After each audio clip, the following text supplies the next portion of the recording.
to our coverage here live from Emirates Old Trafford on Lancs TV, the Metrobank One Day Cup fixture between Lancashire and Hampshire. It is the final group game at home for Lancashire. They're about to embark on a little road trip with 3 away games to follow this fixture against Hampshire, and the Red Rose hoping for a victory which would pull them level on points with Hampshire. 4 points so far for Lancashire, and they face a Hampshire side currently second in the group table with 6 points, so a victory will put them level with Hampshire and potentially would see them move up to second place in the table. The conditions are pretty good. It's dry today, a little breezy, but nice and warm. The toss just taking place, as you can see, between the two captains, Nick Gubbins and Keaton Jennings. We'll find out the details as to who's won the toss and what the teams are in just a minute. In fact, here's the skipper now. Here's Keaton. Hey, Keaton, what's the news from the middle? We've lost another toss and we are bowling first. Okay. You need to improve this. I do, yes. Yeah, I'll make sure I do some practice later on and see how we go, yeah. In terms of your team, Keaton, what's the news? We have one change. Bales is out today and young George Lavelle comes back in. So you've strengthened your batting. Is that basically the outcome here? Yeah, strengthened the batting. Bales is struggling a little bit with one or two bits. Just making sure we look after everybody as well. So, yeah, we feel like that's the best team on the surface to try and get us a win. The teams are all pretty tight, aren't they? There's not much between most teams in the division. If you win today, you're level on points with them, potentially second. There's still plenty to play for here. Absolutely. Still plenty to play for. There's loads of games left, so they come thick and fast. Make sure we get on a little bit of a roll and just make sure we play some good cricket. It's a lovely day here, good surface, so let's just make sure we play well. Cheers, Keaton. Good luck. Cheers, man. Thank you. Cheers, Scotty. Thanks, Keaton. That's the news from the middle. We're underway at 11 o'clock. Conditions are good. It's nice and dry, and fingers crossed for a good game.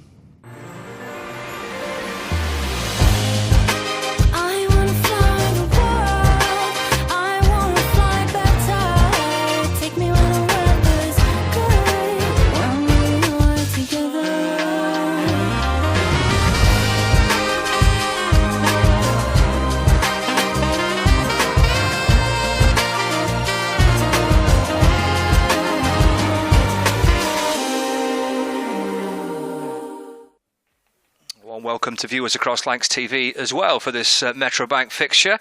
Just a few minutes away from the start with the news that Hampshire have won the toss and they're going to have a bat first. Scott Reed and Kevin James with you for the next few hours. Kevin's alongside me. Good morning, Kevin. Yeah, very good morning as well. And, well, things look really good out there if you're a batter. I'm not sure if you're a bowler, you'll probably be relishing this game today because, what are we, on the same wicket that Leicestershire got 400 on, and just watching both sets of bowlers practicing either side of the wicket we're on, it looks flat. It does. It was a belter here on Friday, Kev. It was. You say Leicestershire 411 for 6 from their 50 overs. Lancashire making 316 all out, and Leicestershire winning by 95 runs to further cement their place at the top of the table. They've had a brilliant start of the Foxes. It does look a belter. It's a little surprise when Nick Gubbins called correctly that he said, "We'll have a bat first, please."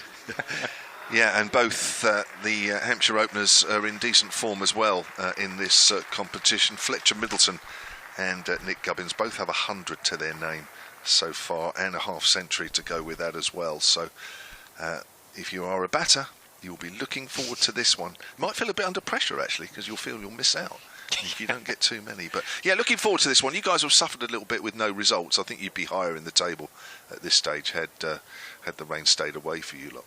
Yeah, I think so. There's been a couple of no results. The first match of Lancashire's group campaign was against Essex at Sebba School in the Cumbrian Fells, but it rained. So there was no result possible there. And then the second game at Scarborough against Yorkshire is a real shame because there's a good crowd for that Roses fixture, and unfortunately we didn't have a single ball bowled. So maybe that's affected Lancashire. They've won one and then they've lost one since then. 3 wins from 4 for Hampshire. Looks like quite a solid start. Yeah, it was a good start. 3 out of 3, and then just like you guys, really struggled against Leicestershire. What a batting lineup they have. They're probably favourites to win the group, I think. They've only lost a couple of players to the 100. I think that's a big factor as well. What are you, 7 players down effectively? So, yeah. With the 100, we're actually 11. Goodness. Which of course does make a huge difference. And big changes as well for Hampshire in this game as well. 4 changes in total from the last game against Leicestershire. A couple enforced ones. Toby Albert and Ian Holland out injured. Ian Holland, a late decision there. He was originally in the side this morning. Keith Barker's having a rest.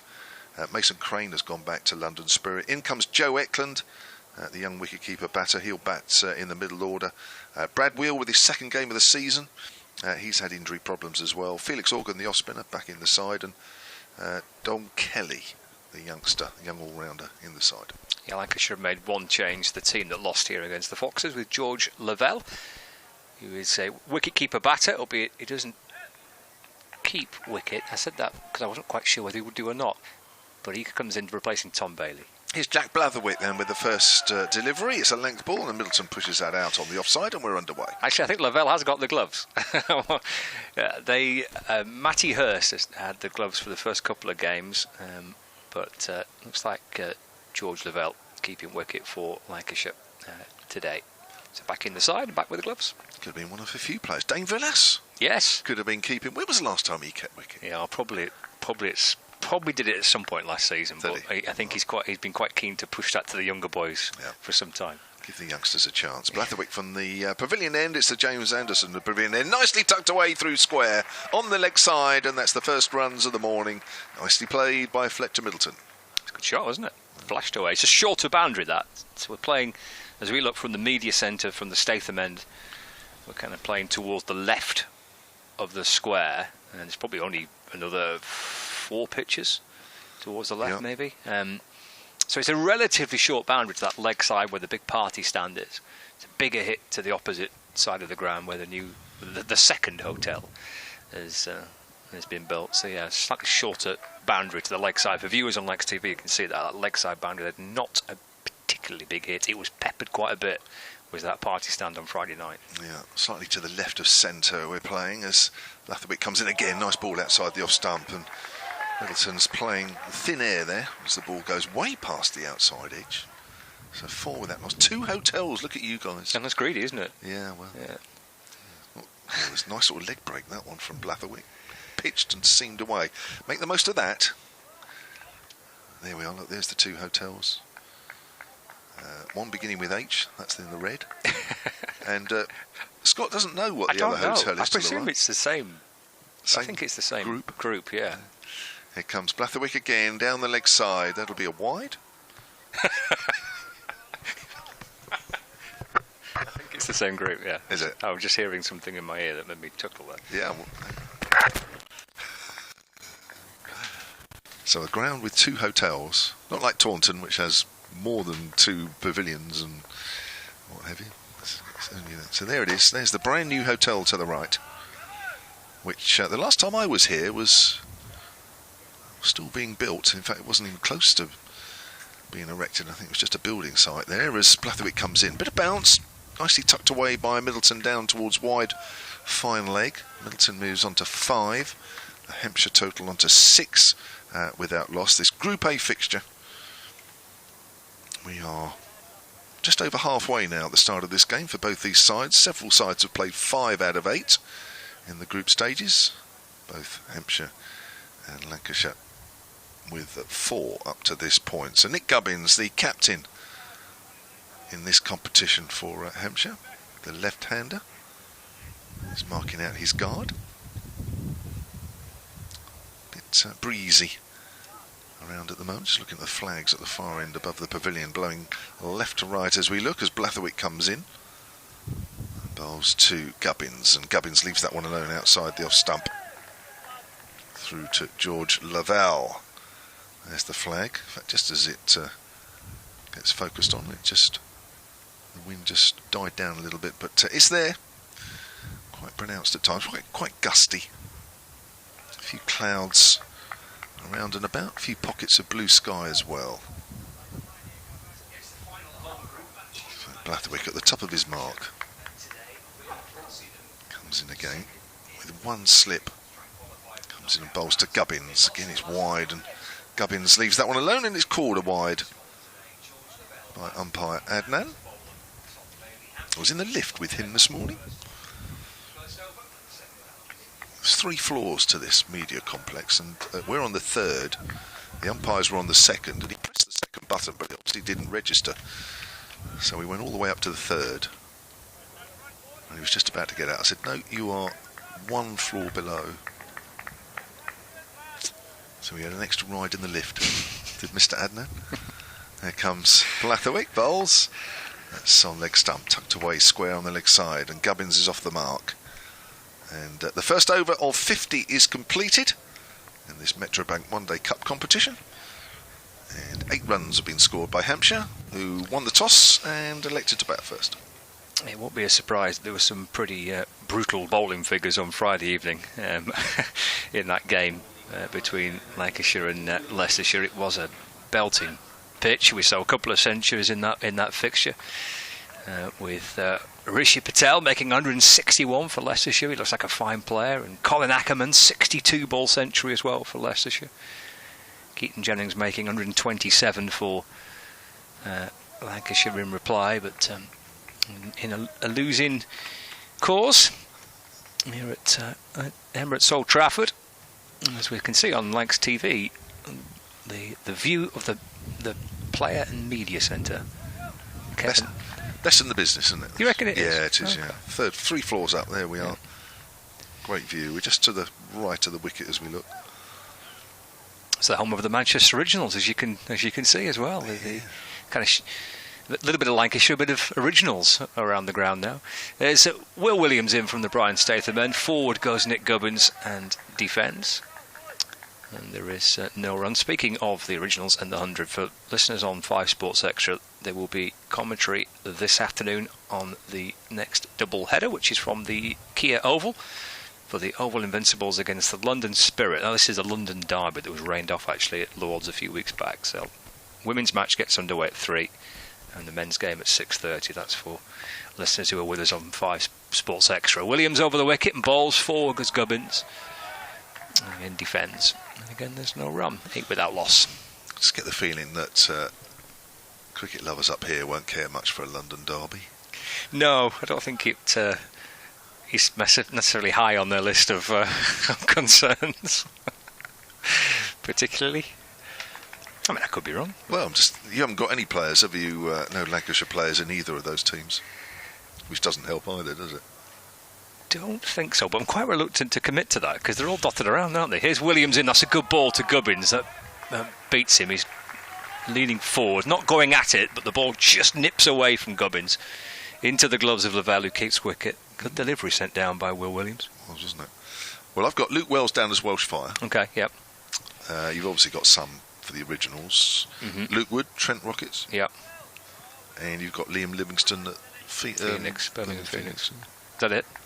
Well, that's all I've got sort of written down. I don't know. Okay.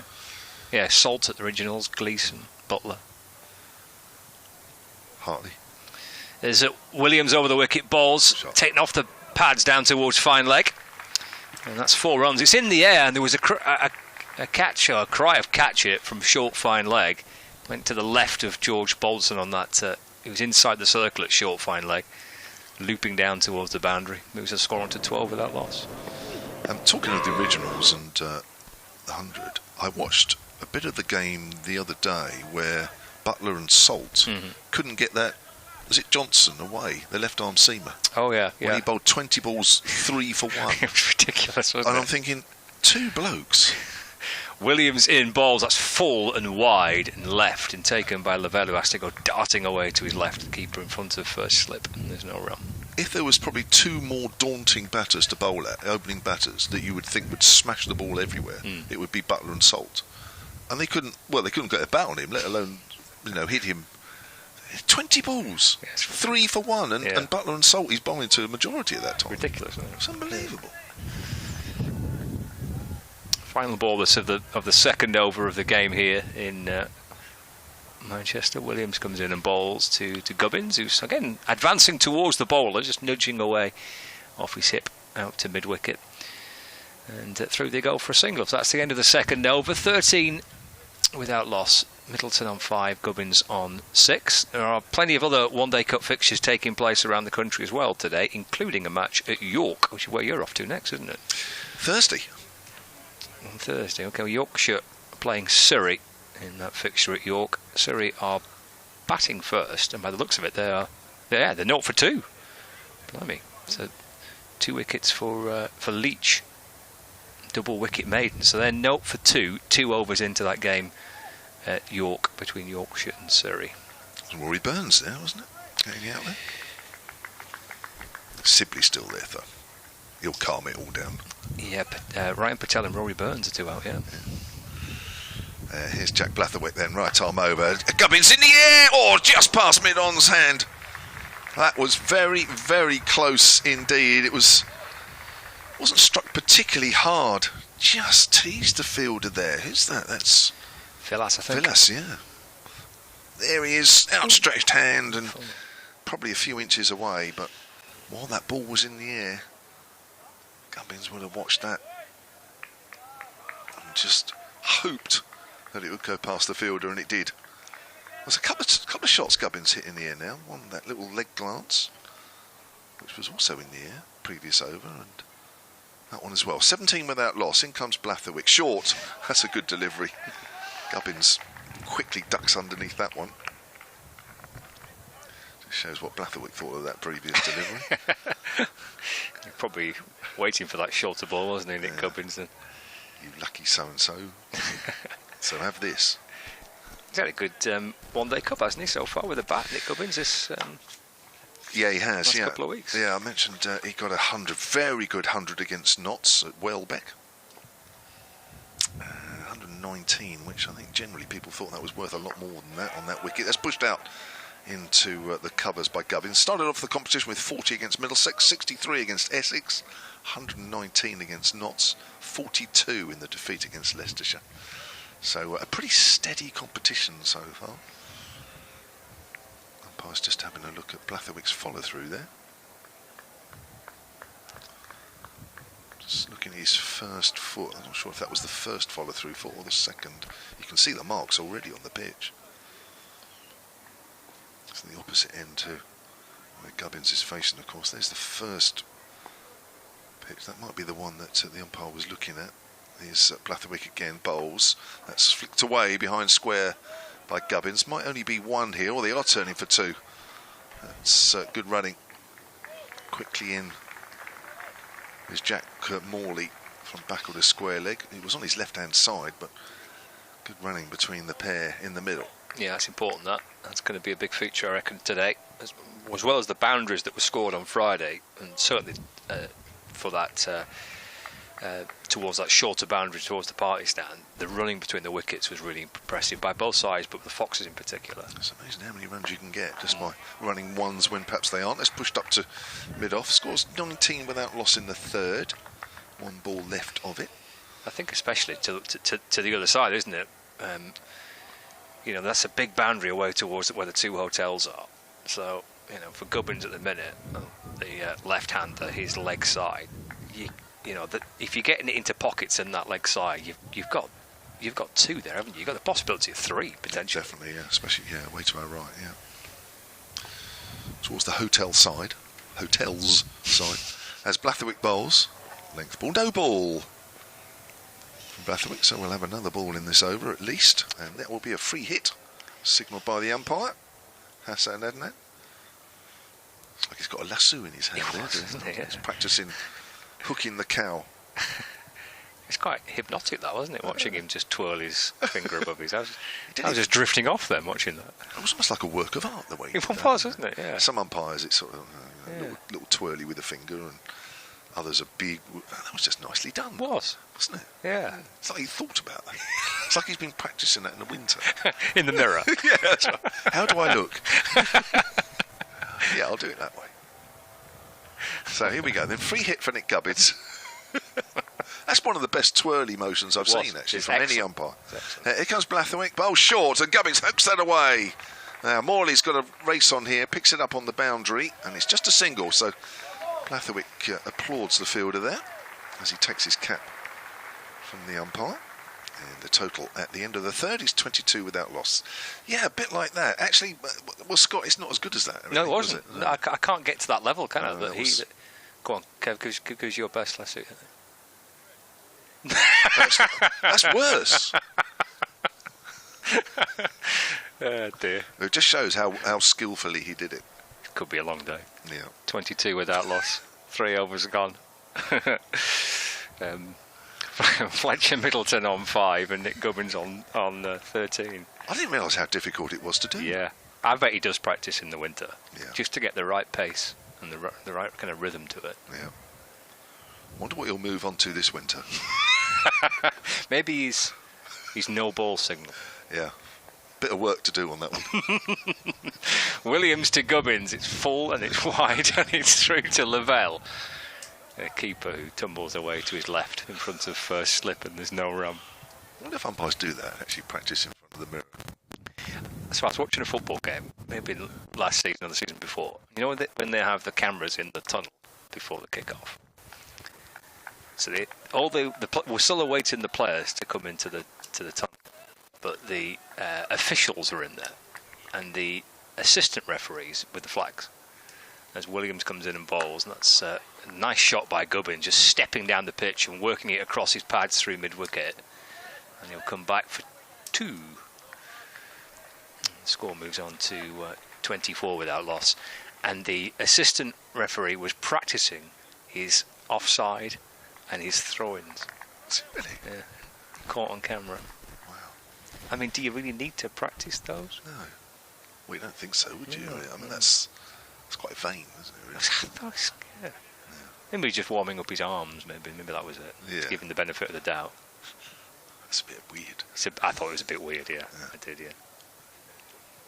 Williams over the wicket, bowls, chopped away by Gubbins, just bends his knees, trying to slice the ball away into the offside.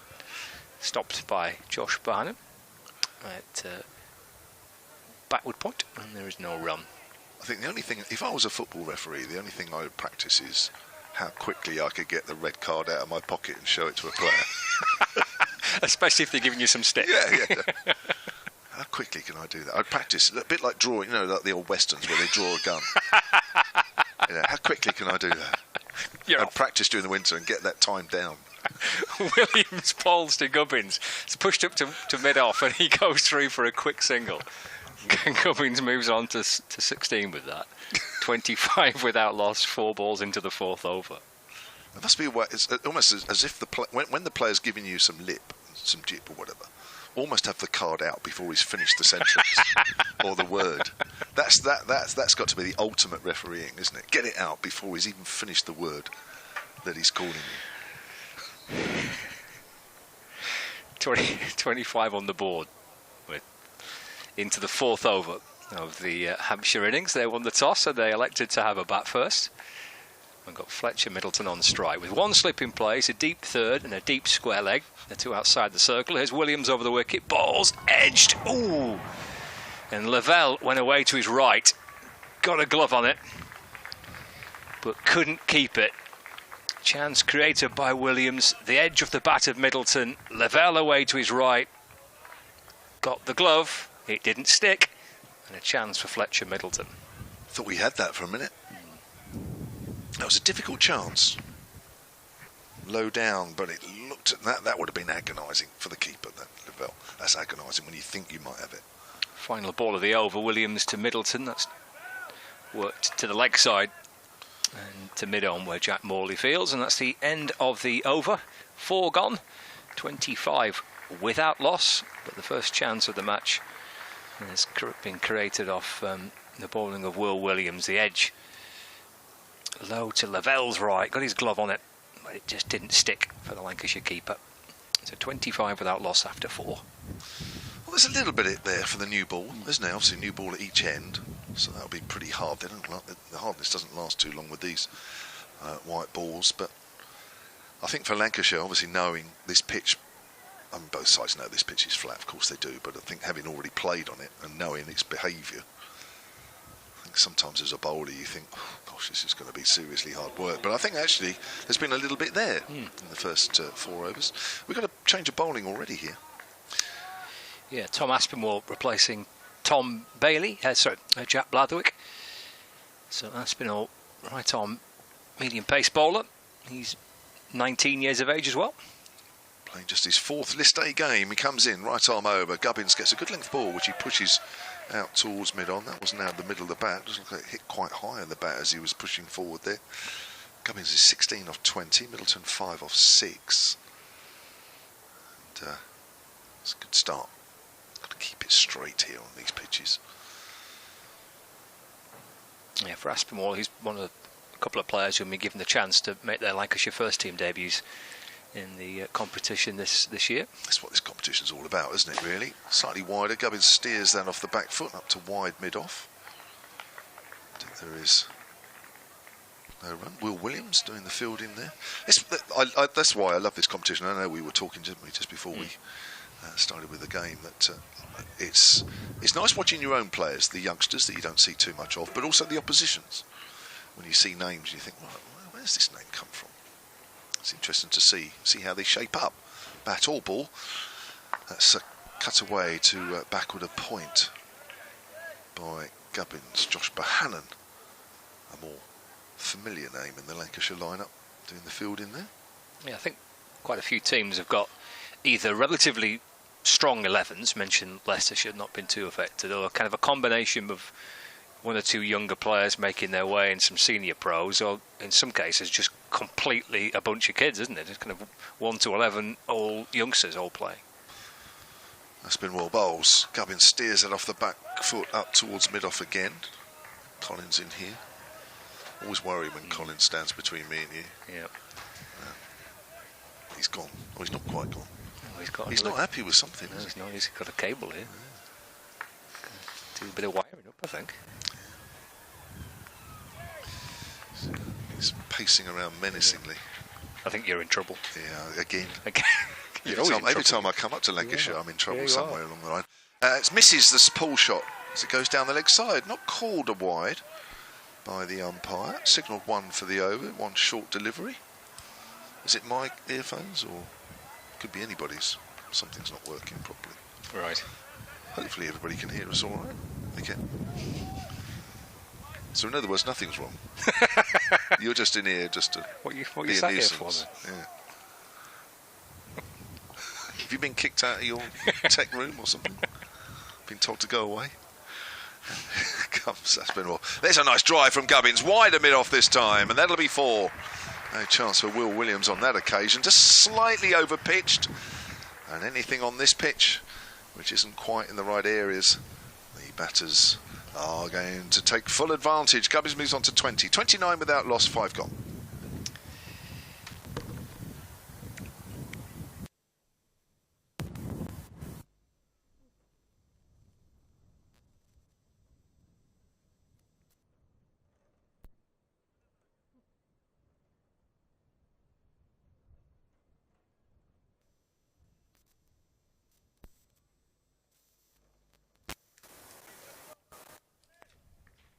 Seeing Aspinwall replace Jack Blatherick. It will be Williams to continue. Has that made a difference? There's so many wires around this place. Yeah, no, there are, aren't they? Wires, microphones, Yeah. commentary box things. Far too many cameras for my liking. Unbelievable. Yeah. It's a sea of tech. It is. Nobody has a clue what's going on there. Not even Colin. Here comes Will Williams over the wicket, balls forward because Middleton defends. It's pushed up to mid on, no run. It just looks good, doesn't it, really? When I walked in this morning, I thought, whoa, hang on a minute. I mean, normally there's one box, two earphones, and a lead. And that's it. But here, can't see any of that for the amount of stuff that's there. It's unbelievable. Cameras, tripods, metal boxes. Looks like a storage room, isn't it? It is unbelievable. Yeah, it does. Williams right arm over, balls punched away. Good shot by Middleton. He'll probably get 4. Jennings is chasing after it, giving it all he's got to try and catch up with the ball, but it flashed away to Jennings' left. He's at mid-off inside the circle. Raced down towards the boundary. It's a good shot, 4 runs, 33 runs. How good this wicket is. I know you've already seen it in action. But quite a half volley. Batter's confident they can hit through the line.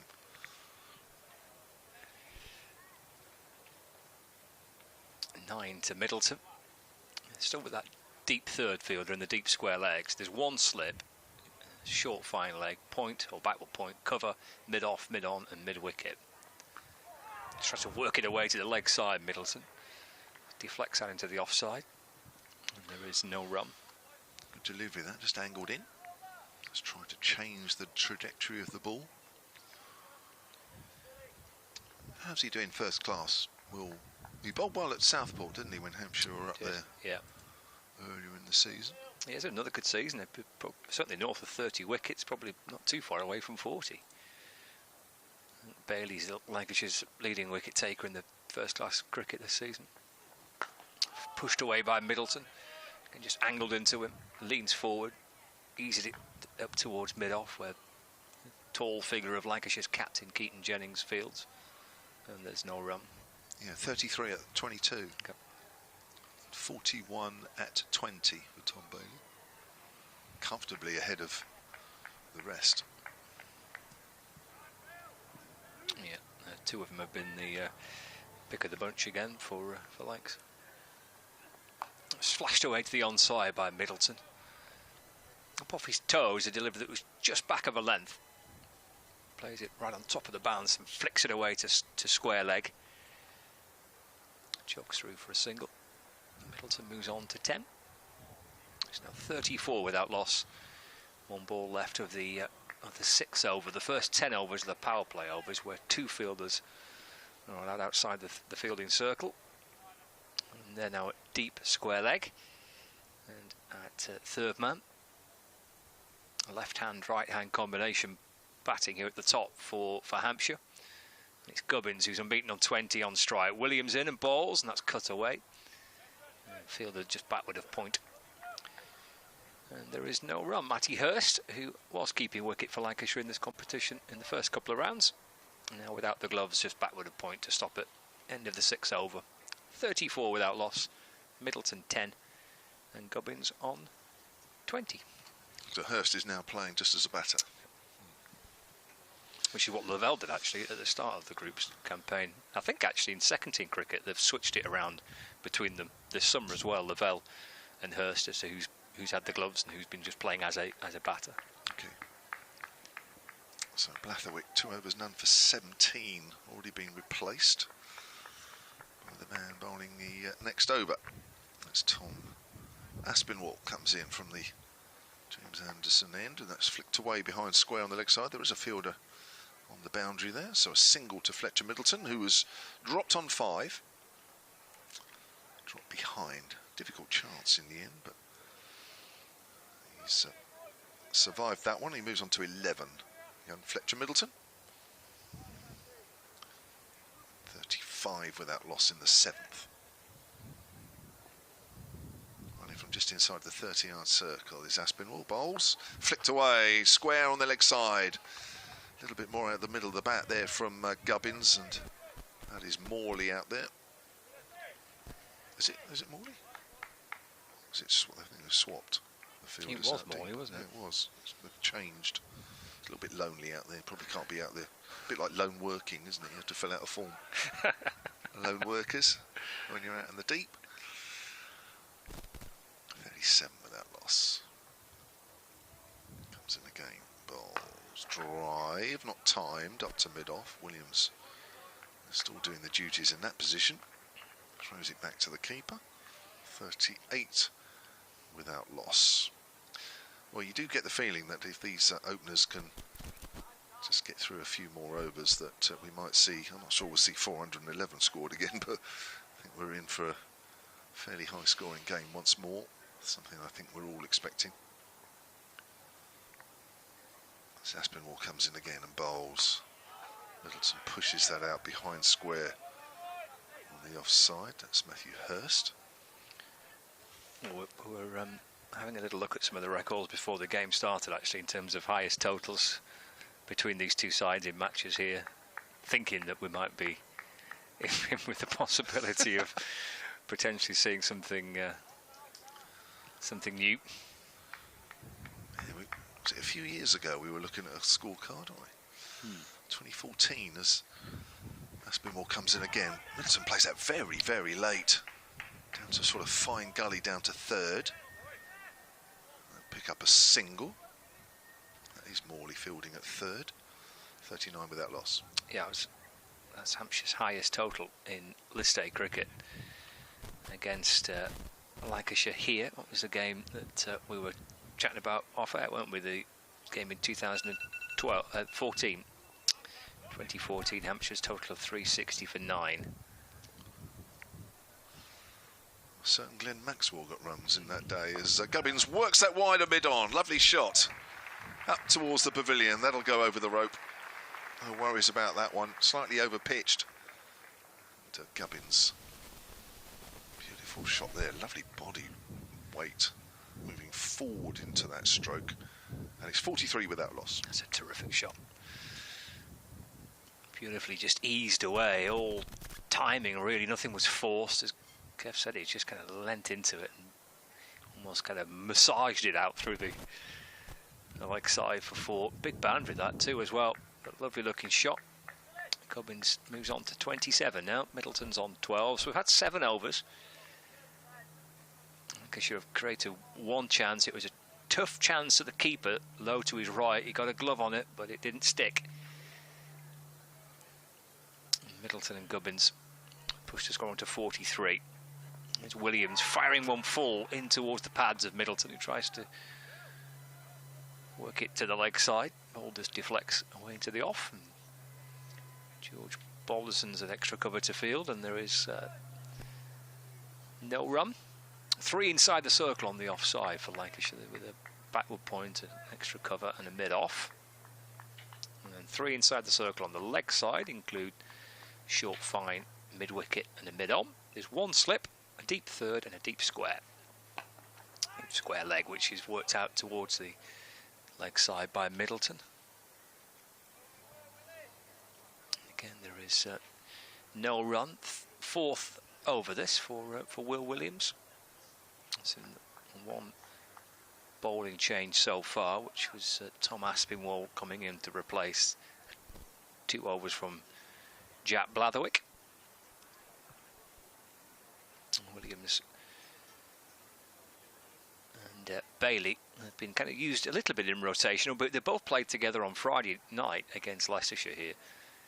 So far it's been kind of one or the other featuring in the One Day Cup.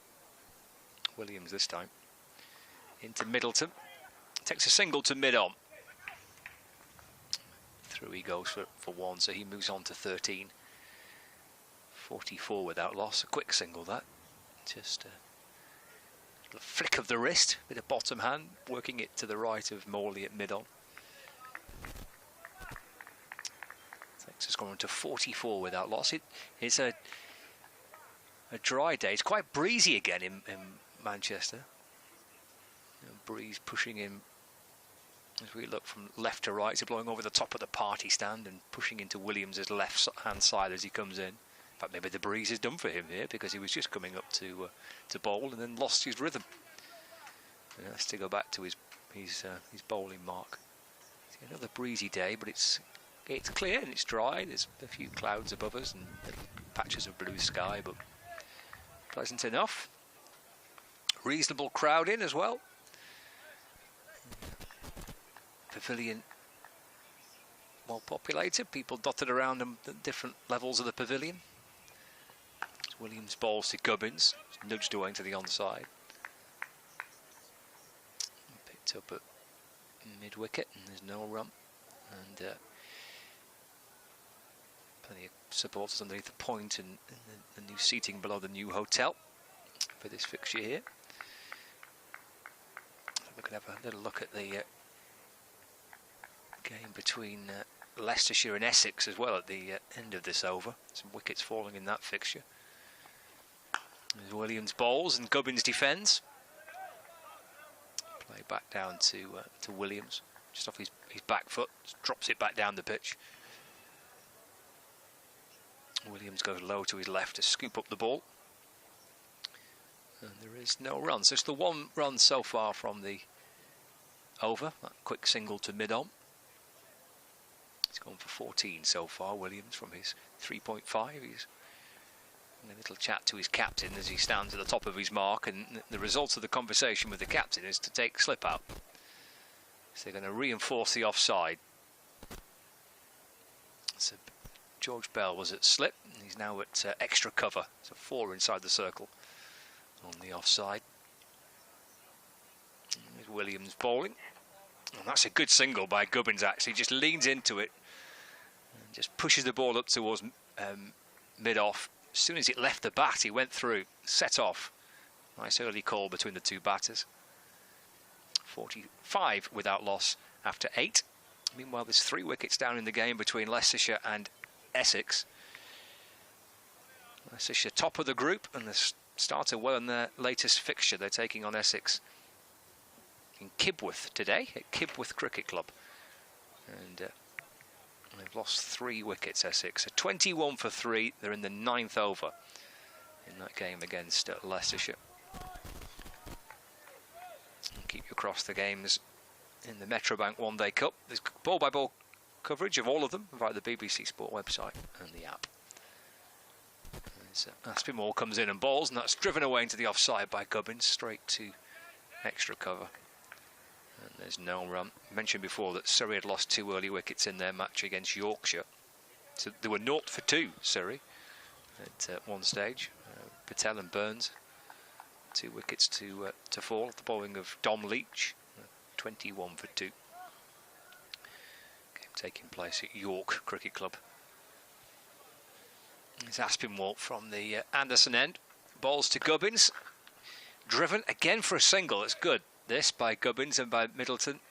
Taking one to mid-off and to mid-on where possible. And again, they're through for a quick single. Gubbins moves to 29 to 46 without loss. Yeah, it's a fairly solid start, isn't it? Just that one chance that Middleton gave to the keeper and went on 5. But other than that, it does look a good pitch. It's one of these pitches. I mean, it's difficult to describe. If you remember, as he sort of played on it, you know what it's like here. But it's very hard here at times, isn't it? Aspinwall balls to Middleton. That's worked to mid-on, no run. You know what it's like. The ball actually hitting the deck makes a sound. You know, I don't know. It's almost like the sort of soil they use here is almost like concrete, isn't it? It's like mixed in with concrete. It really does give a thud, and you know, that's what produces, you know, such good pitches here at times. It's very, very hard surface that the batters like. Aspinwall sets off again from the Anderson end, comes over the wicket to Middleton. It's looped away into the onside, just trying to flash it out towards that leg side boundary. I think he just rolled off his hip. It has no bat on that. Just trying to lift it over the leg side with the bat. Just loops up off his thigh guard and bounces safely away into the leg side. So a leg bye is the signal from the umpire. So score moves on to 47 without loss. Yeah, on Friday night, for Lax TV viewers, Bumble and Paul Allett did a pitch report. As Aspinwall is in ball short, but down the leg side to Gubbins. And that's been signalled as a wide. 48 without loss. And Bumble had a stump in his hand, and he got the camera down low down to the pitch in classic kind of Bumble pitch report style, and gave it a bit of a wallop with this stump. And he said, "Listen to the sound of this." And yeah, you could hear the firmness of the wicket. It's almost like a metal grey colour in patches, isn't it? Yeah, it's a different colour soil, isn't it, almost here? It's Aspinwall to Gubbins. Gubbins defends, and there's no run. I mean, I have mentioned it before when I've been here, but, you know, some of the pitches here, sometimes your studs almost struggle to go into the surface. You know what I mean? It's that hard. It is like, it almost feels like it's a mixture of soil and concrete here at times. Very hard. It gives a real thud when the ball hits the deck. It's quite unique in some ways. Not easy to win 4-day matches here as a result of that. You've had some very flat wickets here for that, haven't you? Final ball of the 9th. As Aspinwall just drops short a little to Gubbins, who rocks back and pulls it. Controls the pull shot down towards Matty Hurst. Backward square leg. Into the 9th over. 49 without loss. Middleton 13 and Gubbins on 30. So the promise of runs here again on this surface looks a good one. There was a little bit of movement in the first few overs. So the ball's coming on nicely to the bat. This is a big game for both these sides as we go into the second half of the group stage for these two sides. This is their 5th match of 8. Still a lot of movement to be had in the group. three, as Scott said at the start, going through to the quarter-finals. So at the moment it's Leicestershire, Hampshire and Kent, but that'll change, of course, as we move through the next few days. As that's flicked away by Gubbins in front of square on the leg side, will be picked up just inside the rope.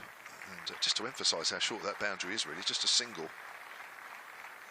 It's Jack Blatherwick out there in front of that huge I saw that during the test match, and I saw some pictures on social media, and I thought, my word, that looked big. And I tell you what, seeing it in real life, that's high, isn't it? It is, yeah. For a temporary structure. Well, yeah. I presume it's temporary. I don't know how long it's going to be up for.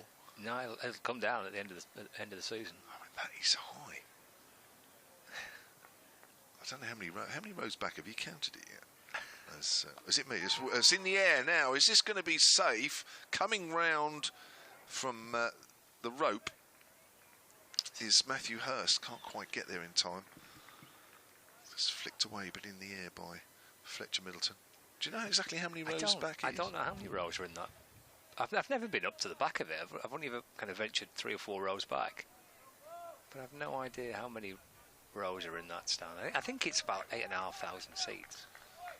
Just watching the replay there of Hurst coming round the boundary. He was always a good couple of yards away from the ball there as Middleton just opens the face, pushes that down to third, and it's 54 without loss. It looks like there's only one person allowed in that stand at the moment, the camera person.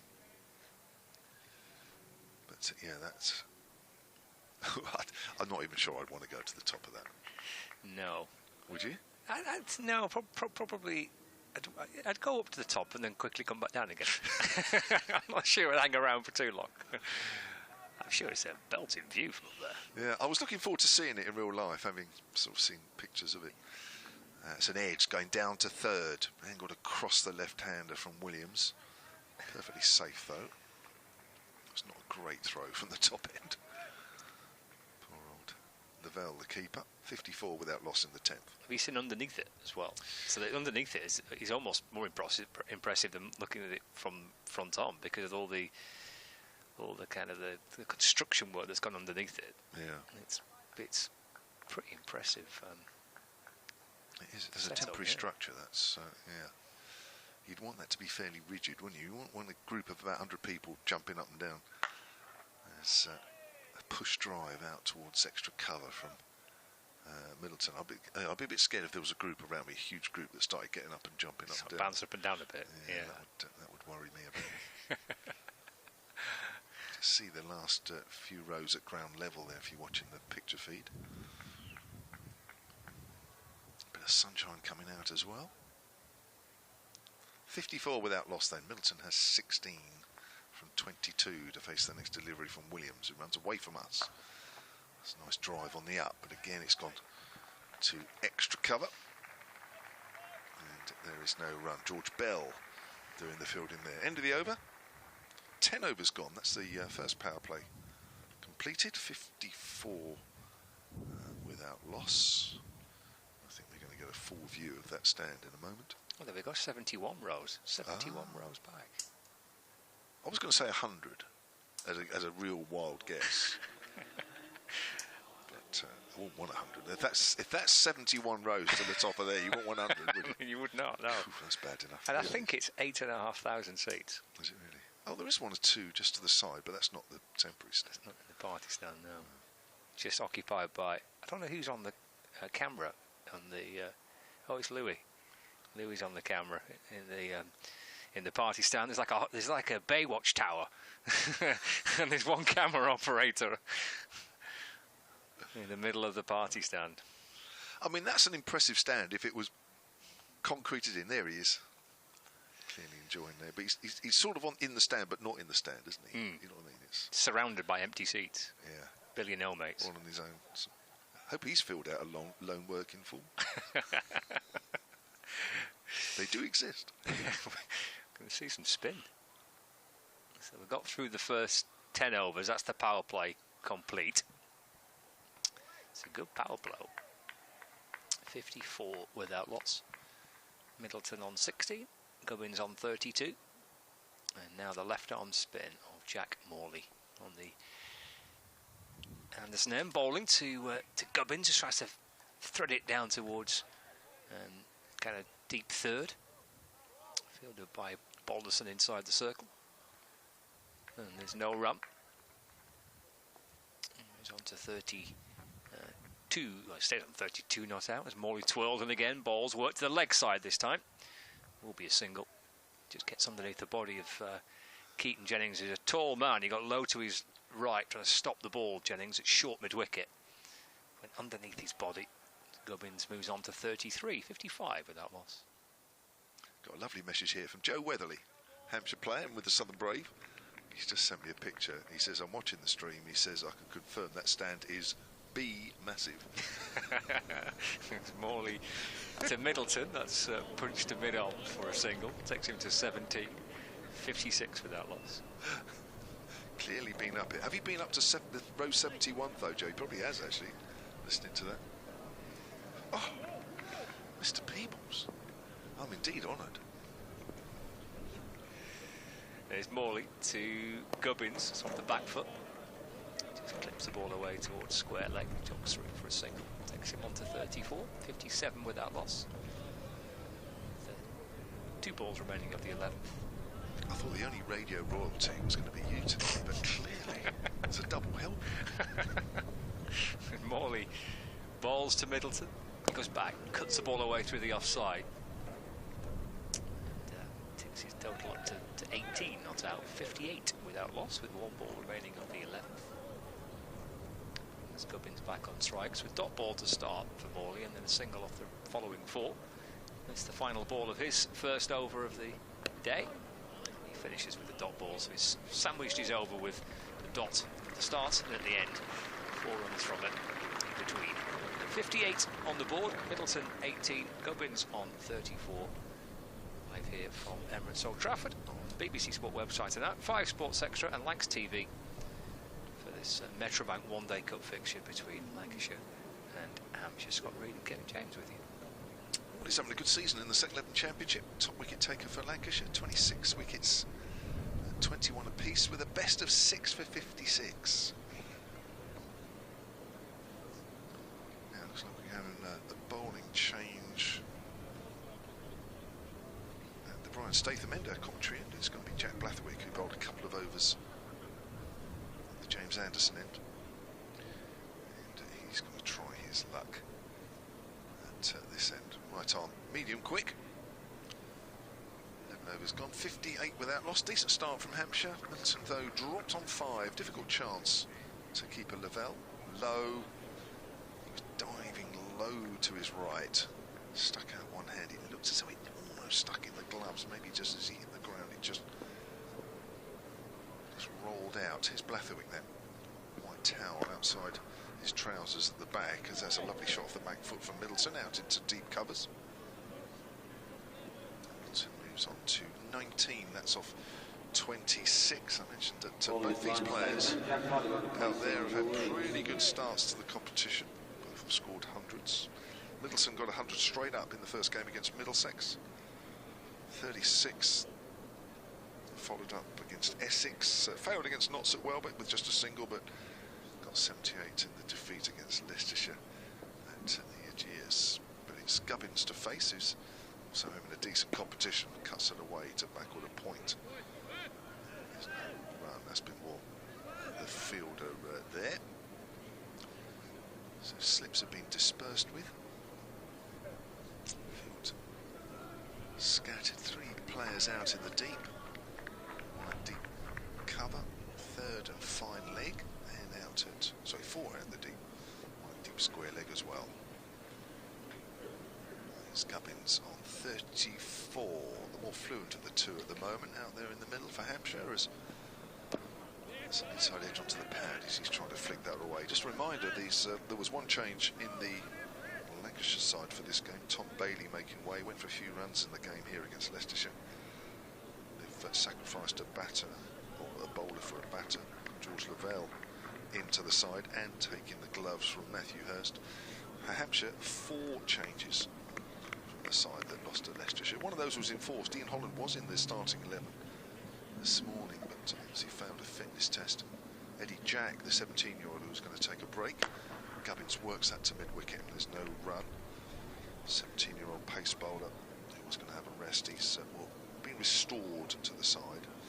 No Keith Barker. Looks like he's having a game on, game off. Toby Albert's got a bit of a hip injury. The batter now looks a free hit there. Just saw the umpire signal that just as I looked up. No ball there, I think. No ball, free hit. That's right. Umpire at this end is James Middlebrook.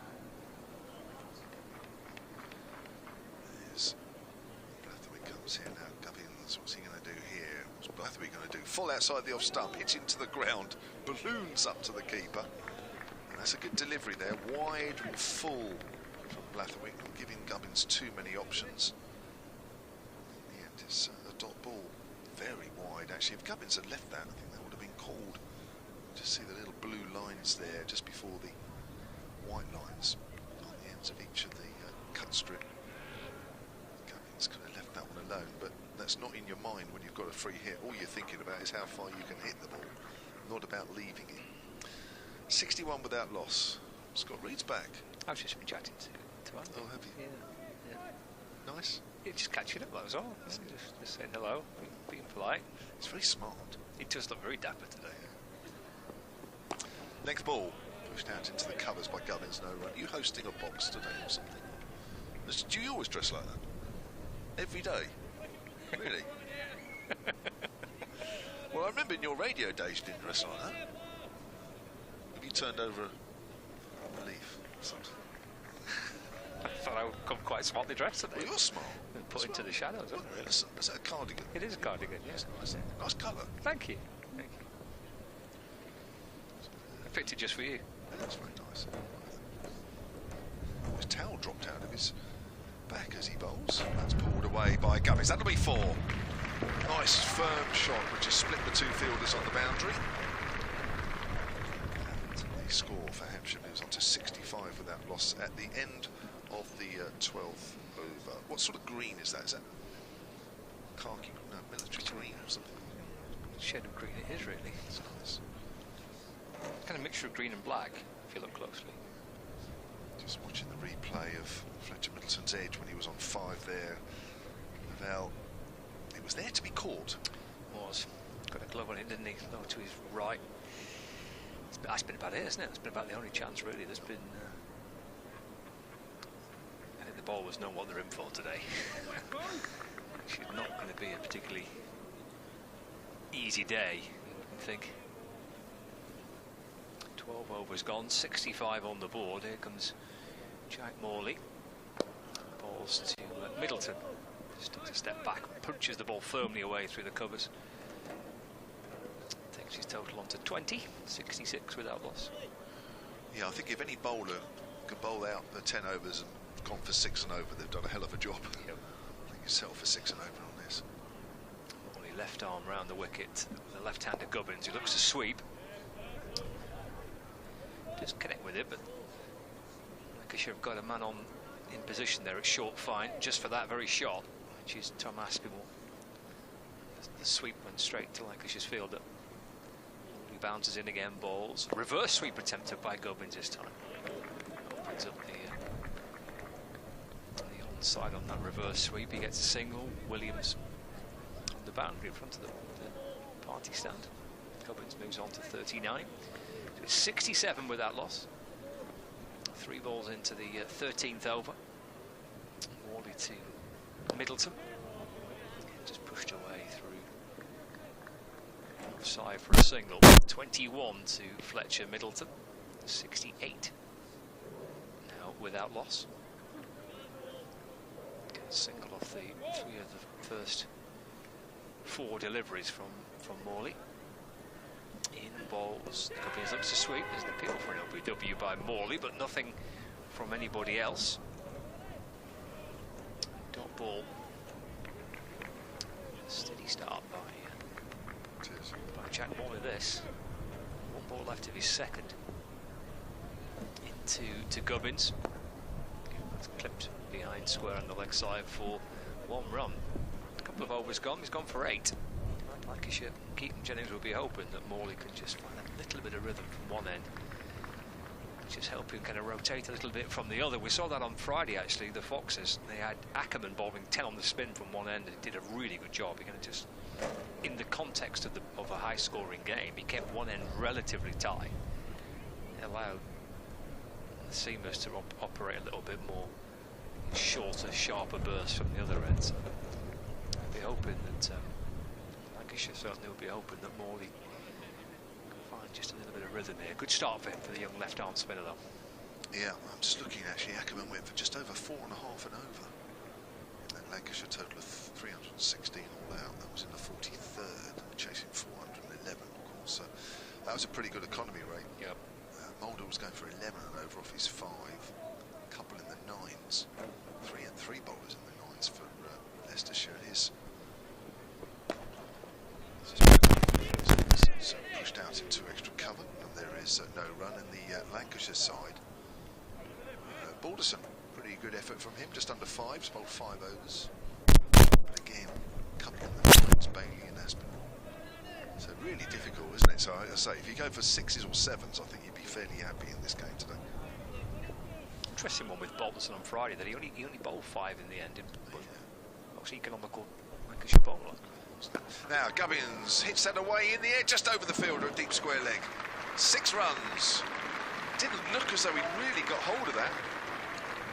In the end, George Balderson probably needed to grow another 6 inches there to give himself a chance, but it is a shortish boundary there, probably just as well from Gubbins' point of view, but it's a maximum anyway.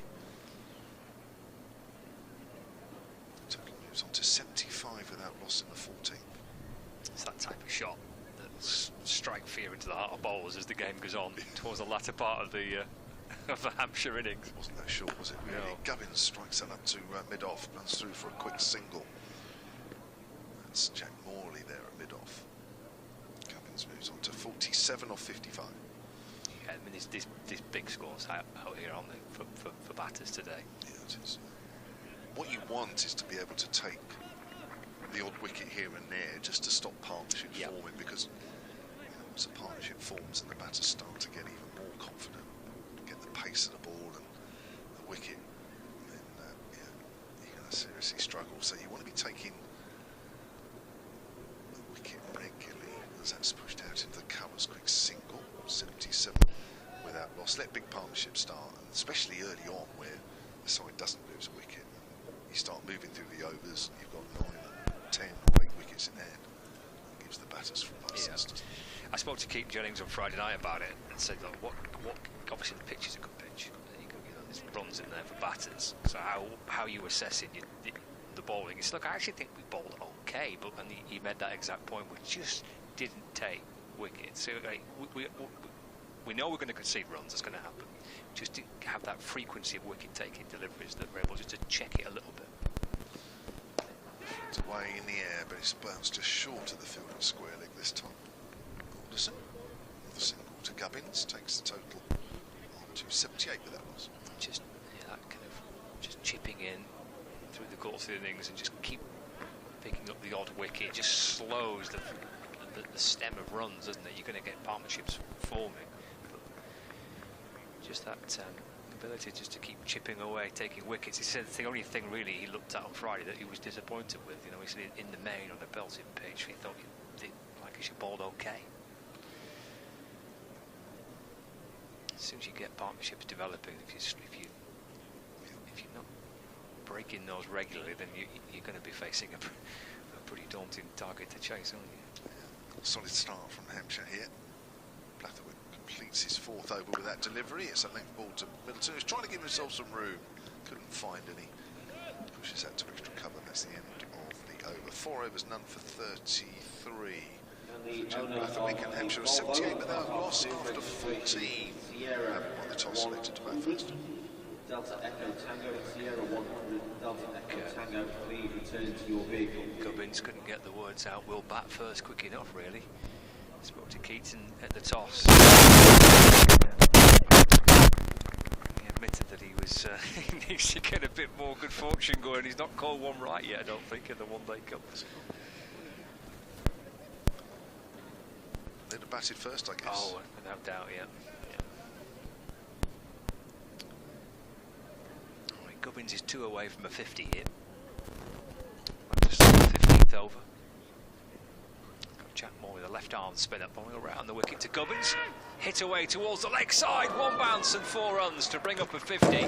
For a minute, he might be thinking he's in a bit of danger because Hurst is out on that leg side boundary. He went leaping away to his left trying to get something on it. He just tried to stop the ball. We caught it sweetly enough. Gubbins, good looking shot. Swept away in front of square on the leg side. 1 bounce and 4 runs. Takes him to 52 from 57.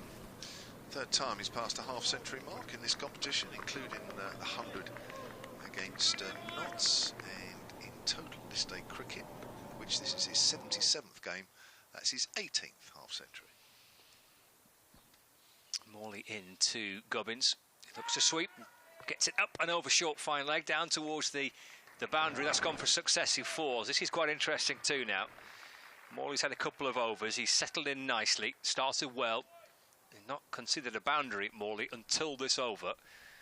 And the first 2 deliveries that Gubbins has faced from Morley, he's powerfully swept 1 in front of square on the leg side and 1 down to fine leg for 4.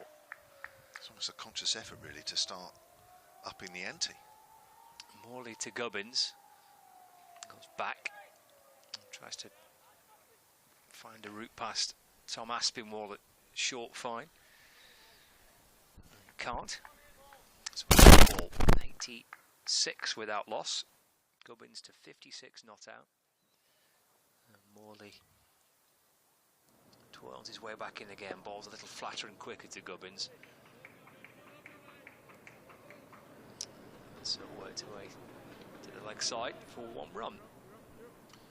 Looks like he's very much bowling that sort of middle and leg stump line to Gubbins, hasn't he? He's got 5 fielders on the leg side. It's Fletcher Middleton facing the next delivery. Here comes Morley in the sunshine in Manchester. Balls to Middleton. Goes off the back foot and works it through mid-on for a single. Takes him to 23 now. 88 on the board for the first wicket for Hampshire. Bringing Gubbins back on strike. Long on, deep point, deep mid-wicket, and a deep backward square leg. And that's dropped to the leg side by Gubbins for 1 run. Good over that for Hampshire. Profitable one. Started with a couple of boundaries. Ends with 3 singles. 58 to Gubbins, 23 to Middleton, 89 without loss. Hampshire had 15 overs here at Emirates Old Trafford. Yeah, 11 runs off that one. Got an email here from Carol Illett, solentcricket@gmail.com. Are we using that one? Yeah. All emails screened because it's Lancashire. She says, good morning. It's just afternoon, but it was written a few minutes ago, actually, quite a few minutes ago. Looking at the details on the screen, Carol's watching the live picture feed via Lex TV. As well as run rate and overs remaining, also states that there are 357 wasps. You can see that on the blue ticker tape there. It's start of a new over. It's driven by Gubbins up to mid-off. It's Jack Blatherwick running away from us. Is this something that is counted now? Well, it looks that way, doesn't it? Wasp is a term which I can't remember off the top of my head. Scott will know, but he's just disappeared for a couple of minutes, he will tell you. But it's not necessarily that there are that many wasps on the ground right now. It looks as though that's what they're counting, but it isn't the case. 366, one's gone, one's flown off. That's driven up to mid-off, strongly, but straight to the fielder once more, Jack Morley. Blatherwick into his 5th over here. 89 without loss here at Hampshire. Promise of another high-scoring game here at Old Trafford in this Metrobank One-Day Cup. Conditions and the pitch set fair. No hesitation from Gubbins when he won the toss to bat first. Here's Blatherwick where bowls short, full actually again, hitting to the ground up towards mid-off. Gubbins will pick up a single. Looks like Blatherwick's employing that full delivery outside of off stump quite regularly now. The Wasp. What was Wasp stand for again, Scott? I don't know, but that is the predicted score, isn't it? I think. Ah, yes. But I don't actually know what it stands for. No. But I think that's what they are predicting Hampshire will get. 366. Down on the 411. Pulled away by Fletcher Middleton in the air, but safe behind square on the leg side.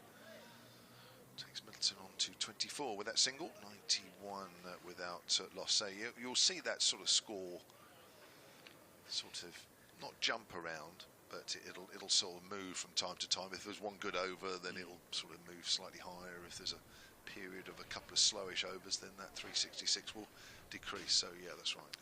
It stands for something, but it's basically the predicted score. That's right. Thank you. Dave Janaway has also emailed silentcricket@gmail.com. He says, I don't know what you've done, but your audio's better. As that's outside the off-time. Well, Colin did come in and put a different cable in. He said it was perfect for 5 overs. Then it went mono for a little while. Hopefully it's all right now. Through to the keeper. Score remains on 91 without loss. Are Lancashire in a different coloured kit for this competition? From last year? Well, for the T20, because obviously we don't see you. Yeah, T20 is red. Yeah. I thought so. Remember from last year's final. Lathwick bowls, driven by Gubbins up towards mid-on. And that's the end of the over. Will Williams fielding that one. Lathwick conceding just 2 runs off that over. That's why he got a good round of applause. None for 35 from 5. Hampshire 91 without loss of 16. Yeah, it's kind of like, if viewers consider strip. It's got 2-tone blue, isn't it? A darker blue on the back and a lighter kind of blue down the front. Oh, I'm told that the WASP stands for winning and score predictor. So winning and score predictor is what WASP stands for. There we are. Thank you. Nice to have some friends out there helping us out. Aspinwall replacing Morley. Fires one full quick in towards Middleton. It's a good work down on the boundary by George Balderson. Saved a couple of runs there. He's got a lot of ground to make up, because that flash down towards fine leg, sliding away on his knees to try and stop it. Scoops the ball up, saves a couple. Good work by Balderson. Middleton comes back for 2, so he moves on to 26. 93 without loss. Aspinwall's into Middleton, just pushing away into the offside. And there is no run.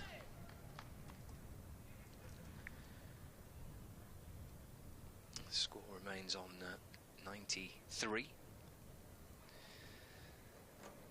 So, just about the perfect start, really, with the bat here for Hampshire. Nick Gubbins, when he won the toss, would have been kind of hoping that something similar would be following. It's driven away from a full ball just outside off stump. Middleton picks out Bell at extra cover, and there is no run. Remains on 26. Just looking around at this sort of crowd, really. Is this a sort of a crowd that you got for the previous 50 over game? Well, it was day-nighter, that one. Was, yeah. Might have been a few more in on Friday. Sharp. Yeah, there's runs by Middleton, just leaning back, but punching the ball beautifully, the timing away towards that kind of wide, long off, almost extra cover boundary. Went to the left of mid-off, which is where Jennings was fielding. Lovely shot. Beautifully timed, batting just out of his crease. Drills the ball all along the grass towards that boundary. It's extra cover. 97 now between Middleton and Gubbins for this opening wicket. 30 to Middleton with that lovely shot for 4.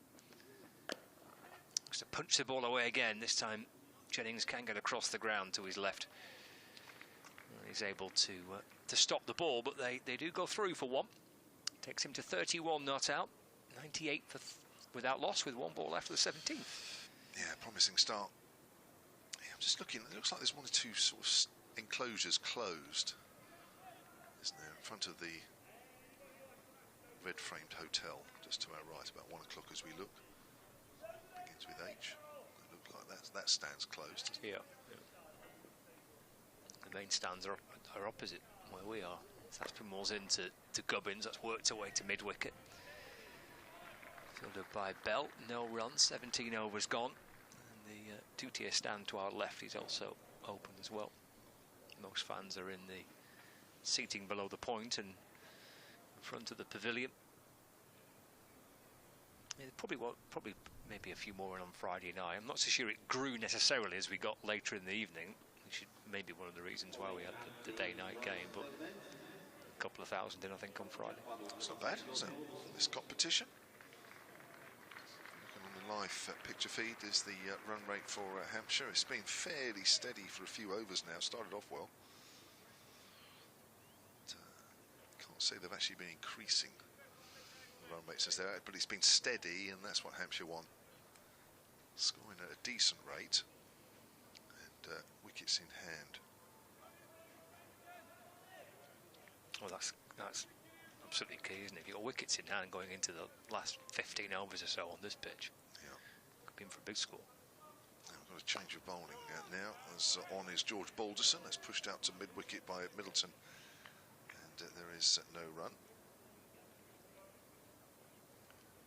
So 98 without loss. Into the 18th over here. Just that one chance early on when Middleton edged through to Lavelle, the keeper, and the ball almost lodging in his right glove, but just spilled out as Middleton plays that out square on the offside. He's 31 off 39 now. Gubbins 59 off 67. Just over 32 overs left in the Hampshire innings. We've got a long email here from Ted Moore. Okay. SoCricket@gmail.com. That's the email we're using today. Balderson comes in and bowls down the leg side on the second bounce through to the keeper, and not signalled wide by umpire James Middlebrook. Just to flick the pad. It's quite a long one. He says he said good morning. This was just before midday. It's so good to hear you on Lancashire TV at this time on a Tuesday. Hopefully the rain will stay away and we can hear you all day. I think actually it's only around about now where there's a threat of rain, isn't it? I think as we go through the day it gets better, so, and we're okay, so I think we're going to be alright today. Driven by Middleton up to mid-off, will take a single, moves on to 32, 99 without loss now, Hampshire. My friend Todd mentioned he has a dream to set up a cricket-themed hotel to rival hotel football near the other Old Trafford. So we were talking about the hotels earlier. It seems like Lancashire may have missed a real opportunity with their new hotel. Well, it's not finished yet, is it? We can see the workmen in there, or work people, I should say. My ambition is to own a restaurant. I've got a big thing about that. I've got this nice idea of waltzing in when I fancy and being able to get a table and eat for nothing. I don't think that's the idea, really. Slower ball. Gubbins, oh, they're going through for a single. Oh, there's a direct hit as well. But fortunately, Fletcher Middleton was committed to the run. Gubbins wasn't so sure. And even though the ball hit the stumps, fortunately for Middleton, he's home. That's a good piece of fielding as well. And there's the 100 up for Hampshire. 100-run opening stand, and that has come up towards the end of the 18th over. I don't think the profits would last long if you just waltz in and eat for nothing all the time as being owner. My wife's not so keen because it would be too much like hard work. That's pulled away by Middleton out into the deep on the leg side. It's fielded by Hurst. That's the end of Balderson's over. And 101 without loss is the total. The atmosphere and the ambience would be the most important thing. I might put a bit of cricket memorabilia up. I could even make it entirely cricket themed. Do any other listeners have any dreams of owning a cricket themed business, says Ted? Well, you know where to get in touch. Maybe there might be a few kind of cricket themed hotel rooms maybe named in the new hotel. That could be a thing, couldn't Some it? famous Lancashire players. Could be an option. Jackie Bond suite. Yeah. Something like that. Yeah, exactly, yeah. Harry Pilling apartment or whatever. Room one. Yeah, I don't know. Yeah, that'd be good, wouldn't it? Because I think they've done that at Headingley. They have, yeah. Nice idea, isn't it? There must be a couple of hundred rooms in the new hotel. They could allocate a room to different players. Staying in the Dane Villas. Yes, exactly. I'm sure there'll be one named after him. There's lots of Lancashire players that there might probably not enough rooms to mention all the Lancashire greats over the years. That's what I thought could be an issue, isn't it? Kind of know who you would select on that list. Aspinwall into Middleton. It's played up towards mid-on, and there's no run. I think there's only three areas of the ground named after players. There's the Brian Statham end, which we're broadcasting from, the James Anderson end, and unless I'm mistaken, the only other thing is the floodlight, which is named after Alex Hartley.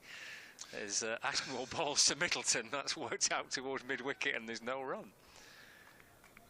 I think it's the floodlight between the party stand and the points next to the scoreboard. I think that floodlight is the Alex Hartley floodlight, which was something that was done during the course of the Test match a few weeks ago. I think that's the Alex Hartley floodlight. I think they're the only three things that are named after players. Well, maybe that's something that might be looked at. That's muscled out towards the Hartley floodlight. All the way for 6 by Fletcher Middleton. And the score moves on to 107. Cool. Got a hold of that. Didn't it? It's gone into the unmanned stand, temporary stand, but fortunately on the front row, so easily to get back. I don't think I've ever heard of a floodlight named after somebody, have you? No, it's a first for me as well. Odd, Yeah. What's the reason behind that? I think it was something to do with their podcast, so the No Balls podcast. Yeah. I think Kate and Alex were chatting about things in cricket grounds being named after players. I think Alex said, it'd be nice to have something named after me, or something like that. It's dabbed down to third man for a single by Middleton. He moves on to 41, 109 without loss. Oh, she said something like, I'd never be good enough to have an end named after me, but how random it would be to have a floodlight. Yeah.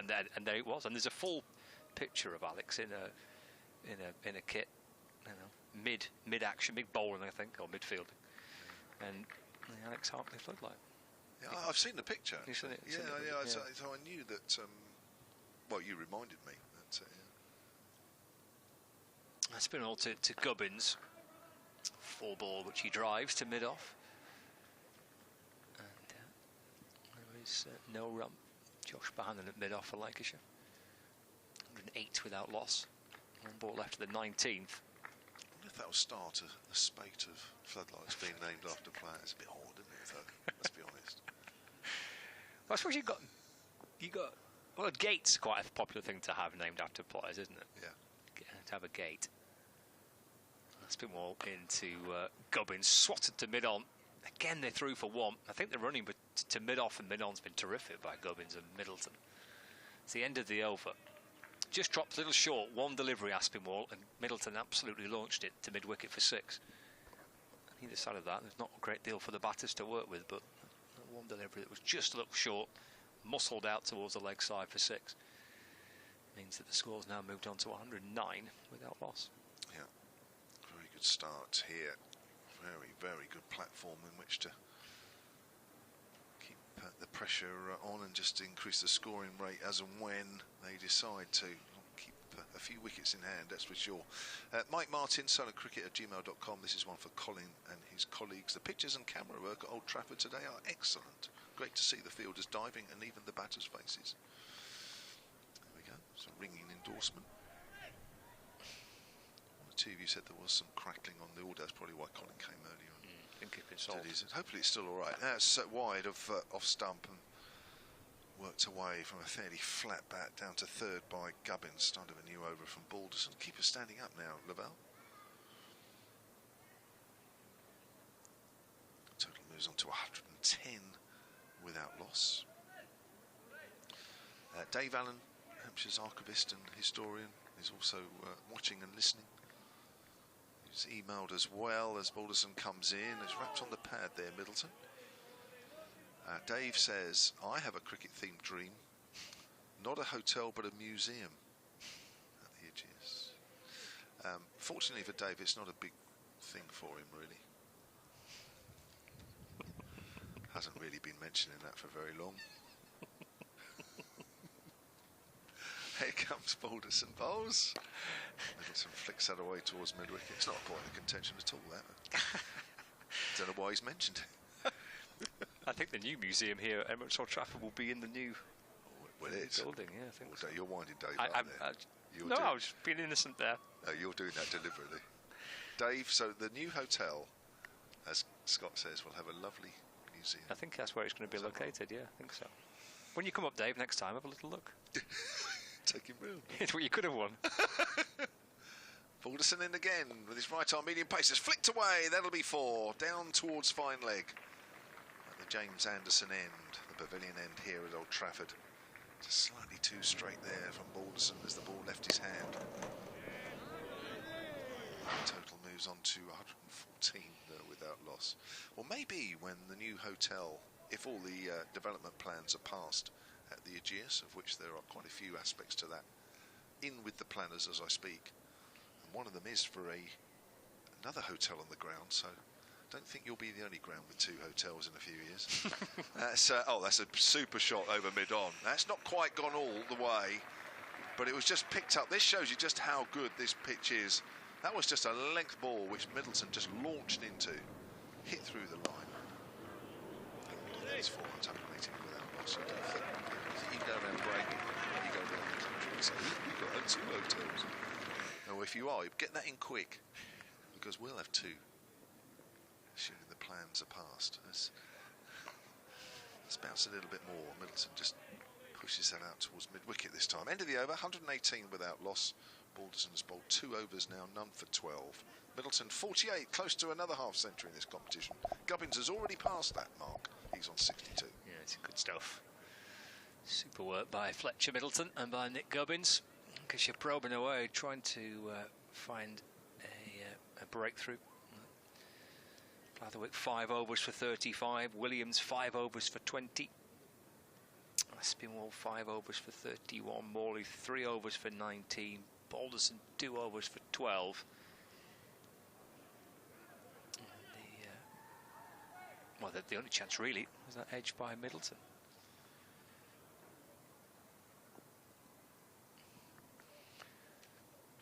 Here comes Aspinwall from the Anderson end to Gubbins. That's cut, bouncing up and over extra cover, but Bohannon gets across from mid-off to field, but again through for 1.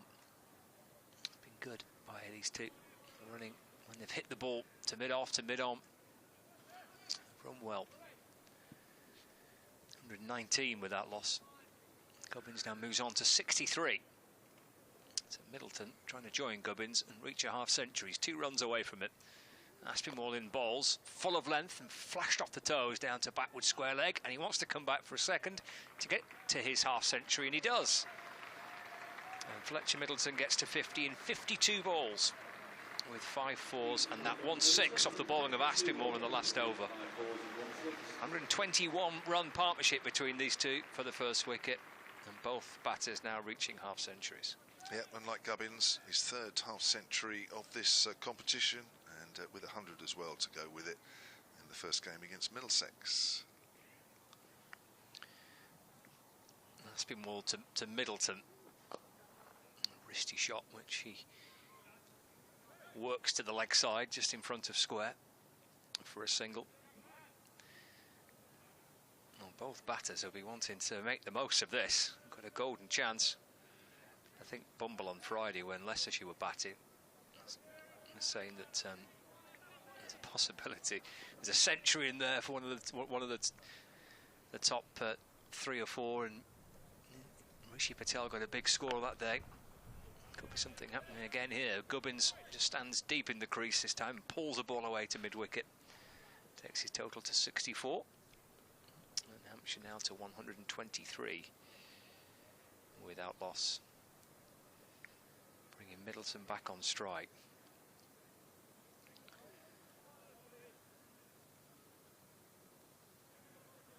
1, 2, 3 without loss. Here comes Aspinwall.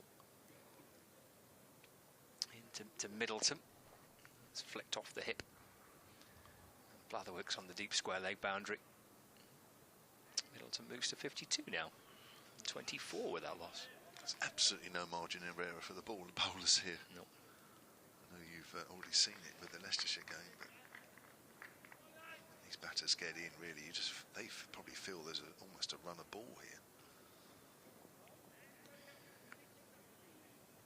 Final ball of the over. Spin more balls, and Gubbins looks to force it away. Comes off an inside edge. Goes past the stumps. Taken by Lavelle, who then rolls the ball up towards the stumps and flicks off the pails. End of the over. 21 gone. 124 without loss. Let's take a little look around some of the games elsewhere in the Metrobank One Day Cup, starting with the game at Warwickshire against Derbyshire, with Derbyshire batting first, 86 for 2. Into the 23rd over of that game. So Derbyshire 86 for 2 now against the Bears in the Metrobank One Day Cup. When wickets falling one or two of the other games, including the game between Yorkshire and Surrey, which we might take a look at in a moment or two. Balderson starts his third over. It's pushed away behind square on the offside for a single, 125 without loss. Got an email here. Sorry, were you doing another game? No, you go with your email, it's fine. Well, that's fine. Okay. Michael Bird has emailed sunandcricket@gmail.com. He says, under the heading cricket-themed bars. Good afternoon. Enjoying the commentary and stream from the edge of Dartmoor. Oh. I believe there was a cricket-themed bar on the liner Canberra of Falklands fame, which I believe Colin Cowdrey had an input into it. It was a sort of commemoration of when Ashes teams travelled out to Oz by sea, running round the decks and doing half-hearted PT. Physical exercise, that is, of course. Driven strongly by Gubbins up to mid-on, sends Fletcher Middleton back in the end because it has reached Will Williams a little too quickly, and he does particularly well at mid-on as well with that one. I have no idea what became of the exhibits, said Michael. Thank you for that one. It's on the theme of possibly a museum in the new hotel here, which is very nearly ready to open its doors. Slower ball, Gubbins waits, just works that ball down to third and moves on to 65, 126 without loss. Yeah, the Yorkshire Surrey match at York.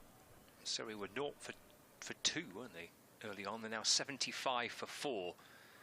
Tom Sibley still batting. He's unbeaten on 30. That game taking place in York. Surrey 79 for 4 after 20 overs. Looks good weather there. I hope that continues on Thursday when Hampshire are there. Foolish delivery hit into the ground, half stopped by Balderson on his follow-through. Yeah, Lancashire played Yorkshire and York last year. It was a really good crowd. I think it was pretty much sold out. In around kind of 5,500 people inside the ground. It was lovely weather. It's a good day. Good. Good. Looking forward to it. I mean, looking forward to it even more when I learned from umpire Peter Hartley, who's actually here assessing the umpires. That's flicked away down to fine leg by Fletcher Middleton for a single. Moves on to 54, 127 without loss. Not really knowing my geography that well up these parts.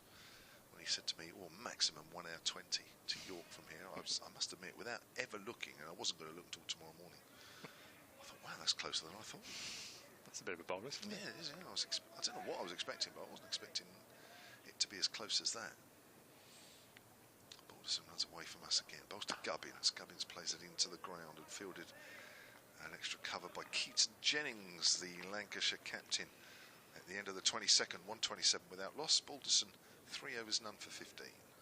Elsewhere, Middlesex are taking on Nottinghamshire. This game taking place at Radlett. So Notts are bowling first. Middlesex are batting, 120 for 3. Middlesex with 1 ball left at the 20th over. Game at Radlett Cricket Club between Middlesex and Nottinghamshire. So 121 for 3 after 20 overs. Middlesex batting first against Nottinghamshire. I see the return of the left arm spin of Jack Morley from the Anderson end. Having bowled previously 3 overs for 19. So So 127 without loss. Middleton on strike, 54 not out. Here comes Morley, left arm round the wicket, bowls, full ball. Middleton drives through mid-off for a single. Score moves on to 128 for no wicket. Bringing Gubbins back on strike into the 23rd over of the Metrobank One Day Cup fixture here at Emirates Old Trafford on 5 Sports Extra, the BBC Sport website and the app, and viewers across Lancs TV. Seeing Dane Villas, who yesterday announced that he is going to retire from county cricket at the end of this season. It's worked to the leg side by Gubbins. Jennings fields at mid-wicket. There is no run. There's Morley to Gubbins. Reverse sweep attempted. Balderson's in position inside the fielding circle. At short third, became short fine on the reverse.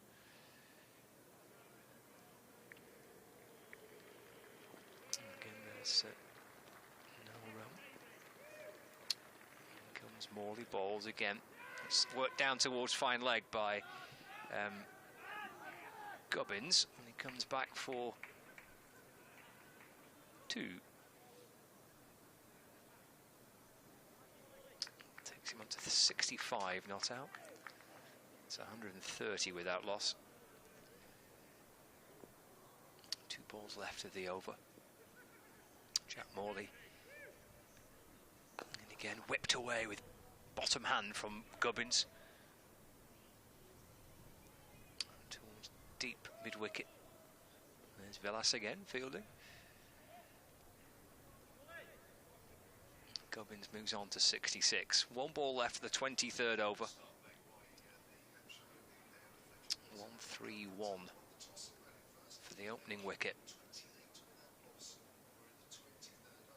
Morley bowls, and Middleton slicing the ball away, fielded by Bell at backward point. And there's no run. So that's 23 gone. They're almost at the halfway point of the Hampshire innings. Lancashire probing away, trying to find their first breakthrough. But wonderful base here for Hampshire to go on and build a score certainly north of kind of 350. So Leicester should get to 400 on Friday night. Certainly something north of 350, well within reach for Hampshire. Gubbins 66, Middleton on 55. Yeah, well, the old Wasp total is predicting 367, so yeah, that is just about north of 350, and you do feel that it's going to need a score considerably over 300 here, as Balderson with his right arm paces, and he's out. Extra cover. Gubbins playing on the up, and the ball wasn't timed, and Keaton Jennings takes a fairly simple catch there at extra cover. And Gubbins is furious with himself there. He's got himself in, and he has to go. 66 he made off 82 balls with 7 fours and 1 6. Yeah, he's probably furious because he knows he's left some runs out there, doesn't he, really?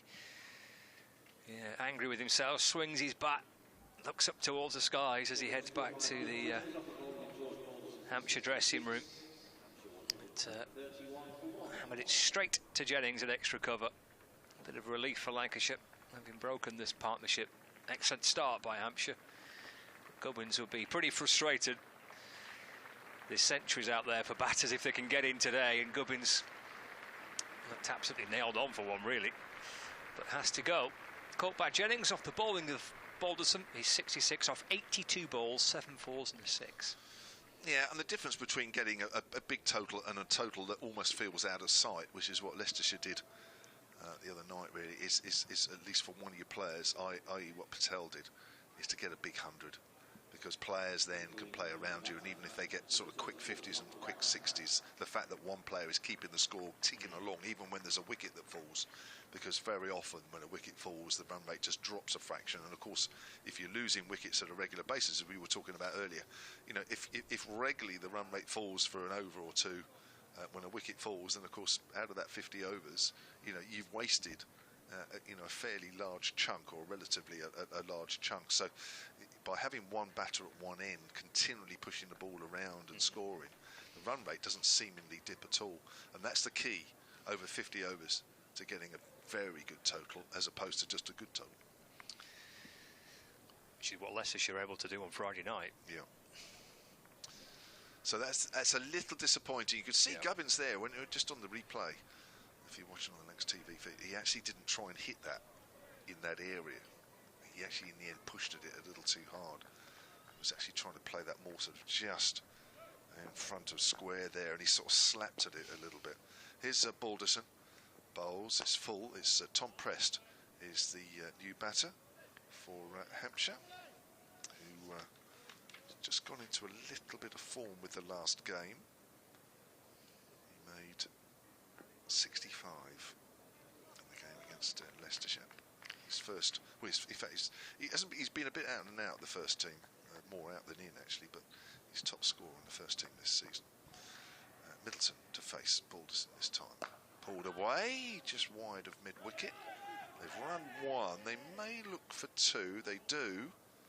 As the throw comes in from Hurst in the deep. 34 for one. Got a bit of a handy habit though, Balderson, of picking up wickets for Lancashire, both in red ball cricket and in the One Day Cup. Bowled nicely on Friday. Done a tough night for the bowlers. That's a very handy habit, Balderson, of picking up wickets and breaking partnerships. Comes in and bowls, length ball, and Middleton pushes that back to the bowler. Yeah, he's been quite clever, hasn't he? He's bowled a couple of cutters, hasn't he, to sort of cut his fingers across the seam there, which just trying to hold the ball in the wicket a little bit, although there won't be too much of that, but just even subtle changes of pace will help, because he's the sort of pace that batters will feel that they can get after. So just angled in a fraction, tucked away down to fine leg by Middleton, who moves on to 58. Brings Tom Prest back on strike, the 20-year-old, who last year in the game against Kent at Beckenham hit 180 something, which is now Hampshire's highest ever list A score. So he shows a lot of promise. Just needs to play a bit more first team cricket. Plays that nicely off the back foot, just opens the face as it goes back on a point. Fielded on the boundary, I think the fielder's just about kept himself inside the rope there. It'll be couple for Prest. But yeah, he's a good little player. But I know he's only 20, but you do feel that when you show promise, you need to be knocking on the door a little bit more in first team cricket than he is. He's only played a couple of championship games. Got injured in the middle of the T20s. There's a replay of Gubbins' dismissal if you're watching on the live picture feed. Simple catch for Keaton Jennings there at extra cover, takes it chest height. But you just felt Gubbins was just looking, got a bit excited really, went at that one. Was trying to hit it down into the ground, but I think as the ball's coming to you, sometimes you get excited and you go at the ball a little bit, so in the end you're not hitting it down, you're hitting it in the air. Pressed 5 first-class matches. His debut came in 2021. Morley bowls and Middleton goes high, loads of height, and should be caught, and is. A safe pair of hands of Josh Bohannon coming up from the long-on boundary. And Lancashire have found one wicket and backed it up by finding another one quickly after. One goes and the other one not too far behind. So both openers have gone for Hampshire. That kind of slog sweep attempted by Middleton. Loads of height, sent it up towards the mid-on region. But Bohannon coming up from the boundary. He takes the catch. And Middleton goes for 58 and a breakthrough for Jack Morley. And that opening partnership has come to an end with now both openers out in quick succession. 137 for 2. Well, that's not great cricket from a Hampshire point of view. Two openers going along really, really nicely, and then both out within an over of each other. I'm afraid that will set Hampshire back, and Lancashire will be very happy with that. That will, we were just saying a few minutes ago about getting a total that. There's a difference between it being a very, very good total and just a good total, and when little periods of play happen there, then for Lancashire, they'll already feel that the total that they might have been chasing with the two openers going well might already come down a little bit. listen, he's only 21, Fletcher Middleton. He's playing his first, well, apart from this competition, which he's played in the last couple of years, you know, he's playing in all four, well, not playing the T20, but in the Championship and this. You know, he's learning, but he really cannot afford to get out straight away after seeing your opening partner go. You know, that's not great. I think that's not come out in the middle of the bat. I think he was trying to drag that a little wider and mid-on. He's come off near the bottom and it's gone too straight, but even so, not good. Ben Brown, the new batter. Morley into Brown. Trying to force the ball away, but he playing a miss. Sneaks through to George Lavelle and flicks off the bells with his gloves. So 2 new batters. Because you will be feeling a little bit more pleased with things at the moment. As Brown's off the back foot and that's chopped into the offside for a single. Almost a sense of relief, I reckon, probably for Lancashire's players. Where's the breakthrough going to come? Well, they've managed to find a way of dismissing both openers. Frustration for Hampshire, having lost Gubbins, and then Middleton following just a few moments later. So Preston Brown now having to try and start again. Tom Prest, he's the man on strike. Is Morley, his left arm round balls, full ball, which brings the bat down, digs it out.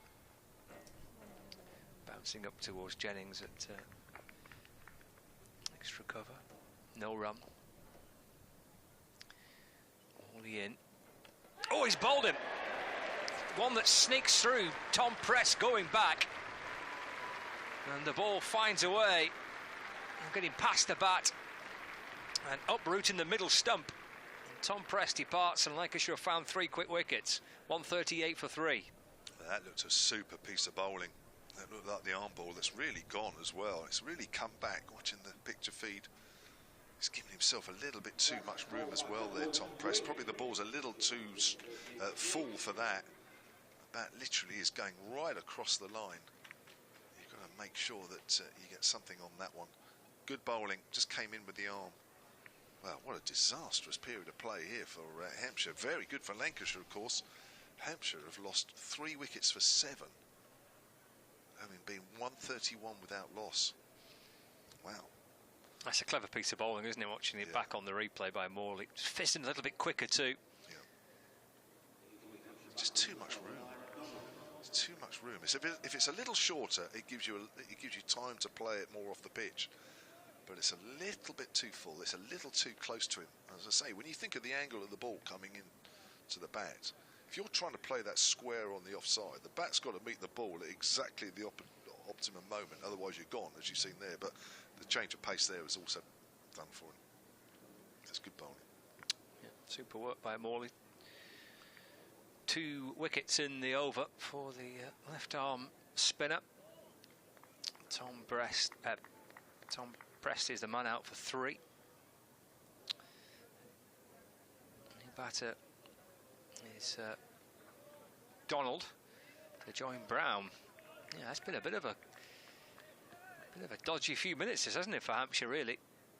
Going swimmingly. 131 without loss. Now 138 for 3. So Lancashire have an opportunity here. Slip in place as well for the final ball of the over. Loopy ball by Morley to Donald. Drives to cover. No run. Excellent stuff from Lancashire's left arm spinner to complete the 25th over. It's the halfway stage, this, of the Hampshire innings. Metrobank One Day Cup fixture live from Manchester at Emirates Old Trafford between Lancashire and Hampshire on 5 Sports Extra. Commentary across the BBC Sport website and app. Pictures being beamed via Lancs TV. And Lancashire have fought their way back into the game. Yeah, very, very good over. I don't think Lancashire will mind, actually. Halfway stage, 138 for 3 on this pitch. They'll be pretty happy with that. Going into the 24th at 131 without loss, that was a different kettle of fish. But things looking very differently now, and the Wasp has come right down to 314. Here's Balderson with his right arm medium pace, bowls to Ben Brown. Pushes that up to mid-off. Now, Ben Brown is not having a particularly great season all round, actually. Not just in this competition. In the Championship, he's short of runs in this competition. Has got a half century, though. That was against Essex. at the Aegeus, second game up, but nothing around that in his 3 other innings. As Balderson comes in, bowls, Brown, the full defensive, plays that out to extra cover. It'll also be interesting to see how Anarian Donald plays this situation, because he doesn't hold back. He has a very fast scoring rate, and he sometimes can be his own worst enemy. What you don't want to do is see a soft dismissal early on, especially after what we've just seen in the last couple of overs. So this will be interesting. Got one man out of form as Ben Brown pushes that out to point. Throw comes in at the bowler's end, and you've got another man at the non-striker's end who potentially does give it away with soft dismissals. But if Donald doesn't, and he gets going, he's good fun to watch, isn't he? He's great to watch. Yeah, you'll have seen him, I guess, in the past. You know, again, if he bats the full 25 overs, as Brown plays that out quietly into the covers, Keaton Jennings comes round, you know, Hampshire will get past 300. But in this situation, you don't want to see another wicket from a Hampshire point of view. You want to see something build. But have they got the time to build on this wicket? It's been a super last few minutes for the home side as Brown works that on the leg side into the gap and moves on to 2. Hampshire won 39 for 3. Already has a different feel, the innings, doesn't it? It's almost as if we're playing on a normal wicket again. Isn't it? Where it's amazing what a couple of wickets can do, isn't it? It's that run rate, you'd think will come down. It just depends on what Donald does. The run rate at the moment is over 5 1/4. As Balderson comes in and bowls to Donald. Donald works that down to 3rd. He's off the mark with his second ball he's faced.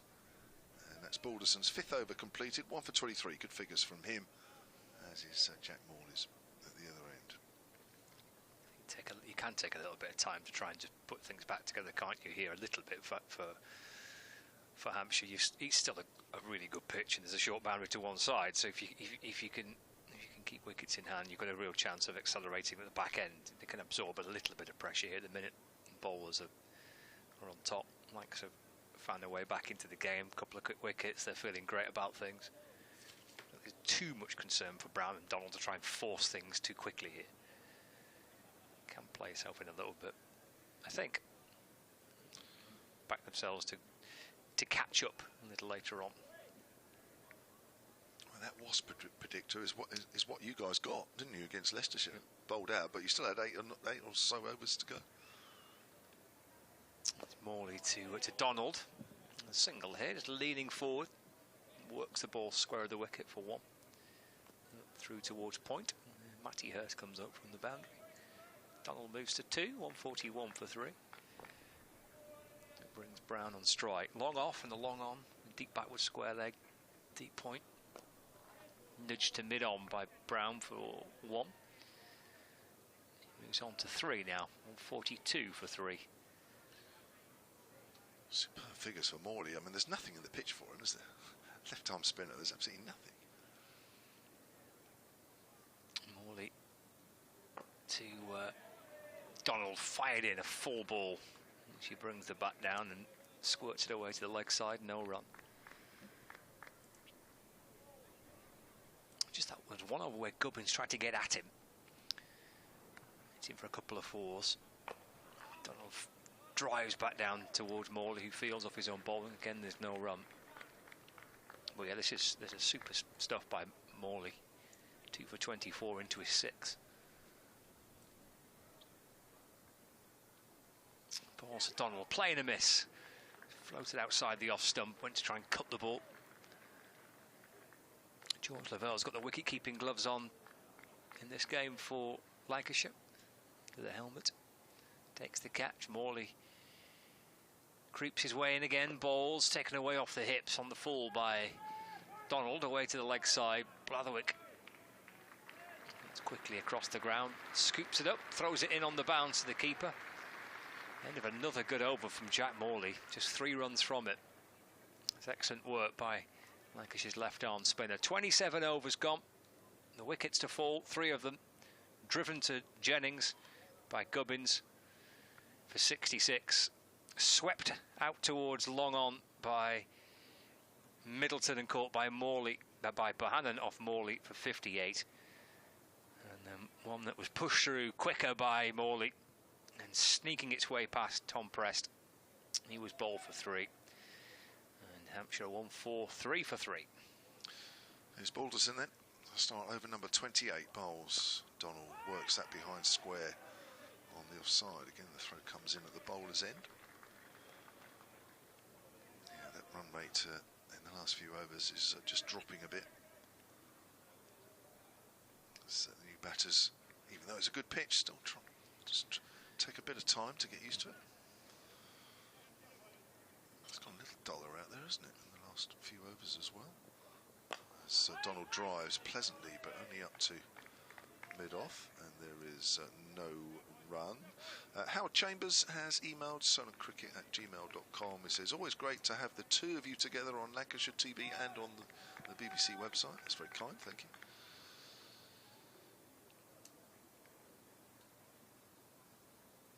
Other streams, he's talking about the picture feed, can be quite home club biased. Well, that's why it's nice to have, you know, home side commentator, away commentator, isn't it?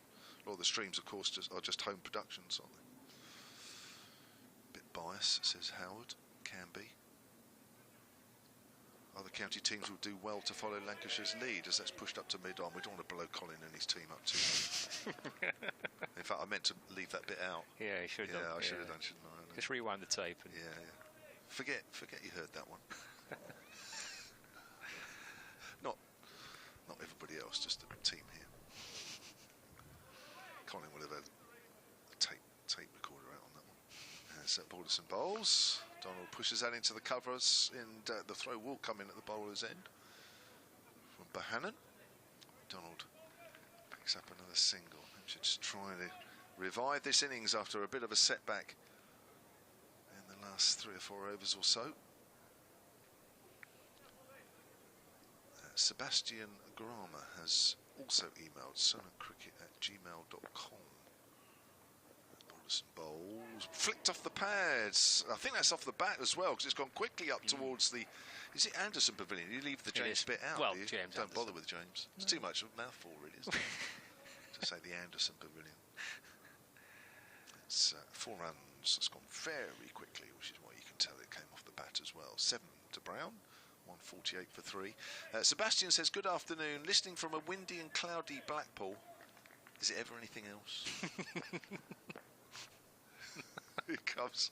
You didn't need to put that bit in, we know. As that's pushed back to the bowler. And there's no run, especially on the seafront there. That's windy as. we were there the other week. It was lovely. Was it? Yeah. Was it really nice? No wind? Well, Oh no, it was a seafront, bit but breezy. Yeah, but it was sunny. Yeah. I've been to the. I don't think it's the Tower Ballroom, but one of the ones just down the road from there. Okay. When my daughter was doing the university dance thing, and we could hardly stand up straight on the seafront. It was too that windy. windy. Yeah, God, it's ridiculous. But I'm sure many people have said that. So nice to see that the weather is more appropriate for cricket at Old Trafford. I can only imagine that getting up to row 71, that's the big temporary stand to our left, which we were talking about earlier, is like ascending to the top of the Blackpool Tower on stairs. Much appreciated for the solid effort in the commentary box, says Seb. Thank you. It's meant to be similar. Here's Morley to Donald. It's driven down the ground. Morley actually gets low to his right off his own bowling to stop it, but just going to deflect the ball 2 or 3 yards away. Sneak through for a quick single. 149 for 3. Donald moves on to 5. Brings Brown on strike. Sun comes through.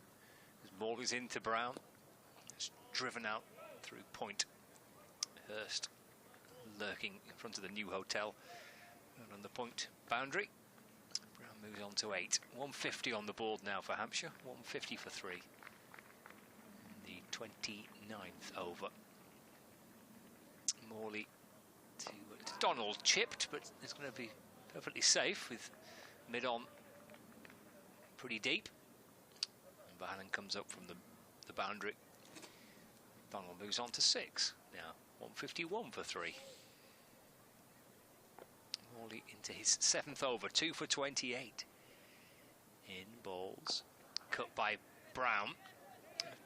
Could be worth a couple there. They do toy with the idea of coming back for 2 because he's quite a big boundary on the offside, and Hurst has got quite a bit of room to make up. He gets the ball quickly, sends it in with a bit of pace, and denies the possibility of a second. So a single off the first 4 deliveries of the over, and a 5th. As that's worked through mid-on by Donald. Takes his total on to 7. Hampshire now 1-5-3 for 3. With 1 ball left of their 29th over. Quickly through his 7th is Jack Morley. Skips in again. And Brown defends off the front foot, just pushes out into the offside. Brown picking up Keaton Jennings, Lancashire's captain, an extra cover. He'll be mightily pleased with his young left-arm spinner, who's producing a fine spell from the James Anderson end. 7 overs, 2 for 30 now for Morley. 29 overs gone for Hampshire. It's 153 for 3. I got an email here. Thank you to Adrian Thomas, who's put me right on something. I get a lot of these emails. Saloncricket@gmail.com. I said earlier that Tom Press 181 against Kent at Beckenham last year was Hampshire's highest list A score. He says surely the 190 by James Vince against Gloucestershire in 2019 at the Aegeus was the highest year. Right, it was the second highest at the time, I think. I know it was something like that anyway. It was a record something. That's a length ball by Balderson. Is that Balderson? It is. It is Balderson. Yep. Pushed out into the covers again by Donald. You just feel that Donald is a bit like a coiled spring at the moment. He's just feeling his way a little bit into his knock. As I say, if he's out there for any length of time, you will be entertained. He's probably just playing the situation a little bit, which is good to see. There's Balderson bowls. Donald gets an inside edge there, slightly quicker ball. Goes down to fine. Donald moves on to 8. 154 for 3. Certainly the boundaries have dried up here for a little while, which is again another sign of a team that might not quite get the runs or the total that they probably should. Just knocked back by those 3 quick wickets. Sending the keeper back there, Lavelle, for Ben Brown. Comes in again, runs away from us. Brown just with that short arm pull shot of his goes out to mid-wicket. Brown moves on to 11, and the Hampshire total on to 155 for 3. Recent scores for Donald in the one-day cup: a 47 against Essex, 18 against Nottinghamshire, 25 against Leicestershire. In the 3 group games. Comes in again, Donald puts his head out square on the offside. Yeah, he's been a little bit unlucky the last 2 or 3 years. He's had some horrendous knee injuries the last 3 years or so. I think he missed about nearly 2 seasons with it. So he's sort of still feeling his way back, really. But when he plays in the Championship side, as he did last year, sort of batting lower middle order, got some useful quick runs which just changed momentum, and did change momentum. So as he pushes that up to mid-on, he's going to take a quick single. Good running. Comfortable single. Moves on to 9, but he's just been struggling really to get in the side in the Championship. I'm just trying to think. I'm sure he's played in the Championship, but it looks like he hasn't actually. Hasn't made it. Only played a handful of T20 games as well. That's another short-arm jab, which has gone finer from Ben Brown this time, and he'll keep the strike at the end of the 30th over. It's quite quiet at the moment out there, isn't it? 157 for 3, which I'm sure Lancashire are very happy to have that situation. Yeah, quite a few single-figure scores in the blast for Donald this summer. 5 against Worcestershire, 8 against Somerset, 2 against Middlesex, 4 against Essex. So yeah. Big month for him, isn't it, really, then, in this competition? It is. To try and play some cricket and play regularly and contribute. He's at that time of his career, 26 years old, where he does need to be playing a lot more than he is. And yeah, he got injured in the T20 as well, which didn't help. So he sort of missed a bit of cricket after that. Jack Morley to start his 8th over, in balls to Brown. Starts with the dot as Brown tries to find a way through the offside, but it's well guarded at point and short extra cover. Lancashire's captain Keaton Jennings buzzing around there at short extra, stopping the ball. No run. Morley to Brown. So he does find a way through the offside, just in front of square. Moves on to 12, 158 for 3. Well, Donald got a chance in the quarter-final against Worcestershire because Ben McDermott got injured, had a bad back, but he actually broke his finger in the warm-up. Waits Donald for Morley and drives nicely through mid-off. Takes his total to 10 now, 159 for 3. But actually played, and we didn't know. He still kept wicket and he opened the batting. But of course then after that game it meant that he missed a little bit of cricket after that. Morley to Brown. It's worked to the leg side this time. Mid-wicket is Will Williams to field, low to his left, maybe 2 or 3 paces to his left. Hands it back to Morley, he's quickly in again. Brown waits, full ball, flicked away off the toes. To the left of the square leg umpire this time, and Jack Blatherwick comes up from the boundary to field. Ben Brown moves on to 13. It's 160 for 3. Gets Donald back on strike. 10 not out. Settles into his crease as Morley comes in and bowls to Donald. Forced through mid-on for 1. Sorry, through mid-off by Donald. Punched out towards that long off boundary where Dame Villas is fielding. And that's the end of the over. 31 gone.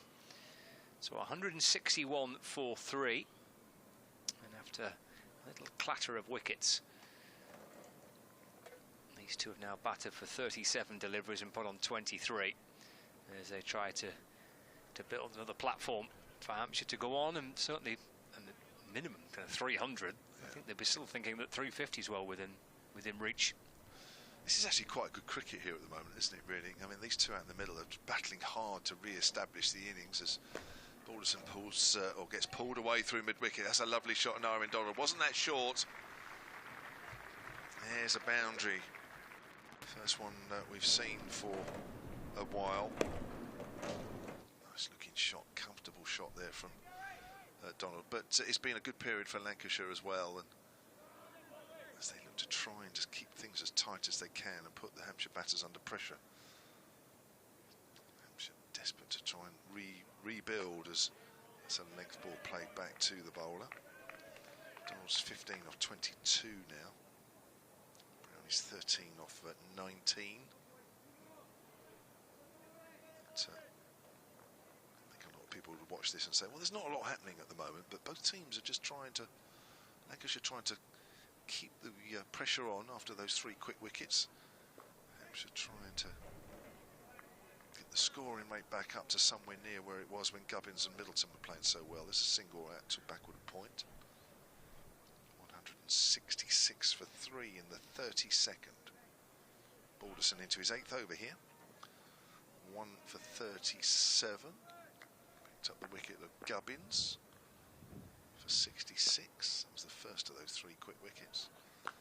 Length ball to Brown, is in behind that one. Plays that back to the bowler. Gubbins the first to go, 66 off 82. Then Middleton 58 off 63. Pressed 3 off 4.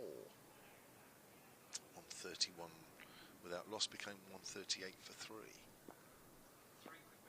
Here comes Balderson again. Slower ball, almost a Yorker, but Brown manages to turn that away on the leg side. We'll run the second one as 3 fielders converge on it. Perfectly placed by Brown behind square on the leg side. And he moves on to 15, and it's 168 for 3 here. Run rate still above 5s, but on a pitch such as this you feel that that needs to be a little bit more than that. They do by the end of the 50 overs. Length ball which Brown just pushes out on the onside, almost suggesting there, Ben Brown, that they kept a fraction low. End of the over, 32 gone, 168 for 3. Wasp is predicting 3.13. It's sort of hovering around 3.11, 3.13, 3.14 or whatever, but certainly a lot lower than it was before those wickets. And if you're watching on the TV feed, that was the first of them, Nick Gubbins. Middleton. Look, he came across Middleton, didn't he? Definitely trying to go wider than mid-on. Just came off the toe of the bat. Pressed really, trying to play across a quicker delivery from Morley. Trying to play it too square. Good spells, isn't it, by Morley and by Balderson. We're going to see the end of Jack Morley, at least for the time being. He's got 2 left. You see the return of Will Williams, but Morley's spell, 5 overs, 2 for 15. That's a terrific return from the left-arm spinner. And George Balderson's gone through 8 overs on the spin from the Brian Statham end. He's bowled 8 overs, 1 for 39. So good period that for Lancashire between the left-arm spin and the right-arm medium pace of George Balderson. Well, you've got 2 bowlers bowling in tandem there, going for less than 5 and over. And we were saying in the Leicestershire game here, if you went for 6s or under, you've done amazing. That sequence of spin comes to an end. Will Williams is in. And Donald tries to drag it out towards the leg side and does, but doesn't quite time it as he was hoping for, I don't think. Just send it out towards Blatherwick on the square leg boundary. Gets a single. Donald moves on to 17 now, so 169 for 3. Brings Ben Brown back on strike. So there's a deep square leg, fine leg, with a deep point. And third man. Williams to Brown. Brown playing it from the crease. His wrists almost just tucked into his hip as he tries to force the ball away through the offside. Jennings has been quite busy at extra cover, Lancashire's captain. And stops the ball, pondering his next move. Well, his latest move is to go back to Will Williams. Ball 5 overs for 20 with the new ball at the start. Could have had a wicket, of course. Middleton edged, went to the glove of Lavelle, just couldn't quite keep hold of it. It's down the leg side by Williams, and a wide signal by the umpire. Score moves on to 170 for 3. Stephen Brady on the tweet says, "Hi Kevin Scott, was listening and watching to your double act on Lancashire TV. Since the man in black with endless cables came," that'd be cool.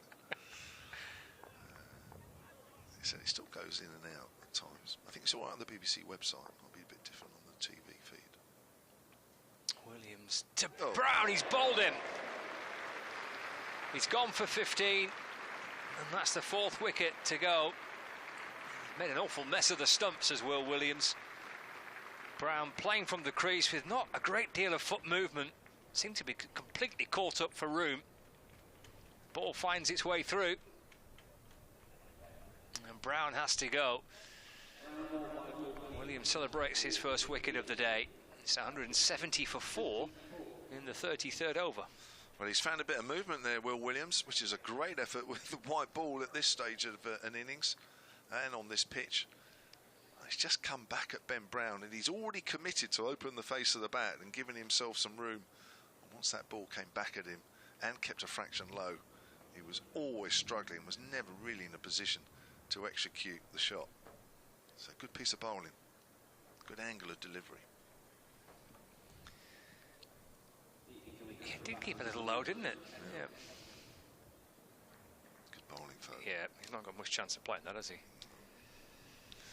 In no position whatsoever.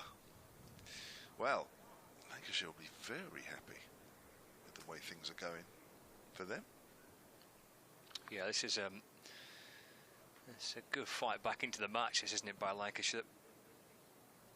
They jumped in with the opportunities. As soon as Gubbins got out, Middleton followed shortly after, followed by Prest.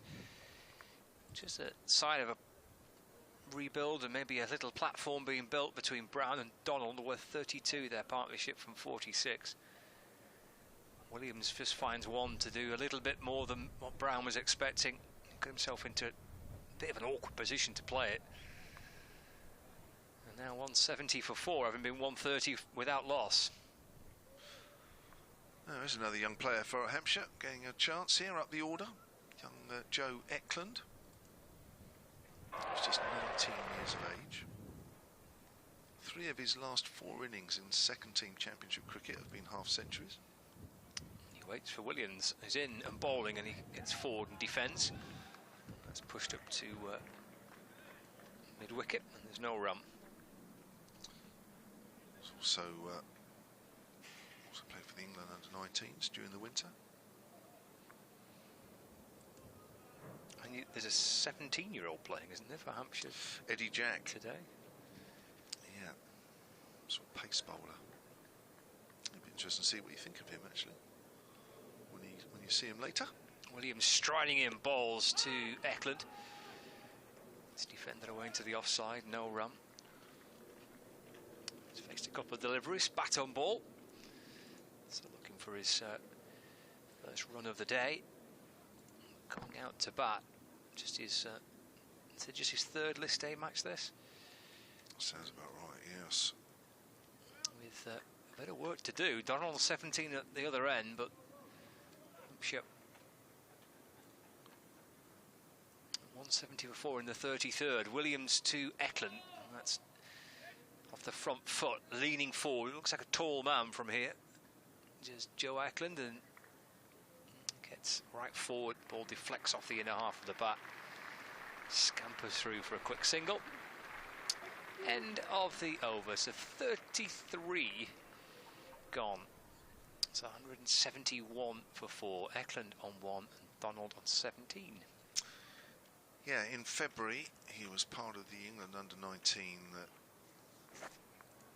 team that played a one-day international series out in Australia, and before Christmas had a trip with the under-19s out to the United Arab Emirates. So we've got a new bowler. We've got Jack Blatherwick back into the attack. Yeah, Balderson's 8 over spell. 8 overs, 1 for 39. Good work by Balderson from this Brian Statham end. They've done a very good job, Lancashire, here restricting Hampshire. That wasp total now has dipped below 300. That's the predicted total for Hampshire. That's the first time that's happened. It was about 360 odd when Gubbins and Middleton were going well, and as the wickets were falling, so Wasp fell too. Below 300, that doesn't look enough. As Balderson comes in and bowls. Almost a Yorker there, dug out by Eklund. Slight hesitation between the batters, but they're home. Donald came down the wicket and just for a moment stuttered. To get that call in right. 172 for 4. Yeah, just a little hesitation, wasn't it, between the two batters. A little delay, yes, no, and they do decide there is a single there. Even with the delay, would have been okay with a direct hit. He was back, but just a little uncertainty. Blatherwick in again, this time to Donald. Donald off the back foot, forces that into the gap in the covers. And with that single moves on to 18 and 173 for 4.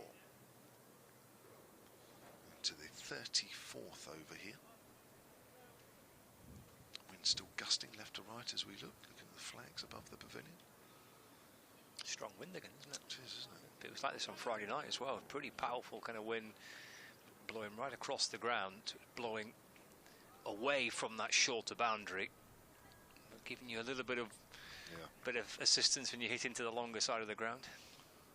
Blatherwick to Eklund, and Eklund gets wrapped on the pad, trying to force that away on the leg side. It feels like the wind's blowing in here, but it's obviously the air conditioning, isn't it? Well, I can feel it from time to time. Could be them. Unless somebody's got a window open at the back. We've got our windows open at the top here as well. I don't know, maybe it's a bit of that. Does feel a bit chilly, doesn't it? Just a bit. Yeah. There's the flag above the Anderson Pavilion. I've shortened it as well now. It's easier to say, isn't it? James Anderson Pavilion sort of goes on a bit, really. Here comes. It's a good job he's not here.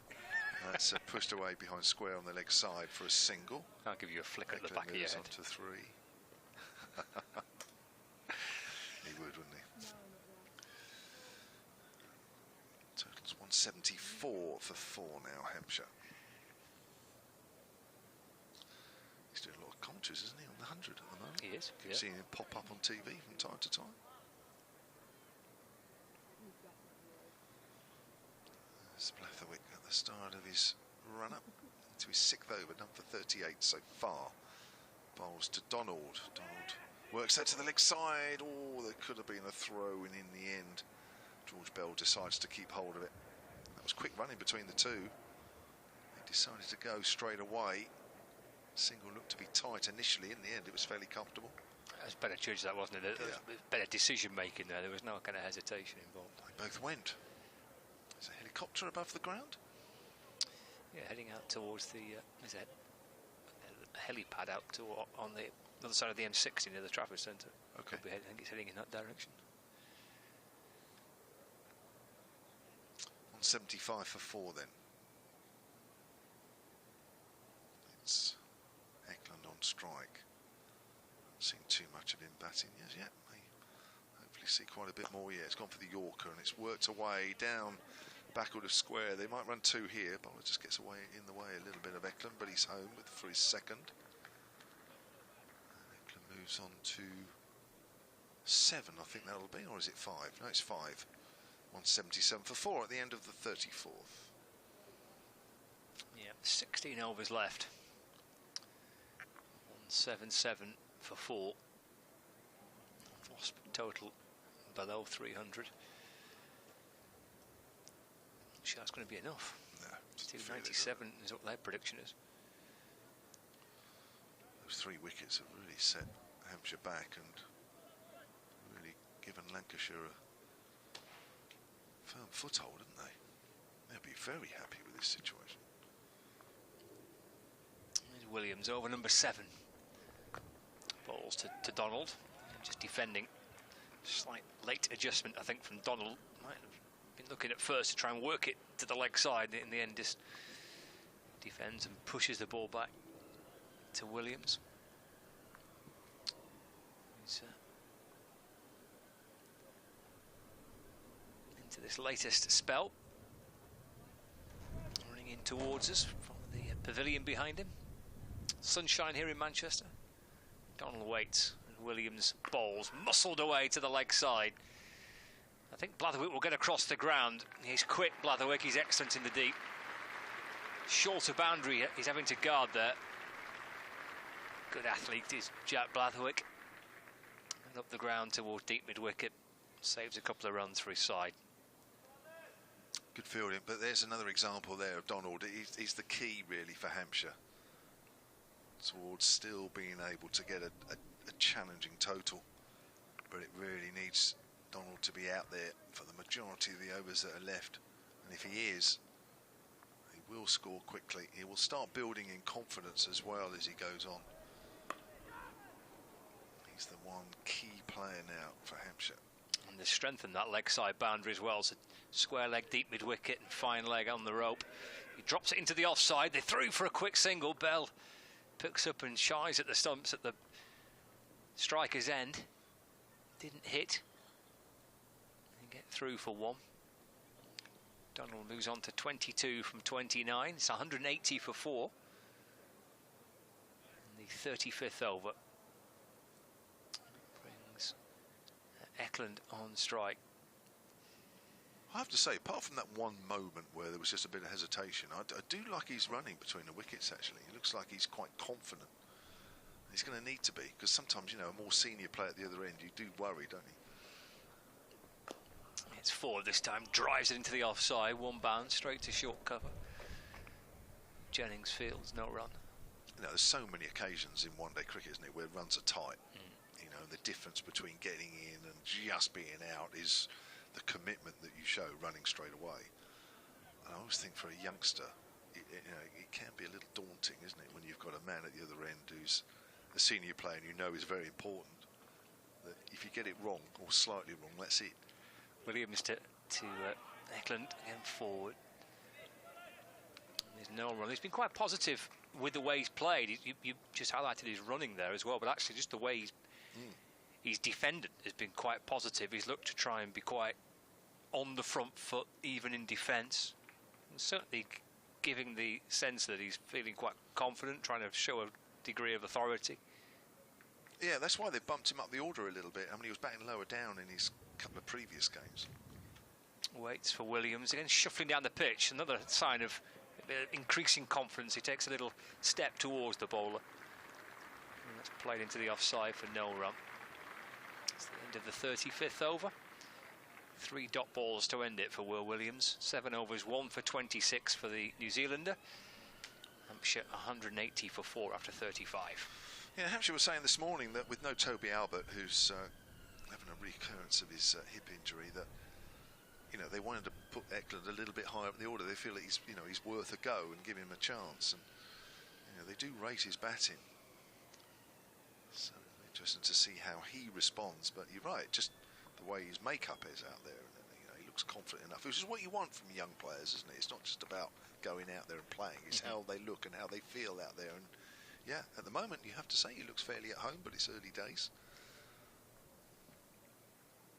Blathwick starts a new over to Donald, drives that into the ground, fairly full. They're asking for a caught and bowled here, the feeling that it came off his boot as it went back to the bowler, but it's difficult to get decisions for those.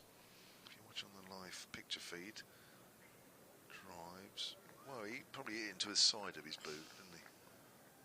So probably worth a little shout there, isn't it? Good Yorker, wasn't it, to him? It was, yeah. Keep it up to Donald, don't give him too much room. As Blathwick comes in again and bowls, Donald drives into the gap in the covers, moves on to 23, 181 for 4. These two coming together when the score was 170. So just the 11 runs they've put on, but that run rate is staying just over 5s, but it's been stuck there for a while. Really put pressure on Lancashire. That needs to be up to still time. Still just over 15 overs to go. Where are we in the 36th? Just over 14 overs to go. Plenty of time, especially if Donald's out there for a while. As I think it comes in again, gone for the Yorker down the leg side this time. Could take from Lavelle, but that's comfortably a wide. He likes the full delivery, doesn't he? Yeah, and he can be a little guilty at times of being a little leg side with them. Yeah. Jack Blatherwick. I like watching him bowl. He bowls at a good pace. He bowls with a lot of heart. Jack Blatherwick runs in hard for his team. Good fielder. Clearly thinks about his bowling as well, doesn't he? Which is again a good sign. Playing his 10th List A game today, Jack Blatherwick. That's down the leg side again. He's just trying to spear those full deliveries in towards the feet, and he's just starting it a little too straight. But of course in one-day cricket where you don't want to give any width, the temptation is to start the ball straight anyway. Is that Will Williams giving him a better word of advice? It is, yeah. Probably saying to him, don't be too clever. There's the Hampshire batters that are under pressure here. They won't be too silly at the moment. As he comes in and bowls, length ball. Eklund pulls it away, doesn't time it. Goes out to mid-wicket, fielded by Bell. Just keep it there or thereabouts. Looks like Will Williams is giving him plenty of advice, walking across from mid-off, having another chat with him. Important that though, isn't it? Williams is senior of the two bowlers there, and I guess you got to work in tandem, haven't you? Yeah. Bowling mate at mid-off and mid-on. It definitely helps sometimes when somebody's talking to you, because when you're bowling, you've got the ball in your hand, you don't always see the bigger picture. Blathwick bowls down the leg side, there will be another one. Oh, he's a little bit disappointed with that, Blathwick. Can't quite believe it. I think it's more to do with the fact that he's already conceded a couple of wides in this over more than anything. Will Williams will come and have another chat. His football skills are not the best. Will Williams has to run back. Probably won't get a chance to have a chat now because he's had to run back and get the ball. He's lost the chance. Although he's making up for it. Just, I know you'll be saying to him, look, don't get too clever. Different if Hampshire were 180 for 0 and 25 overs had gone, but here he is, bowls. That's better line, isn't it? They're going to take a single up to Williams. Throw well backed up by George Bell.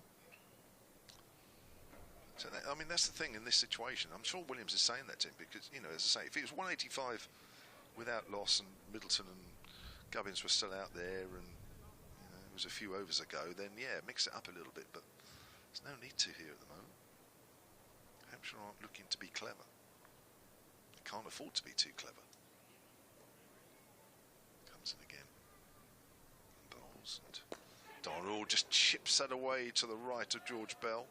Gave himself a couple of paces down the pitch as well as he does so. A couple have gone in the air from Donald, which have gone well away from the fielders. On another occasion, of course, they're going straight down the fielder's throat, but at the moment Donald's picking the gap. 24 of 32 for him is at the non-striker's end, which brings Eklund back on strike. 6 of 12 for the youngster. As Blathwick comes in again and bowls. It's well played, plays that late and works it down to third. 188 for 4. It's a very quiet period of play. And as I was saying, even a few overs ago when it was quiet then, Lancashire will be happy with that. Yeah, they will, yeah. Well, Donald here is the key. They need him, Hampshire, to be in for the final 8 to 9 overs or so, where they can maybe have a bit of a dart. 24 from 32. Tom Aspinwall. Just seen him on Lancs TV. 6 overs for 37. Run rate has just dropped a little bit over the course last couple of overs. Jennings, the Lancashire captain, continuing with Will Williams. He's got 3 overs left. Blatherwick's got 3 left. Aspinwall 4. Morley and Balderson 2 each.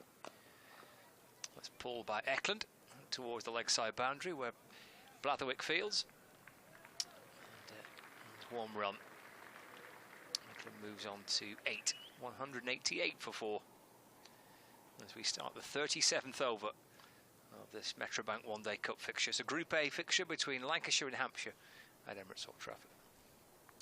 Got a tweet here from Aid Smith at Solent Sports. It says, great to see clips from the other grounds. I think that's new for this year, isn't it? Yeah, it is. So picture feed. Doing a few score updates. So Williams bowls to Donald. That's worked up towards mid-on. Shuffles through for a single. Moves to 25. 189 for 4.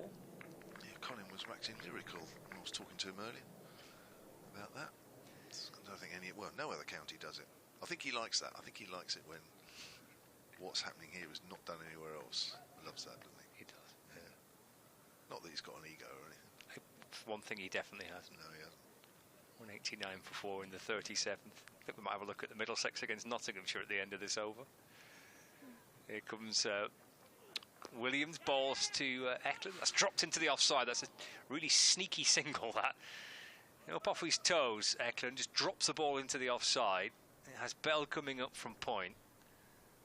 And they get through for a very cheeky single. Good running though, 190 for 4. Yeah, apart from that one hesitation early on in their innings, the running has been very good between these two. Good understanding. It's going to need to be because Lancashire are bowling tight here. There's been a couple of wides, but other than that. Williams to Donald. That's muscled out to the leg side. Blatherwick under it, takes the catch. It's a big breakthrough for Lancashire. Donald, potentially key man for Hampshire, and into the final dozen overs. Has to depart. Caught by Blatherwick on the deep backward square leg boundary. And Williams strikes, and Hampshire lose the 5th wicket. 190 for 5 in the 37th. Donald is a man out for 25.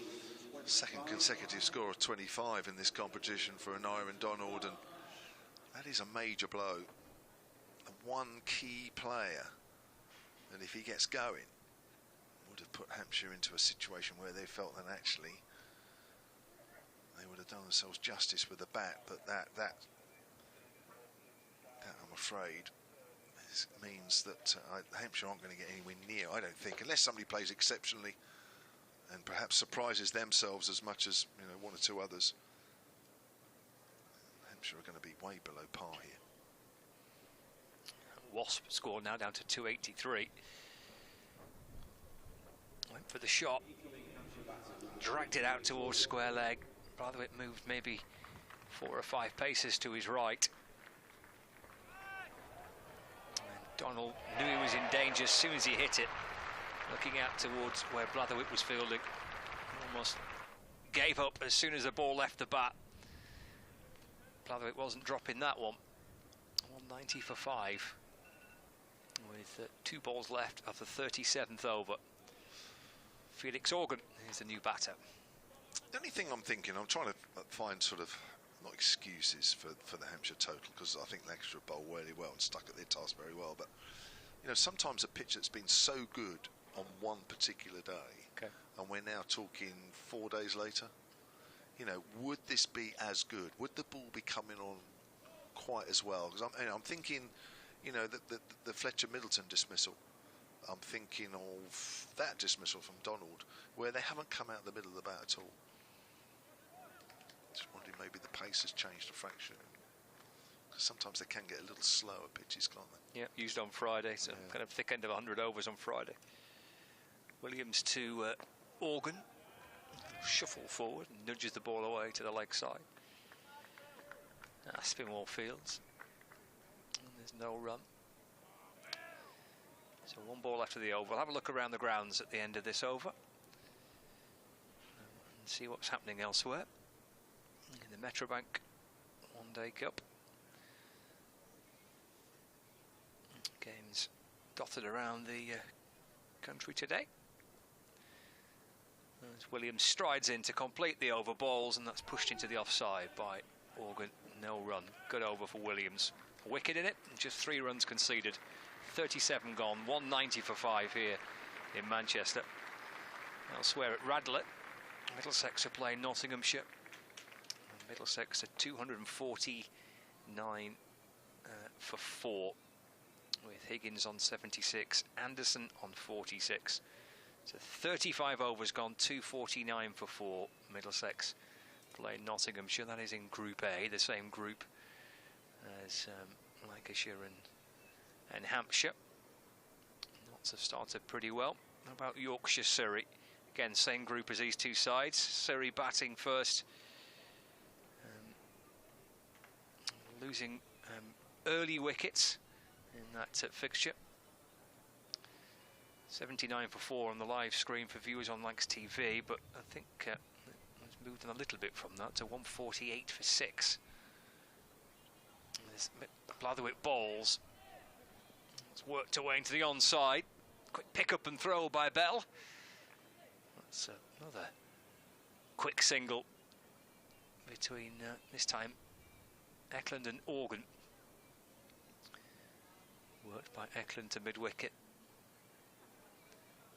And quickly through for a single, so 191 for 5. That brings Felix Organ on strike. So he's the new batter. Faced a couple of deliveries at the end of the over from Will Williams. He's now got Blatherwick bowling from the Brian Statham men with a deep third, deep fine leg, deep square leg. Blatherwick bangs it in. He's looking for a little catch down the leg side. Must just have nudged off maybe the thigh pad or something like that. It's taken by the keeper. Blatherwick wondering whether there was a little bit of glove on it maybe. Oh, actually, a little bit of bat on it, but neither going to the umpire. And on this occasion, not penalised by a wide. Not sure if it did flick a little bit of the thigh pad or not. But did shuffle a little across the stumps there, Felix Organ, and that can be taken into consideration by the umpires. 191 for 5 as Blatherwick strides in again, right home over the wicket balls and defended by Organ. And again for a quick single. Excellent running. Little tip and go. It's pushed into the leg side. And both batters alert to the fact that there is a single there. Organ moves on to 1. So 192 for 5. It's Blatherwick sets off again. With Eklund on 10. Just having a little chat with his captain before he starts his approach here, Blatherwick. Leamington and Bowles. That's cut down to third man for 2 by the time the throw comes in from Aspinwall. Eklund takes his total to 12 now, 194 for 5 in the 38th.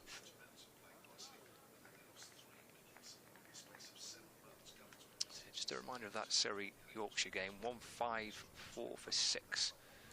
Here's the latest score we've got from York between Yorkshire and Surrey in the One-Day Cup. Short ball by Blatherwick, but short and down the leg side, not taken cleanly by Lavelle.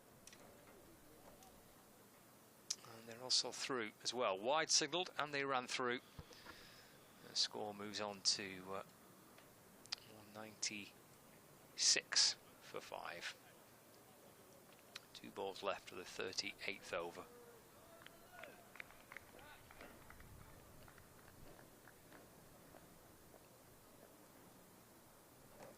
Blatherwick right arm over Bowles to Organ. It's defended to mid-on where Morley fields. And there's no run. Well, there's a lot resting on Felix Organ's shoulders as well. You remember he picked up 6 wickets with his off-spin in the championship game at Southport. Well, he's with the bat now that Hampshire really need him as well. 33 and 7 against Middlesex and Essex. Batting at 5 and 6, and then was left out the last 2 games. Back in the side now, mainly because Mason Crane's gone back to the London Spirit after playing a couple. Oh, it's a new thing for this year, isn't it? If you're not featuring in the 100 for a couple of games, and you get a chance to go back to your county, don't you? Which is quite... Yeah, I think that's good. Yeah, it's a good idea, yeah. Final ball of the over, Blatherwick in Bowles. Foolish ball to Organ, just an off stump, and he defends. Angling the ball away to mid-wicket. Completes the 38th over, 196 for 5. The 2 other games, just to quickly bring you up to date with those: Essex 162 for 5 after 40 overs against Leicestershire, and Derbyshire 196 for 4 after 42 overs against Warwickshire. Yeah, I think that's a good rule because I mean, the first couple of rounds, auditions of the 100. Just go through the wickets again on the live picture feed. Fletcher Middleton trying to work that wide of mid-on, but got off the toe of the bat and too straight. Tom Press giving himself a little too much room. Good bowling there. Just fired through a little quicker from Morley. That nip back from Will Williams.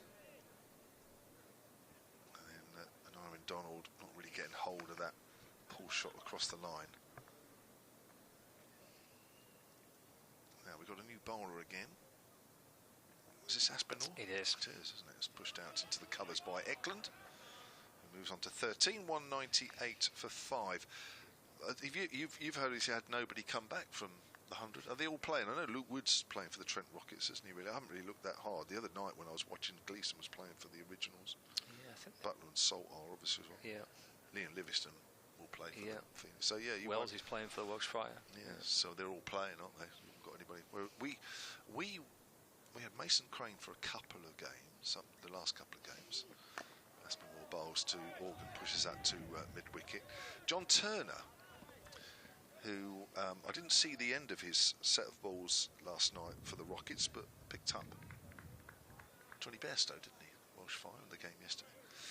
Who's made a really good impression for Hampshire this year. Was back in the squad from Trent Rockets, but then I think they called him back or something.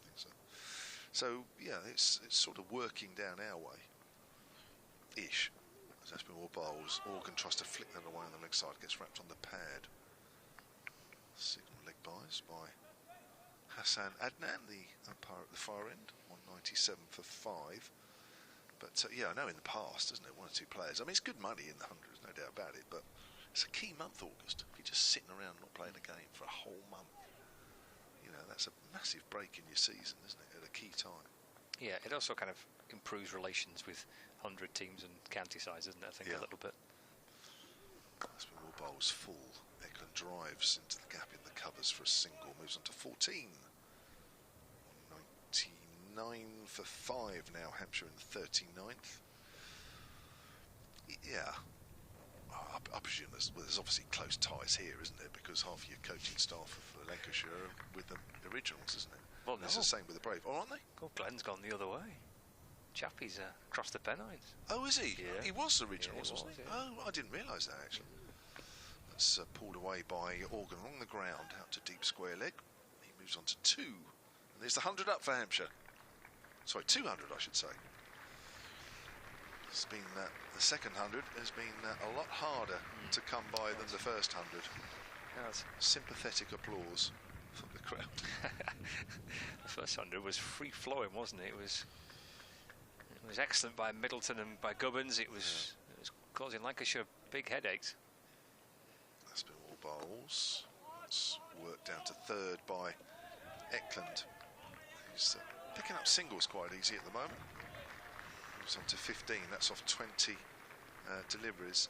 Yeah, I'm just wondering again, and we see it so often with a harder ball comes on nicely, bang, bang, bang on the up. You know, maybe as these balls have got a bit softer, maybe things have got a little bit more difficult if the bowlers get the ball in the right areas. Let's put it that way.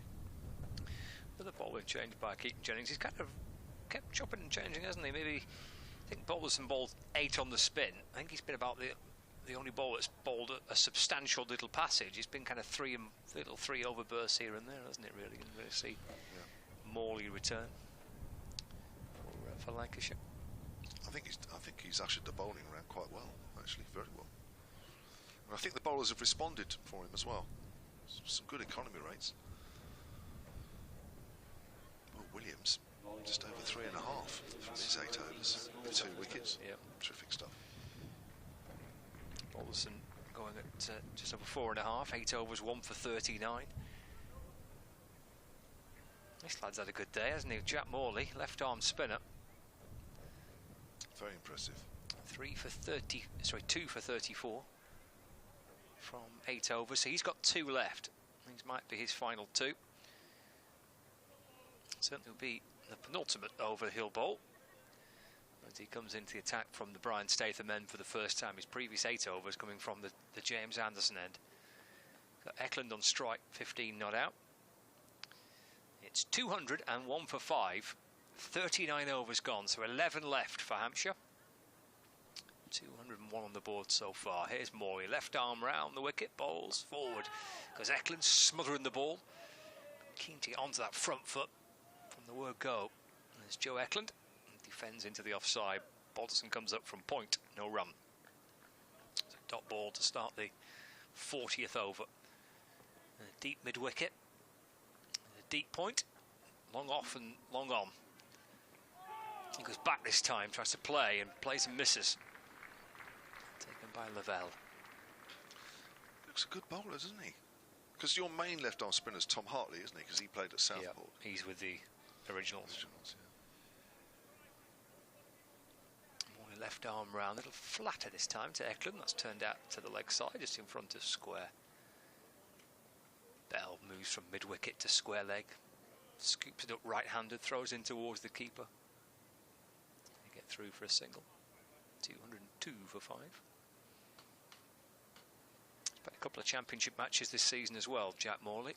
Been in and around Lancashire's side for the last couple of summers. Here's a quicker ball. It's signalled as a wide by the umpire. Fired in down the leg side by Morley. Lavelle did really well to get across a couple of paces to his left. Good take. It was. The score moves on to 203 for 5. Morley to Organ, is off the back foot this time, chopping into the offside, no run. Defending from the crease, Felix Organ. Keeping the ball out. Probing stuff again from Jack Morley. And he comes to Organ. He looks to sweep it. Morley's down on one knee, looking for an LBW. Call straight away, was not out. He's just firing it in sort of leg stumpish, really. He's not turning. That something like that has to turn. Into Organ. It's worked to mid-wicket for 1 run, so he moves on to 3, and he keeps the strike. It's the end of the over. Shout from Jack Morley for LBW. Even not out. as it was angling down the leg side from Morley. 10 overs left. This is the final power play, so that's the extra chance for another fielder out on the rope. For Lancashire, they can have 5 fielders outside the fielding circle now. It's 205 for 5. Eklund on 16, Organ on 3. Scott, you'll probably know a little bit more about this subject than me, or hopefully you do. I've got an email here from Julie Bullock, sellandcricket@gmail.com. Julie says, I'm one of your totally blind listeners listening on Sports Extra. I don't know if you'll be able to answer this one, but I will ask and apologise in advance for any inconvenience caused. No problem. If you wanted to hear the 100 commentary later, I've been talking about the 100 for a little while, here comes Aspinwall, right arm over from the Anderson Pavilion end, driven up towards mid-on by Organ, and there is no one. If I wanted to hear the 100 commentary later than broadcast, but on the same day, is it available on BBC Sounds? If so, how long after, and what command should I give my smart speaker? The reason for asking is I tried last night and failed. The same question applies to any other form of cricket. I trust you understand my question. I must admit, I don't know how to do that. Here's Aspinwall again. Bowls, always full. Driven into the ground by Organ. No run. Well, it is available to listen to again on BBC Sounds. I just don't know what command that you would give your speaker, and I think they're available for 30 days. So you can scroll back on the BBC Sounds app. I think it's 30 days. So it's certainly at least a week, but I think it might be 30 days, and listen to commentaries from games from days ago. There's been more bowls. Wrapped on the pad there, Organ. He's come across that one a fraction, but that's deemed going down as well. But I say I'm not sure what command you would give to your smart speaker with that. But I'm on the... Just looking back on the replay of this LBW, that's going down the leg side, isn't it? I'm on the BBC Sounds app now, and I can scroll back to, for example, last Tuesday and listen to the 100 games that were taking place last Tuesday via the BBC Sport app. The BBC Sounds app. There's been more bowls. Again, it's angled into Organ, who doesn't get anywhere near the middle of the bat on that one. No run. And yeah, I'm going back to the previous Monday, and again, there's games available there. So you can do it, but I'm sorry, I just don't know what command you would give. I don't even have a smart speaker, so I don't know what command you would give, what you'd say to that. But those commentaries from the 100 on BBC Sounds are there for a period of time. So like last night, it's definitely around. It is, yeah. He's wrapped on the pad again. There he's out this time. Organ's trying to flick that away, squarish on the leg side. Just come across his stumps a fraction. And this time Aspinwall's call is granted by umpire Hassan Adnan, and Organ goes for 3, and it's 204 for 6. Just looked a little straight to that one, didn't it? The previous LBW, we watched it back on the replay a few moments ago, like perhaps a little leg side. It's a bit straight to that, didn't it? Middle and leg, maybe leg, yeah. Certainly the closest of the lot. That's why the umpire said that was out. So after that little bit of a collapse in the middle, wickets are falling regularly. So everything that Hampshire didn't want to happen after about the 24th over is happening. Yeah, and conversely, everything that Keaton Jennings was hoping that that Lancashire were unable to on Friday, but perhaps could do today, has happened, which is just keep chipping in, picking up little wickets here and there, little clumps of wickets, little clusters of them. But well, I think Lancashire. I think your point about the pitch is really interesting, and it was used on Friday, thick end of 100 overs. A few days later, it's been used again. We expect it to be another absolute belter. It could be. It's impossible to judge, isn't it? What scores are like until you see both sides have a go on it. But it'd be interesting to see whether 400 for Leicestershire on Friday night. Lancashire were 95 short when they were bowled out, with 8 overs left. Might not be that type of pitch where you're thinking that 370, 380, 390 is a good score. Certainly not a score that I'm sure perhaps going to get now. Comes in to Scott Curry, who's the new batter for Hampshire, immediately off the mark as he works out on the onside. 205 for 6. But either way, they need to find something in these last 10 overs to Hampshire. Yeah, I think sometimes you look at situations and you say, oh, same pitch, 400, oh, yeah. It might very well still be a 400 pitch, but I don't know. I think the signs that with the bowl getting a little softer and older, that may be the fact that that was Friday night and now we're into Tuesday. Very rare pitches that stay the same, do they, over a number of days? They might not change too much, and this probably hasn't changed too much, but I think there is probably just signs that you know, pitches are brought together, aren't they, for a particular game, and you know, all the preparation is ready for then. And a 4-day pitch naturally wears, that's fine, and it's played on. But you know, for 1-day games, they're naturally brought to the right position on that particular day. So the fact that we're 4 days later or whatever, 3 days later. Here's Morley to Curry. It's pushed away into the offside for no run. So Morley will complete his allotted 10 overs. He's got 5 balls left. He's had a really good day with the ball here. Super effort by the left arm spinner. It's chipped up and over and mid off. Mid off is empty because Williams is down on the long off boundary. He's across the ground quickly, Will Williams. So just the 1 added. Curry moves on to 2. Brings Eklund on strike. So he's looking up over his left shoulder towards the leg side. Deep square leg, deep mid wicket, long on, long off and a deep point. Tries to carve the ball away.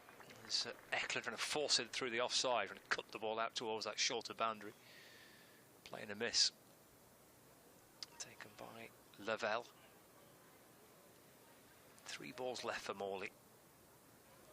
He'll be super chuffed with his work today. Can he get through this 10th and final over with not too much damage done? Eklund works it to the leg side, but just for a single. 207 for 6. I think his command of line has been superb, isn't it? You know, with the left arm, you want him to bowl as tight, sort of middle and leg around that area as possible to cramp the batters. Morley to Curry. That's a single off the front foot, worked into the offside, just at the edge of the fielding circle at extra cover, where Jennings has to move away to his left. Bends down, picks the ball up, hands it back to his young left arm spinner. This is the final ball of his 10 today. Oh, and he's ended with an absolute beauty to bowl Eklund for 17.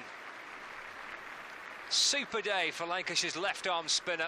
He's got 3 for 40 from 10 overs, and he's saved the best till the end. Eklund's bowled by an absolute lovely left arm spinning delivery by Jack Morley. I think we've seen that before, haven't we? Right between bat and pad, similar to Tom Prest's dismissal, where it just looks as though the ball's going to hang out there a little bit and actually comes in with the arm, and it's a little quicker, skids on. I think that's been what's been really good. I've not seen the guy bowl before. Is that this pitch is doing nothing for him, and he's been very good at varying his pace. And you need something. If the pitch isn't turning for you, you need something else.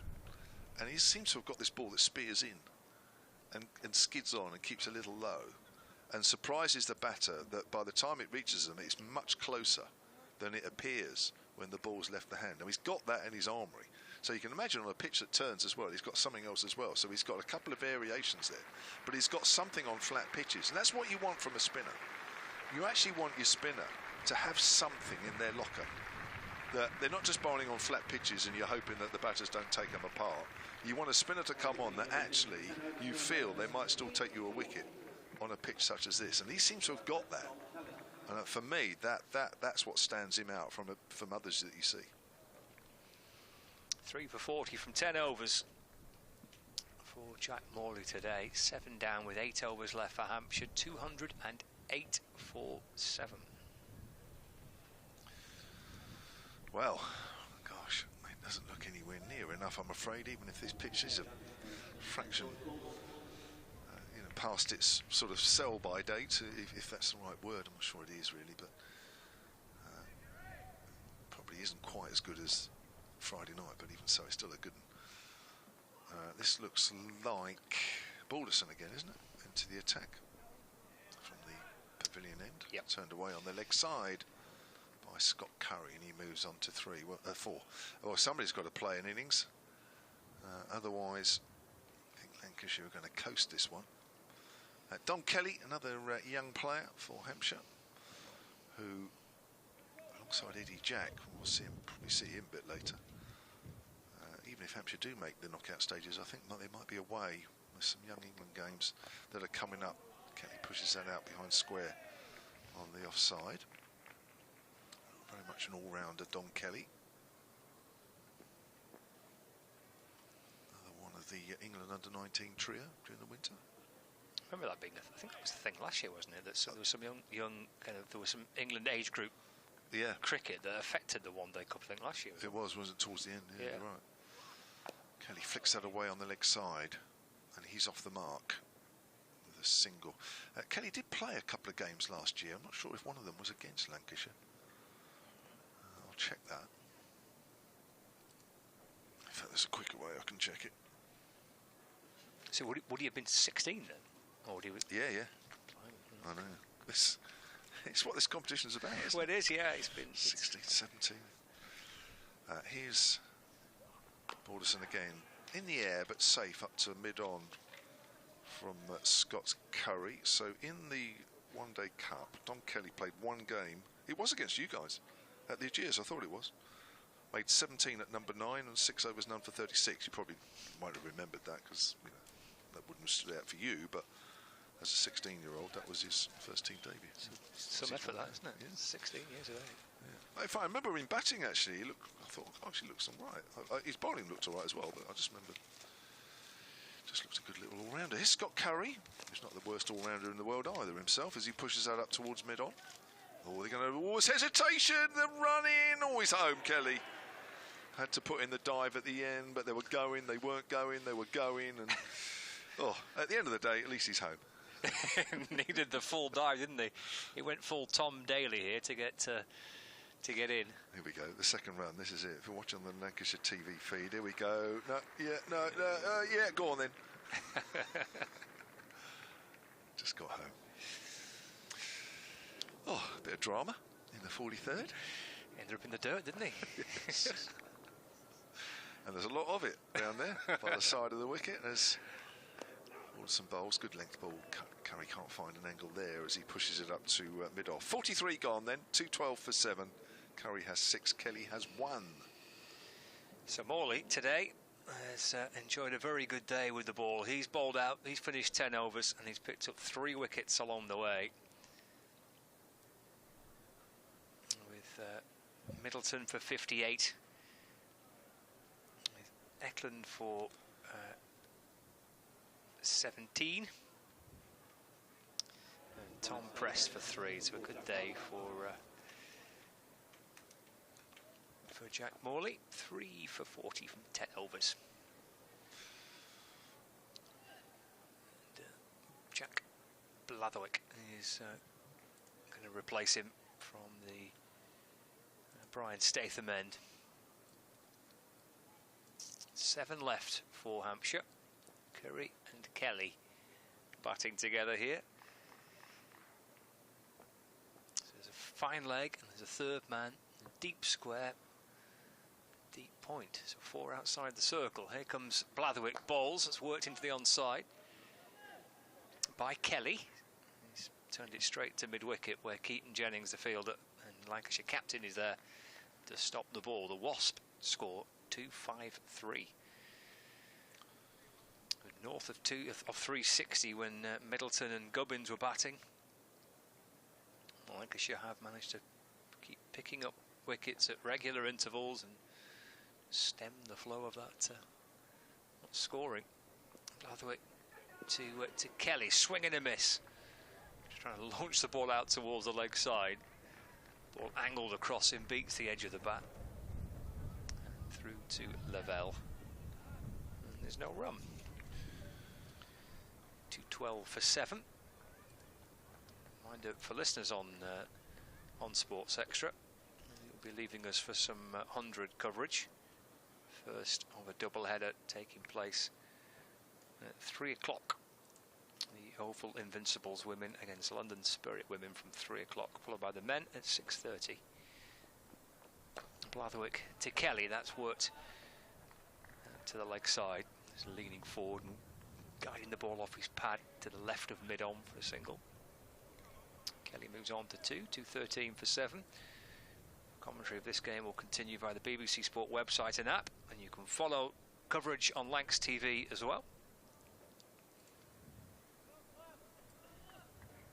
As we see whether or not Lancashire will be able to successfully chase whatever it is that they're set at the minute.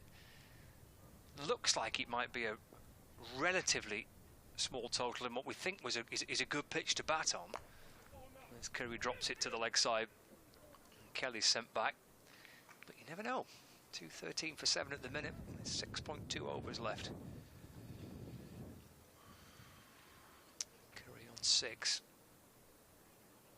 Blatherwick wandering back to his mark, getting conversation with Will Williams. 3 out on the leg side boundary now. Fine leg, deep square leg, and long on. And third man deep point. Here's Blatherwick. It's back of a length. That's pulled by Curry, and Hurst does get across the ground. Tumbling stop. Deep back with square leg, and Curry comes back for 2.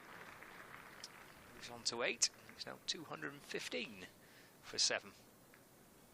Yeah, we were talking about the young lions who have got this series or couple of series coming up towards the end of this month in the later stages of this competition. They've got youth one-day internationals against Ireland and Australia. Dom Kelly, who's out there now, and Eddie Jack is in that, and also for Lancashire in that squad. There's Blatherwick. Hyde Hussain. Blatherwick comes and completes the over. In and balls to Curry. That's deflected off the pads down towards fine leg. And that was going to go for 4, but 4 what? Runs. Little bit of bat on that by Curry. And 4 to end the over. Completes Blatherwick's 9th. And it's now 219 for 7 after 44. Actually, there's 2 squads. So there's a men's under-19 squad. I think this is for the series against Australia. There's another Lancashire player, or a couple of Lancashire players in there. Jack Carney and Keshana Fonseca, as well as Eddie Jack and Dom Kelly of Hampshire. And the series of matches start on the 21st of August. Actually, there's a couple of one-day internationals against Ireland. 21st and 23rd of August. They're the England under-19s. Then the Young Lions Invitational 11, and in that squad is Hyde Hussain from Lancashire. No Hampshire players named in that. And then the youth internationals against Australia under-19s. As in comes Balderson. Oh, that's a nice little flick down past a diving Lavelle, down towards the boundary below us. Nice shot there from Dom Kelly. Takes the total on to 223 for 7. And those games against Australia begin on the 26th of August and go right the way through to the middle of September. So definitely that will affect the later stages of this competition, because as we get to the quarterfinals on the 25th and the semi-finals on the 29th of this month. Play a miss outside the off stump from Kelly. Balderson steering that one fairly wide on that occasion. Got an email here from Mike Martin at sunandcricket@gmail.com. He says there's been a lot of chat on social media about Ben Brown being scapegoated and blamed for Hampshire's losses.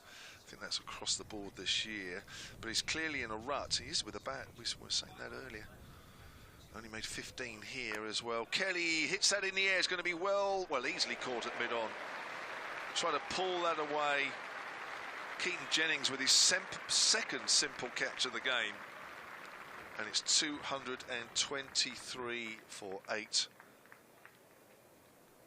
And we are in the 45th over here. And Keaton Jennings, I don't think will take 2 simpler catches in an innings. If he tried, Kelly goes for 6. Yeah, it was pretty routine, wasn't it, for the Lancashire captain? Another wicket for George Balderson, enjoying another good day with the ball.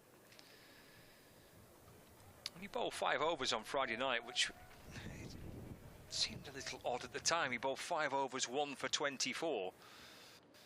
He's going to complete his allotted 10 today, and understandably so. He picked up now 2 for 47 from 9.3 overs. So good work by Balderson. Kelly having to depart. Going for 6.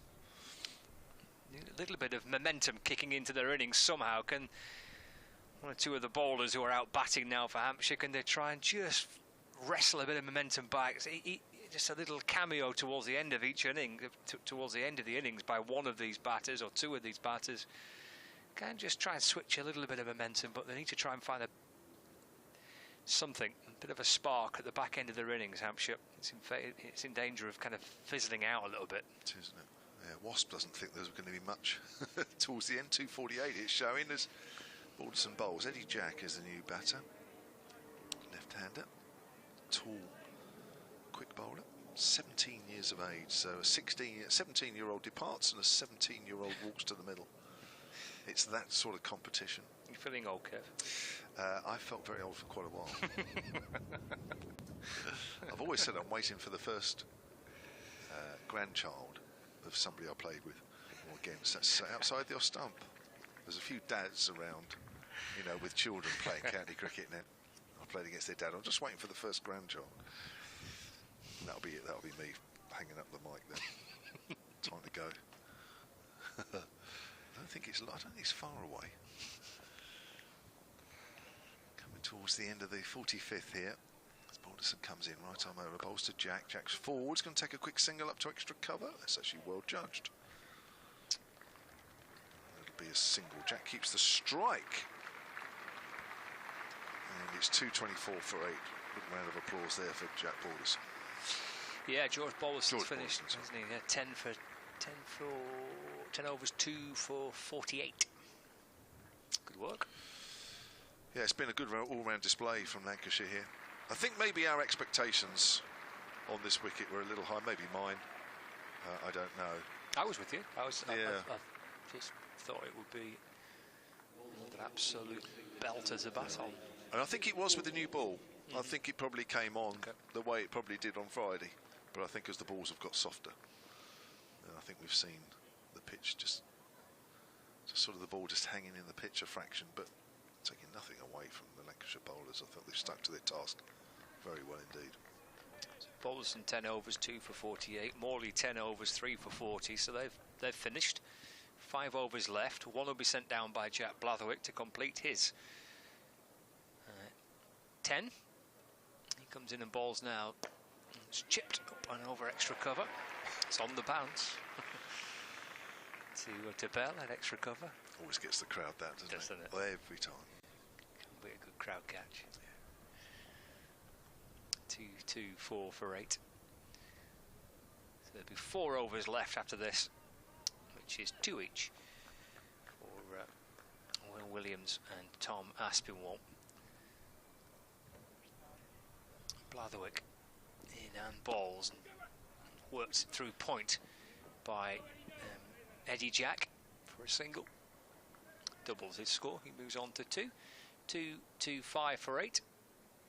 Might have a little loop around some of the grounds at the end of this over and have a little look at what's happening in the games elsewhere. I think they were all 11 o'clock starts, weren't they? So they'll be all coming towards the back end of their of the first innings in each of those games.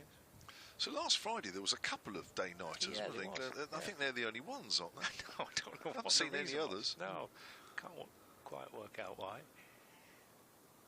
Blatherwick in to Curry. It's nudged away off his hip. Towards backward square leg for a single. 226 for 8. With 3 balls remaining of the over. 226 for 8. Jack back on strike. Blatherwick from the Brian Statham end. Mops his brow. It is quite a warm day. It's quite pleasant outside. Breeze, but warm enough to be enjoying a bit of cricket. Oh, it's a big top edge. Back over the bowler's head. Morley takes the catch. Eddie Jack off the back foot, trying to pull it. Top edged it. Wicket for Blatherwick. One chalked up next to his name. It's now 9 down, 2-6 for 9. It's Eddie Jack, the man out for 2. Well, we've seen a few catches just sort of spoon up in the air, and fairly simple catches for the outfielders.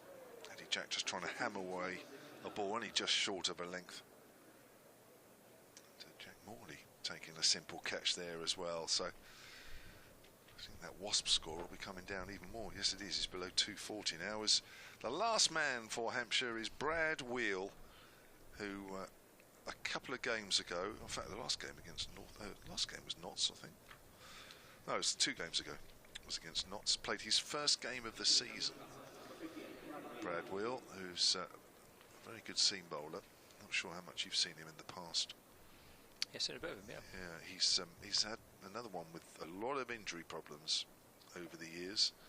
Over the last season or so, it just looked as though he'd been putting those behind him, but he's really struggled this year. He played the pre-season game, and that was it, until 2 games ago in this, when he bowled against Nottinghamshire up at Welbeck, and I have to say, he did bowl quite well. But he's a very, very, very handy bowler.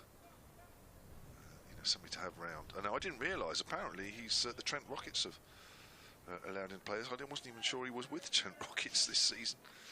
But as I say, it's only his 2nd game of the year.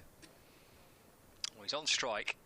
He's waiting for Blatherwick, who comes in and bowls and squirts through to the keeper as he tries just to pull it away off the hip. Through to George Lavelle, and there's no run. So 1 ball left, potentially 4 overs remaining, but 9 wickets down. Oh, Hampshire down to Wheel and Curry to see if they can squeeze out a few extra runs for the away side. Blatherwick, this is his final ball of the day, 1 for 63. And he hustles in again. The ball's just back of a length to Wheel, and that's defended out to point for a single. Wheel gets a run, he keeps the strike. End of the 46th, 227 for 9 here in Manchester. Elsewhere, Leicestershire taking on Essex. Essex in the 48th over, 231 for 6. Batting first against the Foxes in the fixture in Leicestershire. It's one of 3 other games taking place, with Middlesex against Nottinghamshire at Radlett. Middlesex 300 for 6. And batting first against Nottinghamshire, 43rd over of the game between those 2 sides. Yorkshire against Surrey, with Surrey 226 for 7 after 45 overs against Yorkshire in York. Here's Aspinwall bowls, and Wheel works it away on the onside. Moves on to 228 for 9. And the other game, which has finished, well, the first innings of that match has finished, which is Warwickshire against Derbyshire. And Derbyshire finishing after 50 overs at Edgbaston on 247 for 9. Aspinwall turns from the Anderson Pavilion end, comes in and bowls to Curry. Low full toss. Curry works that out towards extra cover, didn't quite get hold of that one. 229 for 9. I noticed in the Essex game, was it Noah Thane? 18 years of age, he's on 65 at the moment. He looks quite a good player against us. I don't think he got many runs, but just the way he played, you think that he looks as though he could be something. Hull, who's bowling for Foxes there as well, he's another young player, isn't he? Big tall seamer, isn't he? Left armour, yeah. I think he got 4 wickets against us, actually. Yeah. I think he's about 18 as well. Wheel drives into the ground. Doesn't really go anywhere. Yeah, 18 years of age. Only made his debut in all formats this year for Leicestershire. Some good youngsters around. Yeah, it's great, isn't it? Yeah, I mean, this is where, you know, I know people are, you know, either with 100 or not and what have you, but this competition has its part. There's no doubt about it. And it's probably, for me, it's at the right time of the season. Here comes Aspinwall's driven up to mid-on. They'll take a quick single as the throw goes in at the bowler's end. So it's giving guys a chance who wouldn't really other play competitive first-team cricket. And you can really see some players and you think, yeah, you know, can't wait to see what he does in the next year or two. Or, you know, is he if he progresses, could be something. They just wouldn't have that chance. You take the 100 away, these guys won't be getting a chance. Aspinwall bowls. Curry works it away square on the leg side. Runs the first one quickly, it will turn. Wheel have to hurry. The throw goes in at Wheel's end, which is probably the right end to throw. And he's home. The ball misses the stumps. So many teenagers playing. There are, isn't there, in this competition. You know, a lot of the established players, we all know what they're going to do really before they do it. But it's the others. It's the names. When you look at the team and you think, oh, it's a bit different. Here comes Aspinwall. See, that's a new name to me. Won't be to people around here, but for me it is. That's driven out towards deep mid-wicket. Throw comes into the keeper's end this time. 233 for 9 at the end of the 47th. No, I echo what you say. I agree entirely. I suppose it might be cricket supporters, members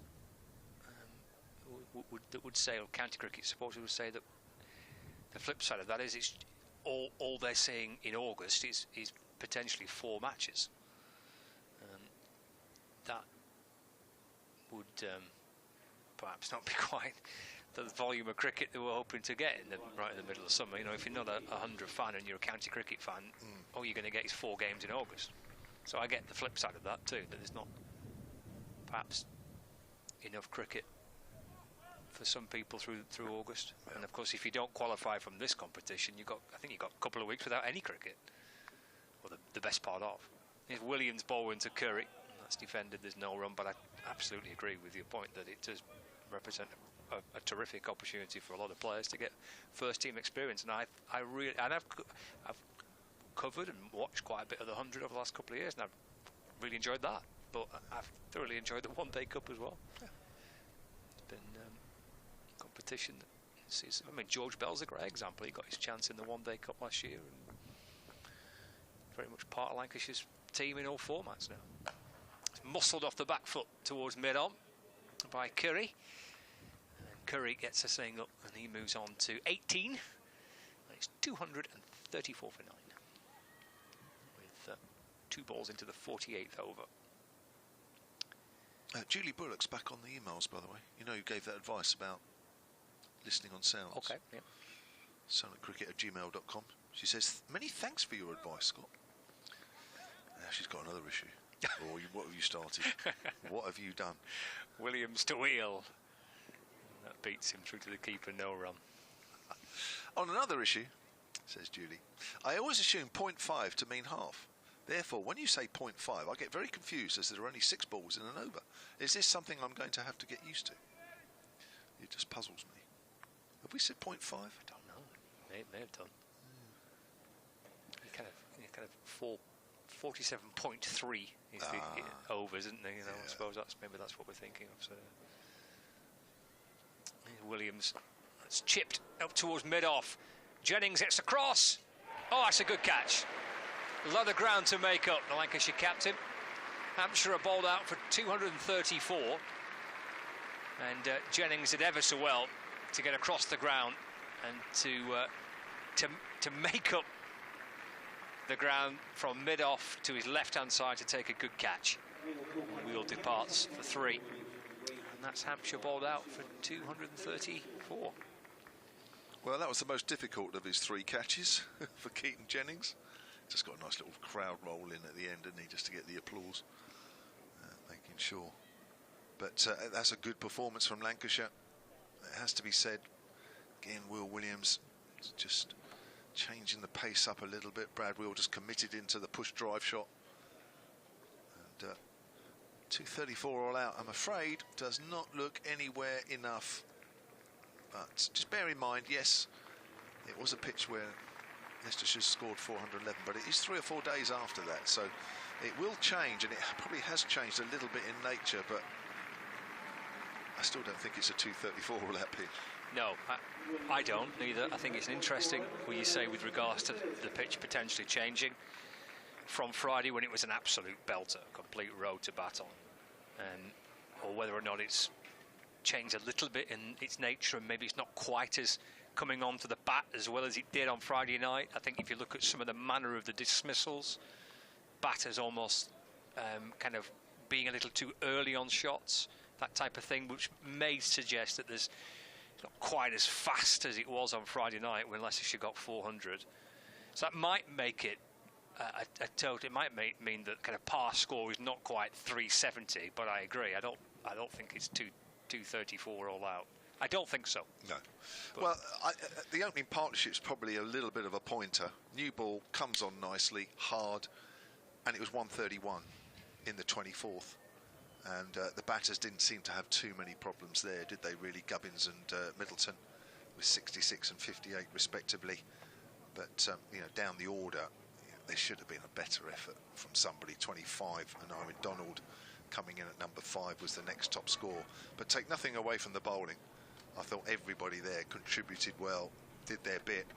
But Jack Morley, the left-arm spinner, probably the stand-up bowler. Yeah, Williams 3 for 30, Morley 3 for 40, Balderson 2 for 48, and Blatherwick 1 for 64. The Lancashire bowlers, and the biggest partnership in the match was that opening one between Fletcher Middleton and Nick Gubbins, dominating the partnership, 131. Started well for Hampshire in that first kind of set of 25 overs. Lancashire pulled it back beautifully.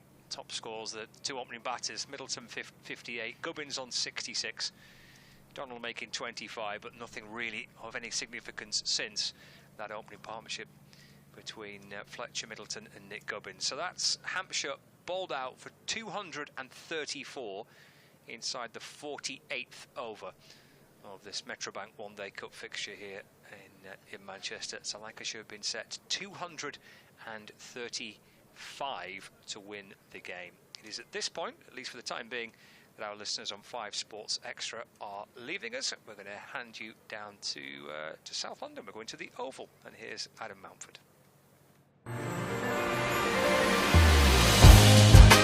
I wanna fly the world, I wanna fly better. Take me where the weather's good, when we are together.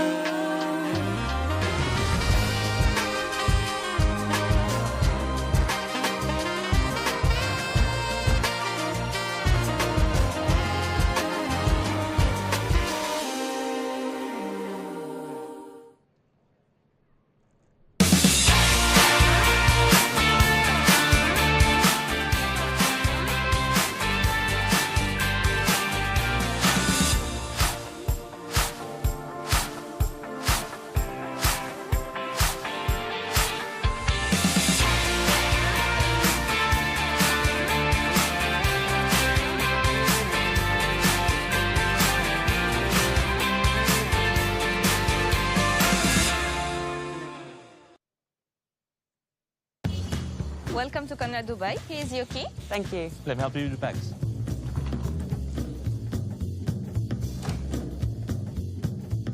Nice room. How's that?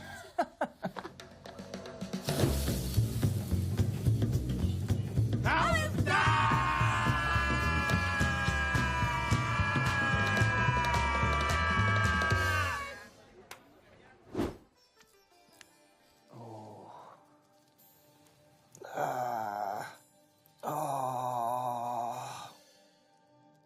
How's that?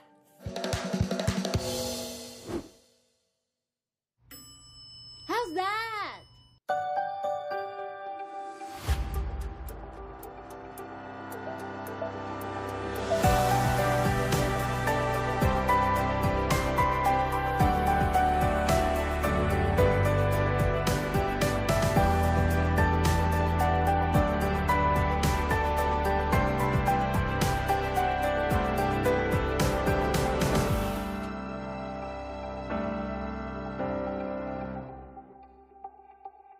This is a call for hungry dreamers and hard-working self-believers Success is down to more than just luck and talent.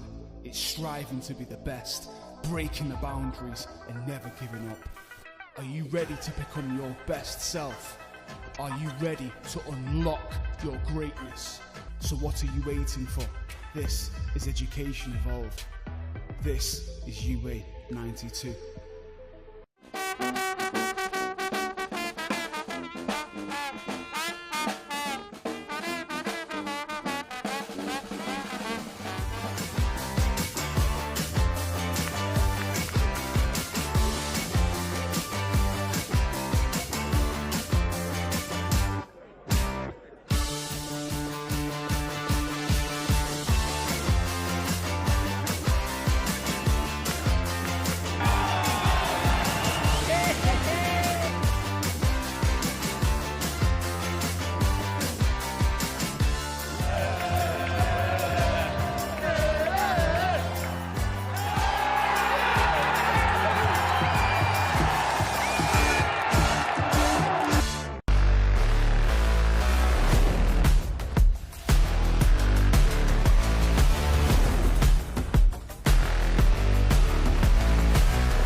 Welcome along to Emirates Old Trafford. It's a rainy August Monday morning out of the window. The covers are on. There'll be no play today, but I have got a very special guest alongside me in the studio. It's former captain of the Red Rose County, Dane Villas. Dane, how are you? Nice to see you. I believe you've got some news for us. Yeah, firstly, thank you, Walt. It's always good to see you and chat to you. I'm very well. Things are going nicely in the one-day competition at the moment.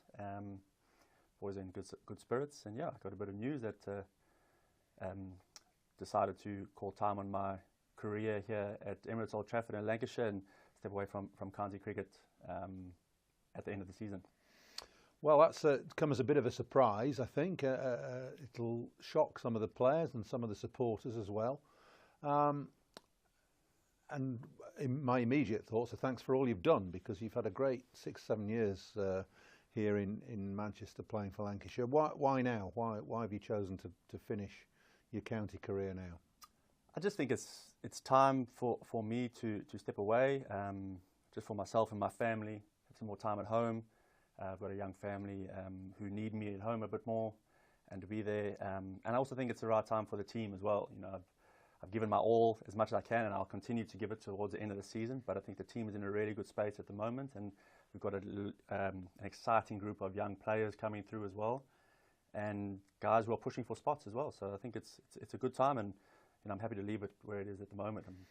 So is this the end of your cricket? You're going to walk away? Is it as of today or the end of the season? And what are you going to do? No, I'm still going to continue playing in the one-day competition.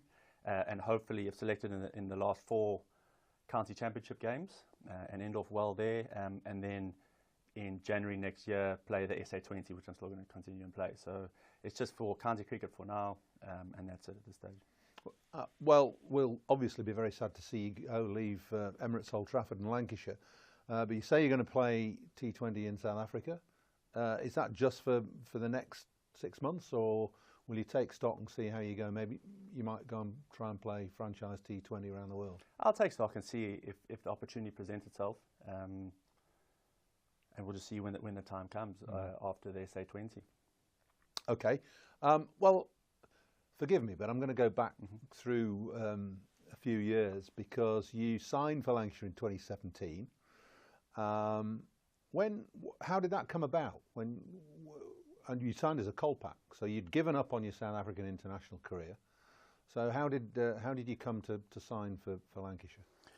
Well, firstly, I mean, a dream of mine was always to come and play county cricket. I think the people who I had grown up with through coaches, through guys like Jimmy Cook, and just watching all the old Transvaal players, all the real good players came over to England to play county cricket.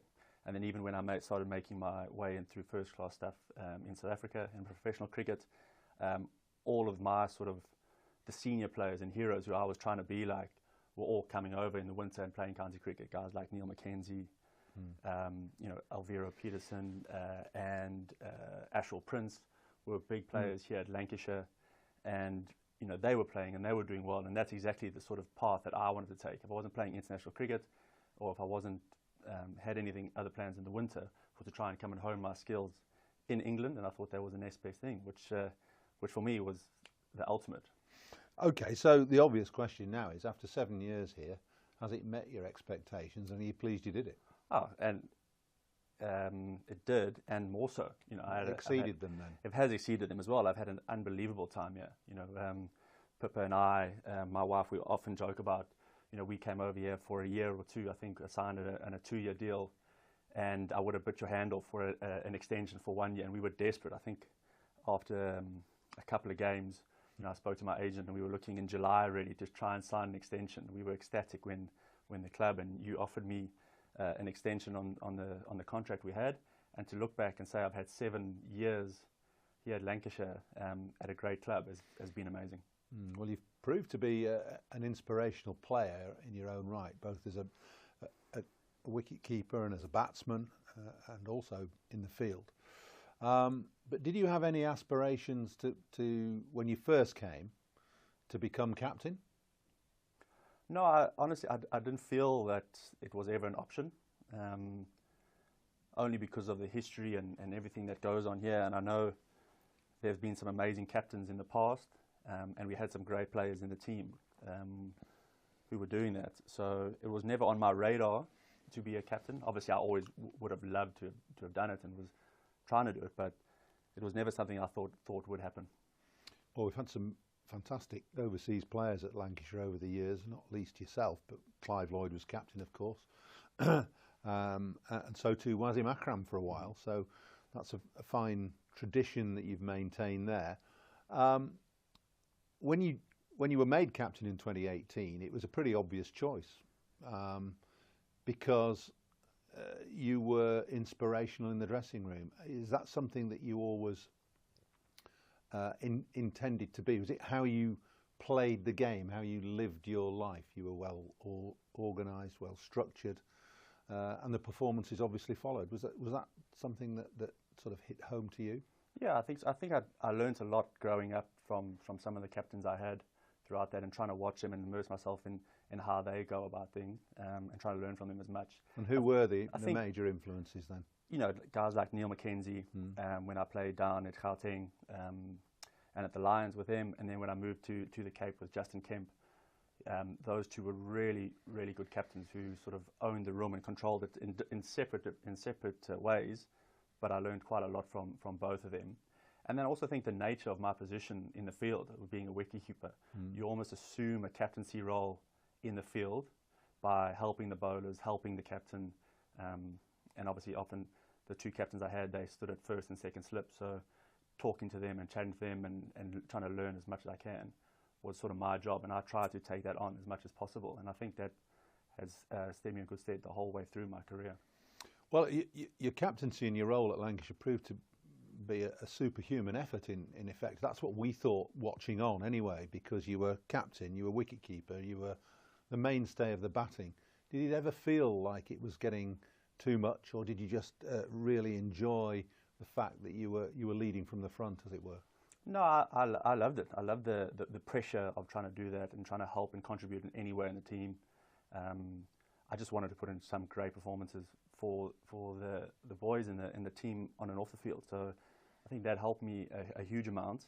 There were times when towards the end of the season where I was looking forward to a break after a bit of a stressful time. And I've always said, playing at a club like this, there's never an easy game. Every game when you play at the top of the log, you've got to win that because we want to be pushing for honours. And if you're playing the team that's at the bottom of the log, you have to win that game as well, because you've got people who are sort of breathing down your neck. So every game was high pressure, and at times when you hate it, but also I felt like for me and my personality and my game, I almost needed that as well. So I got a lot out of it doing that and taking that role.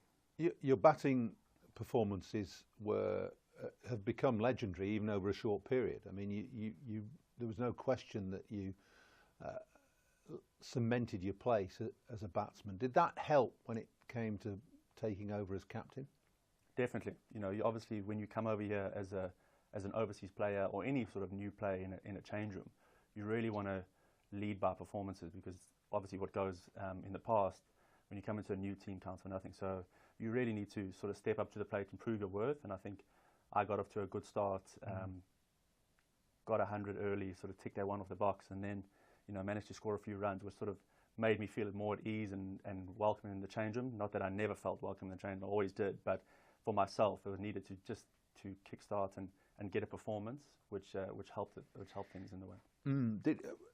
Did you feel that leadership came naturally to you? It certainly appeared that way from off the field, anyway.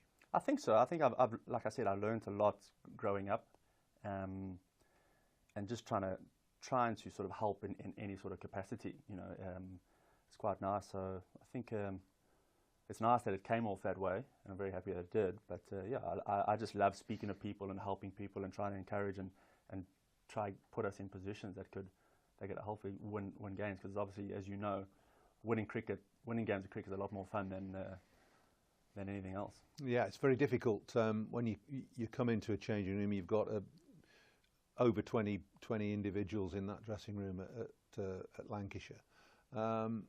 And did you have a set philosophy about how you would approach leadership? Was it down to do as I say, lead by example?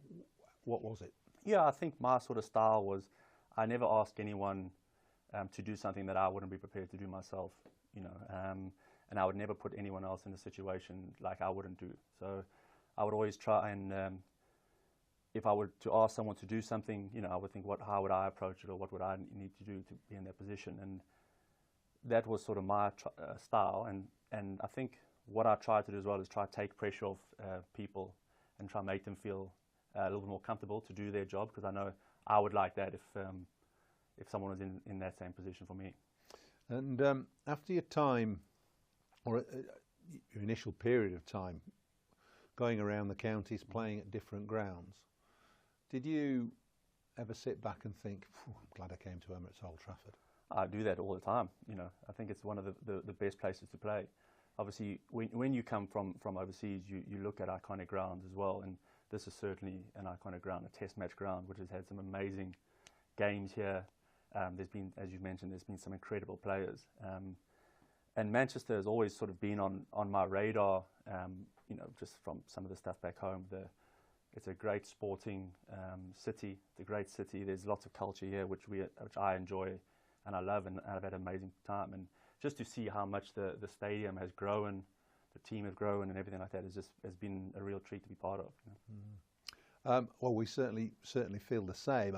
What about your work ethic? Is something that has stood out over the years.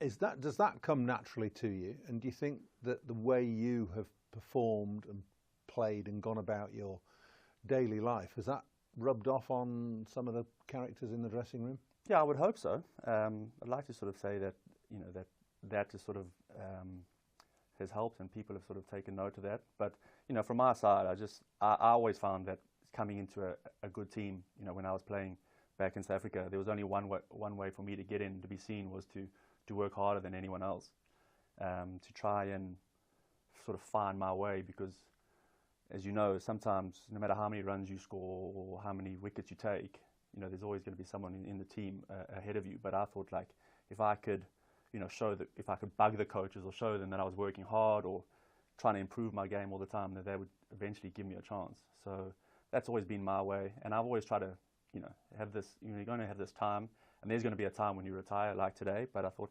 try to give yourself as much opportunity as possible and try to perform at your best level, and there should be no excuses, and have no sort of regrets and anything left unturned. What about some of the finer points and the finer details of your time at Old Trafford? What are the best memories that you've got? I think for me, it's obviously, you know, just some of the players that I've met here, some of the guys I've had some partnerships with, some of the moments we've had on the field, not just the taking wickets or scoring runs, but just being in moments of in tough situations. Batting with some of my friends out there and having those partnerships. I think batting, being able to bat with guys like Crofty and have a relationship with him on and off the field. Bales and I, when I talk to him in mid on, mid off, we have some great conversations. And some great conversations, but also some conversations about how we're actually going to get a wicket as well. But we have some great stuff, So just some of those memories of being part of that team and that team bond has been incredible. I like the way you've approached or answered that question because there are so many individual performances that you could have mentioned or personal performances that you scored the highest total for Lancashire in List A competition when he made that 166 at Notts, I think it was, and very nearly chased down 417 or whatever. Yep. And double hundreds, that innings that you played at Colwyn Bay will forever stand out in my mind. That was unbelievable. Those individual performances will still be there, and you'll still look upon those with favourably, surely. Yeah, obviously. I mean, those are great, and I love scoring those runs. The one that gets me is the List A one. 166 was a fantastic innings, and I don't think I've almost batted better, other than maybe Colwyn Bay. But the nice thing about that was to have my parents there watching, who come over every now and again, and to have them there sitting in the crowd watching that. That innings was good for me, because I always feel huge nerves when they come over, because I don't want them to come and waste their time and watch me get a duck or something like that, So to score some runs and do that was incredible. The only thing that really irritates me about that was in a losing cause, unfortunately. But again, even that game, that was incredible, because batted with Crofty got 100, batted with Boshy towards the end, and we nearly got us over the line. So I just think, even just seeing how we go about it with those type of guys and having those sort of moments in the middle has been my favourite bit of cricket. You're only 38 now, which is no age at all. But would you say that over the last 7 years you've possibly played your best cricket? Yeah, absolutely. I think the amazing thing about county cricket and my time here at Lancs is there's always been an opportunity to grow, and I feel like there's never a ceiling here. There's always just want you to do well and keep on improving, and they give you every single opportunity that you can. And I think when you've got that freedom to express yourself and go out and play, it gives you a real sort of relaxed sort of feeling. Obviously there's pressure and stuff to go out and perform, because you want to perform at a big club, but that's sort of been the best bit for me. Has been really incredible, and I think my game has improved a huge amount playing in vastly different conditions to what I was used to, and playing at some different grounds all over the country. What's your overall impression then, after the time you've spent here, of the English county game? Is it in good health? I think so. I think it's brilliant. I mean, you've got some players who are changing the game. You just look at what's going on with the Test side now at the moment. They started that with one-day cricket 4 or 5 years ago. And that's sort of leading. You can only do that if you've got the foundation of the county cricket, and you've got the players coming through to do it. And playing against some of these players has been amazing.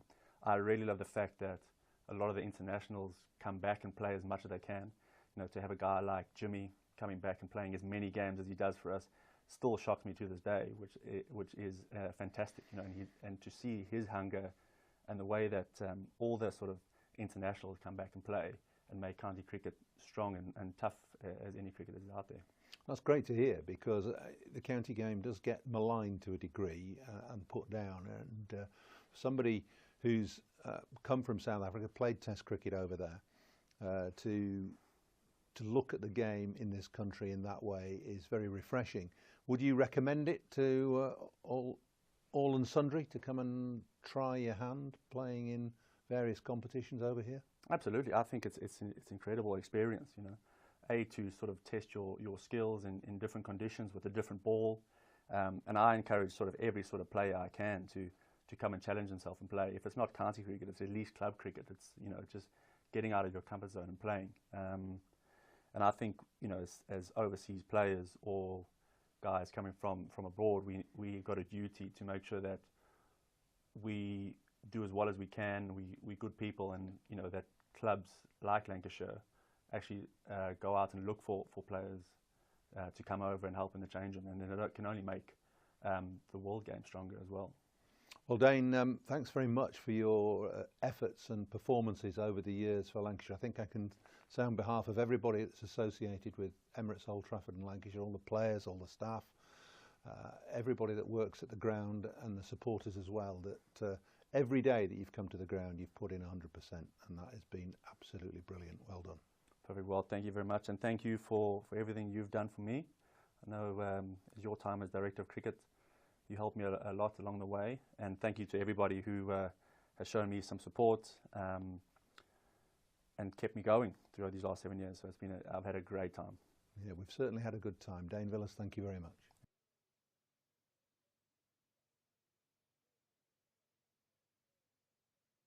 Welcome along to Emirates Old Trafford. It's a rainy August Monday morning out of the window. The covers are on. There'll be no play today, but I have got a very special guest alongside me in the studio. It's former captain of the Red Rose County, Dane Villas. Dane, how are you? Nice to see you. I believe you've got some news for us. Yeah, firstly, thank you, Walt. It's always good to see you and chat to you. I'm very well. Things are going nicely in the one-day competition at the moment. Always in good spirits, and yeah, I got a bit of news that decided to call time on my career here at Emirates Old Trafford in Lancashire and step away from county cricket at the end of the season. Well, that's come as a bit of a surprise, I think. It'll shock some of the players and some of the supporters as well. And in my immediate thoughts are thanks for all you've done, because you've had a great 6-7 years here in Manchester playing for Lancashire. Why now? Why have you chosen to finish your county career now? I just think it's time for me to step away, just for myself and my family, have some more time at home. I've got a young family who need me at home a bit more, and to be there. And I also think it's the right time for the team as well. You know, I've given my all as much as I can, and I'll continue to give it towards the end of the season. But I think the team is in a really good space at the moment, and we've got an exciting group of young players coming through as well, and guys who are pushing for spots as well. So I think it's a good time, and I'm happy to leave it where it is at the moment. So is this the end of your cricket? You're going to walk away? Is it as of today or the end of the season? And what are you going to do? No, I'm still going to continue playing in the one-day competition. And hopefully if selected in the last 4 county championship games and end off well there, and then in January next year play the SA20, which I'm still going to continue and play. So it's just for county cricket for now, and that's it at this stage. Well, we'll obviously be very sad to see you leave Emirates Old Trafford and Lancashire, but you say you're going to play T20 in South Africa. Is that just for the next 6 months, or will you take stock and see how you go? Maybe you might go and try and play franchise T20 around the world. I'll take stock and see if the opportunity presents itself, and we'll just see when the time comes after the SA20. Okay. Well, forgive me, but I'm going to go back through a few years, because you signed for Lancashire in 2017. How did that come about? And you signed as a Colpack, so you'd given up on your South African international career. So how did you come to sign for Lancashire? Well, firstly, I mean, a dream of mine was always to come and play county cricket. I think the people who I had grown up with through coaches, through guys like Jimmy Cook, and just watching all the old Transvaal players, all the real good players came over to England to play county cricket. And then even when I started making my way in through first-class stuff in South Africa in professional cricket, all of my the senior players and heroes who I was trying to be like were all coming over in the winter and playing county cricket. Guys like Neil McKenzie, Elvira Peterson, and Ashwell Prince were big players here at Lancashire, and they were playing and they were doing well. And that's exactly the sort of path that I wanted to take. If I wasn't playing international cricket, or if I wasn't had other plans in the winter, was to try and come and hone my skills in England, and I thought that was the next best thing, which for me was the ultimate. Okay, so the obvious question now is, after 7 years here, has it met your expectations, and are you pleased you did it? Oh, and it did, and more so. You know, exceeded them then. It has exceeded them as well. I've had an unbelievable time here. You know, Pippa and I, my wife, we often joke about, you know, we came over here for a year or two, I think, signed a 2-year deal, and I would have bit your hand off for an extension for 1 year, and we were desperate, I think, after a couple of games.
Welcome back to Old Trafford, where we are about to get underway. The Lancashire reply to the Hampshire all-out total of 234. They were bowled out in the 48th over. So Lancashire require 235. Kevin James and Scott Reed taking you through the game, as we did in the first part of the game as well. And Scotty's just finished his 5th course of lunch. Here comes Brad Wheel then, bowling, and that's immediately runs off the bat. And that's Sir George Bell working that down to 3rd. So Lancashire underway. How was that 3rd helping of cake? It was lovely. Tell you what, the soup's lovely. What was it, potato and leek or something? Okay. I'll tell you what, I've had 2 lots of that. I could definitely have another one a lot. Did you have any cake? No, I haven't had it yet. Oh, well done. Yeah, I was here at the start. Yeah, you'll miss it now. I was here for the start. I was here for the first ball. I didn't miss that. No, you didn't. Just about. Just as he was running up. Here's Wheel. Jennings plays inside the line as it goes through to keeper Ben Brown. Diving in front of first slip. So I think the general consensus is that the total is a little bit below par. I think a little bit being certainly maybe a bit understatement. Hampshire started off well, 131 without loss they were in the 24th. They then lost 3 wickets for 7. They actually lost their last 10 wickets for 103 in 24 overs. So a really good fight back from Lancashire. As somebody's moving behind Wheel's arm up on the first floor of the pavilion, just above the black side screen. So Keaton Jennings, who got runs here in the last game, even though they were defeated by Leicestershire, as he turns that away on the onside. 127 the captain made. Anywhere near that today will it'll be a comfortable win. I think also, just chatting to 1 or 2 people as well, I think they feel that with the new ball it comes on nicely, and then maybe just as the ball gets softer it is maybe just not quite the wicket that it was on Friday. But we'll wait and see. Both sides have batted as that's pushed out square on the offside. So this should be a win for Lancashire. Yeah, well, they've got themselves into a position where they've got a great chance here of going level on points with Hampshire, making it 2 wins from 5 and moving on to 6 points. It's a pretty congested table, though, isn't it? Or group that in Group A. There's not many points between a lot of teams. I think it's going down to the wire. There's a little bit uppish as it's pushed out into the covers. Ball just angled across there to Jennings Yeah, I think that last round of fixtures. What day is your? Are we all playing on the same day? Not sure. Last round. Hampshire's last game is on the Isle of Wight. Well, that sounds lovely. Against Kent. Well, let's hope so. On the 22nd of August. Is that a Tuesday? It is. Yeah, I think that's the last round of games. Yeah. But somebody obviously won't be playing. No. So that could be the day where it's all decided, the way things are. Jennings works that wide of mid-on. He's off the mark now as well. First over bowled by Brad Wheel, playing just his second game of the season due to injury. And 2 runs have been scored. Well, if Lancashire were to win this match, and if Yorkshire were to win their game today, then that would be Hampshire, Yorkshire and Lancashire all on, and Kent all on 6 points. So 1, 2, 3, 4 teams all on 6 points. So yeah, Leicestershire are top with 8 points. Notts are currently 4th with 5 points. It's pretty congested group table. Yorkshire would have played one more than Hampshire and Lancashire. Well, everybody would have played. That's not true. No, Hampshire and Lancashire would have played 5 after this one. Notts would have played 6 because they're playing today, aren't they? Yeah. There's Kelly into the attack and bowls. A little bit of width there for Jennings. Punched away off the back foot for 4. 6 without loss. Sat up nicely for Jennings. Hammered it away through the offside. Lovely shot with a new ball coming on nicely. Well, when you're 17 years of age and you're out at a test match arena, batting against or bowling against one of the better players in county cricket, defending what looks to be a below par total, there's a bit of pressure there. There is, yeah. He's got a couple of slips in place. He's in again and bowls. It's nudged away by Jennings. Out towards backward square leg for 1 run. It's a fantastic experience and opportunity, this, isn't it, for Kelly. To say the venue here at Emirates Old Trafford, the bowling to a player that's got a dozen or so Test match caps to his name with England. Yeah, what a great opportunity, what a great experience this will be. It's one of the reasons, one of the good things about the competition, presenting opportunities and chances to younger players. Kelly to Bell. Oh, that's a good ball. I think he may have edged it. He has. Well, that's a super moment for Dom Kelly. He's found the edge of George Bell's bat and taken by wicketkeeper Ben Brown. And a wonderful moment for Kelly. A wicket of Bell. Lancashire 7 for 1. Wow, what a ball that was. Pitched, bounced, straightened. Bell got the thinnest of outside edges. Seriously good delivery. And only Dominic Kelly's second List A wicket in just his 4th match. Terrific stuff. I don't think he will have played here. I asked Tom Prest a question actually a couple of days ago. He'd never played here. So I think it's a fairly safe bet to say that Tom Kelly's never played here either. That's a terrific ball, wasn't it? Lovely to see it back on the replay from both behind the batter and behind the bowler. Either angle's a terrific view of that delivery. That's a super way to get going today.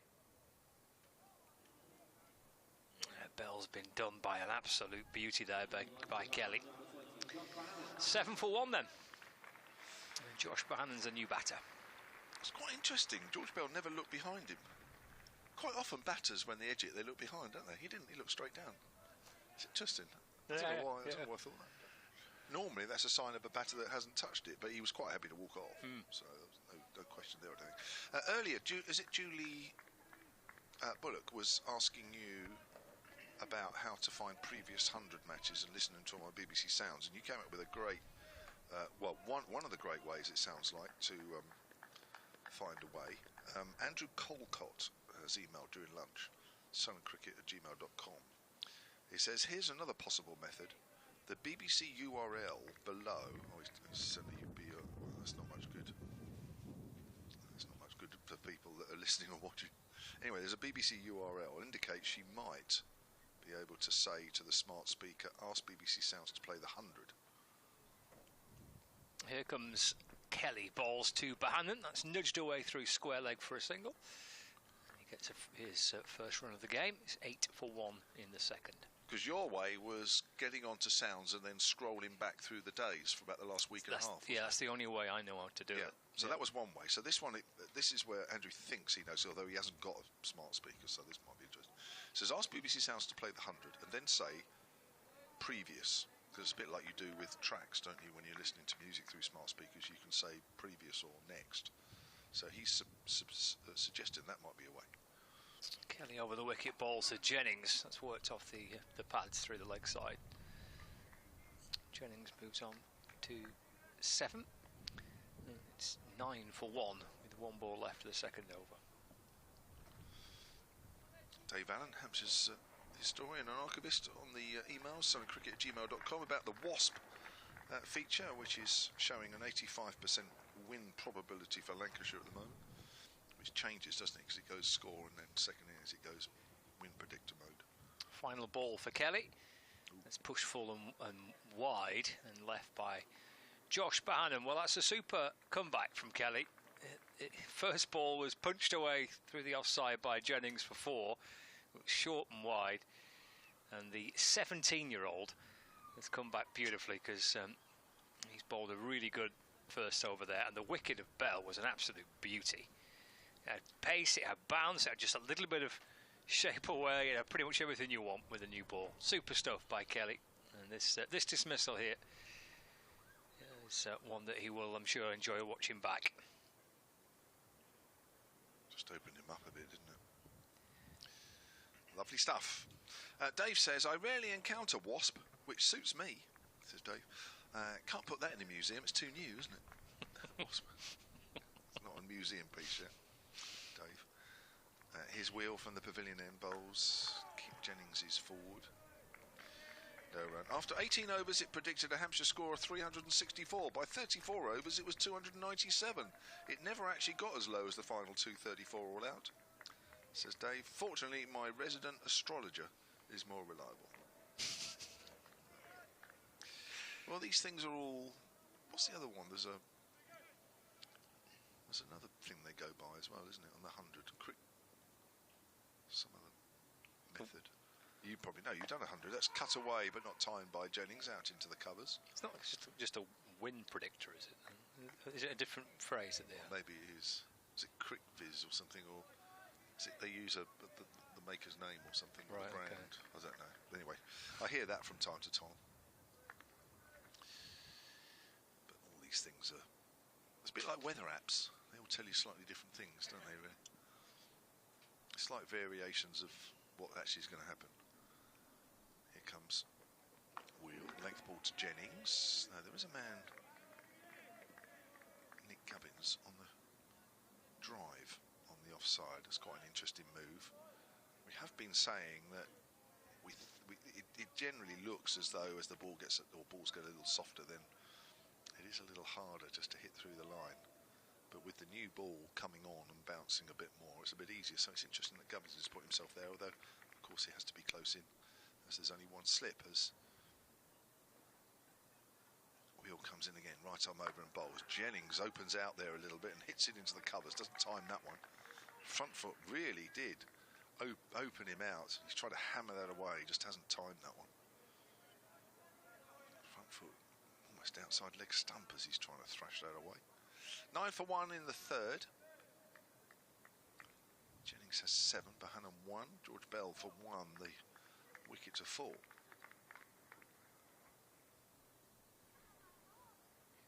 Need less than 5 and over from here, Lancashire.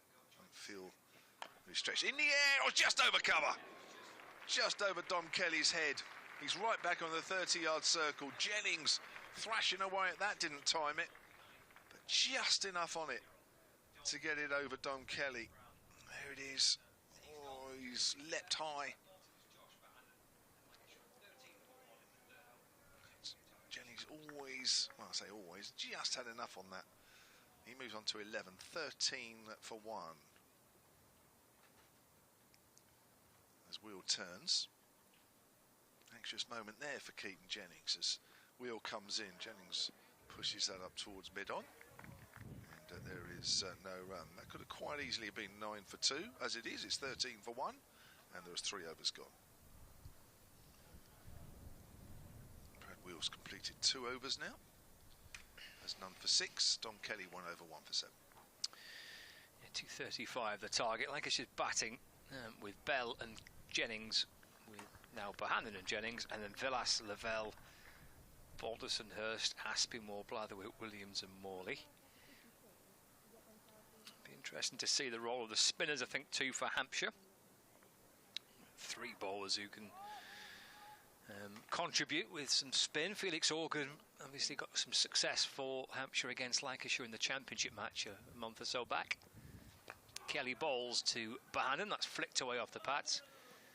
Takes a single out towards deep backward square leg. Bohannon moves on to 2. It's 14 for 1 in the 4th over. Brings Jennings on strike. The left-hand, right-hand combination here for Lancashire. The tall left-hander Keaton Jennings, as Kevin mentioned before, fresh from a century on Friday night, 127 in the defeat against Leicestershire. There's Kelly to Jennings, that's off the pads, partially stopped, but at short fine leg. Brad Wheel. That's a good stop by Wheel, because had it got past him, it's going to trickle down to the rope, I reckon. That he timed it quite nicely. A little flick off the pads, Keaton Jennings. He did well low to his right. Stopped the ball. And Jennings moves on to 12. So 15 for 1. Short mid-wicket in place. A deep square leg, deep third, short fine, 1 slip. Here's Kelly to Bohannon, who defends. Just dropped into the offside, there's no run. He's quite slippery, isn't he, Kelly? Yeah, he's skiddy bowler. Yeah, he's skiddy bowler. Eddie Jack's a different type of bowler, a little taller, hits the deck a bit more. But both useful. If anything, Eddie Jack's slightly quicker. Interesting that Don Kelly's got the new ball, though, actually.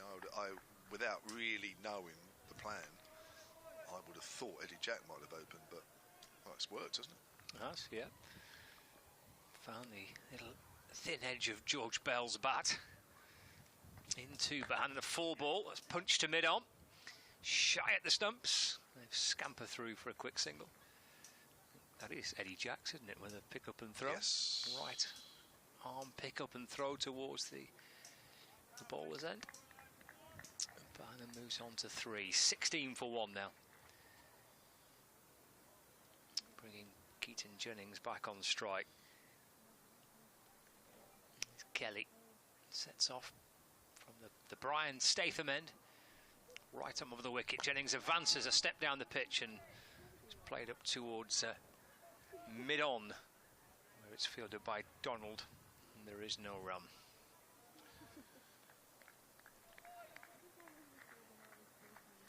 Donald with his Hampshire sun hat on. He wore that the other day and it was like dull as you like.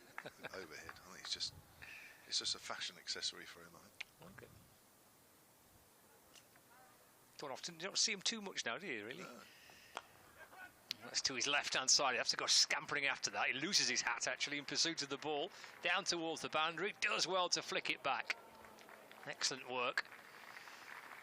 They've run 3. And the relay throw coming in from Felix Organ. Good work between the pair of them. Completes the 4th over. 19 for 1. Jennings on 15.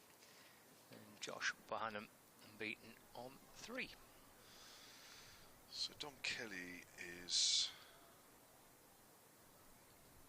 playing his 3rd game of this year's competition. Eddie Jack's playing his 4th. I mean, it's just so inexperienced, a lot of these players, and yet you expect so much from them. But, you know, bowling and batting in pressure situations in first team cricket. Good to see. Here's Brad Wheel, a little bit more experienced as he comes in and bowls. And Jennings pulls that away on the leg side. 1 bounce out to Fletcher Middleton, a deep square leg. You heard the shout to catch it. Fell well short of him, but it was in the air. Total moves on to 20 for 1.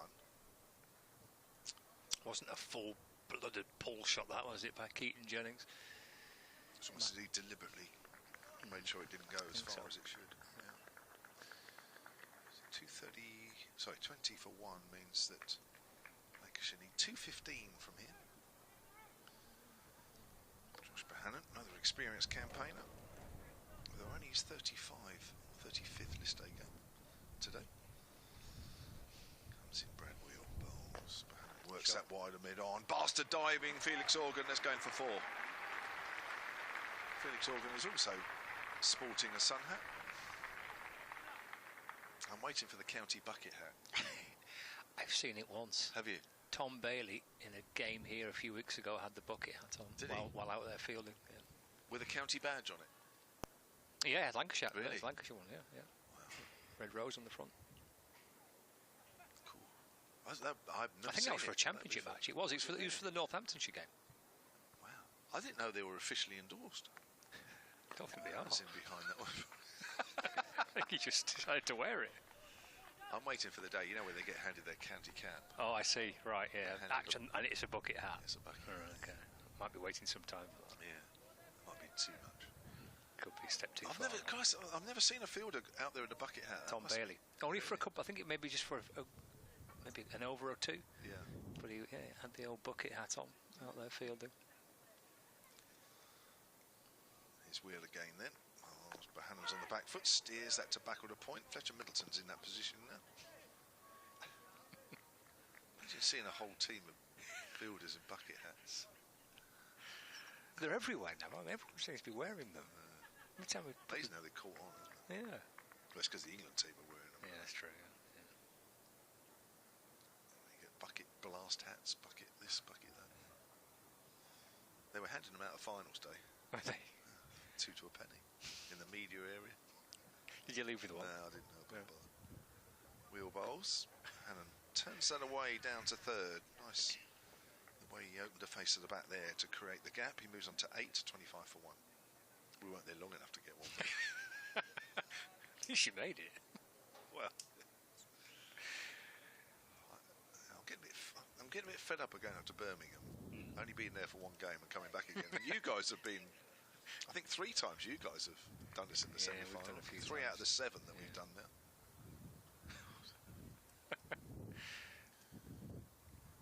There comes Wheel.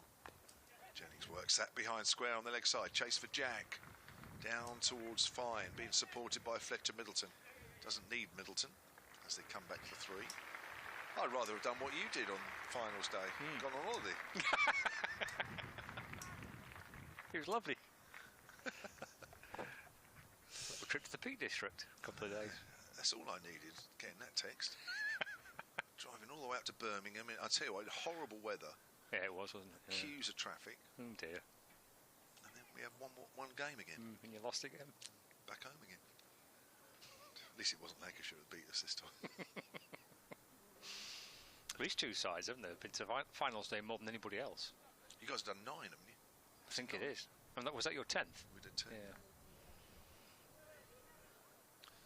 Yeah. How many times have you won it? 3. You guys? Just once. It's Kelly from the Brian Statham men, right arm around the wicket to Keaton Jennings. Down the pitch he comes, big swing from Lancashire's opening batter. Advancing a step or two down towards the teenager. Going for a big shot. Swing and a miss. Taken by Ben Brown. It's a really good contest, isn't it? It is. Experienced, high class opening batter. International player. Against a teenager at the very start of his career. Kelly to Jennings. Jennings cuts away down towards deep backward point. And he'll want to come back for 2, striding back for a second. Jennings moves on to 21 not out. It's now 30 for 1.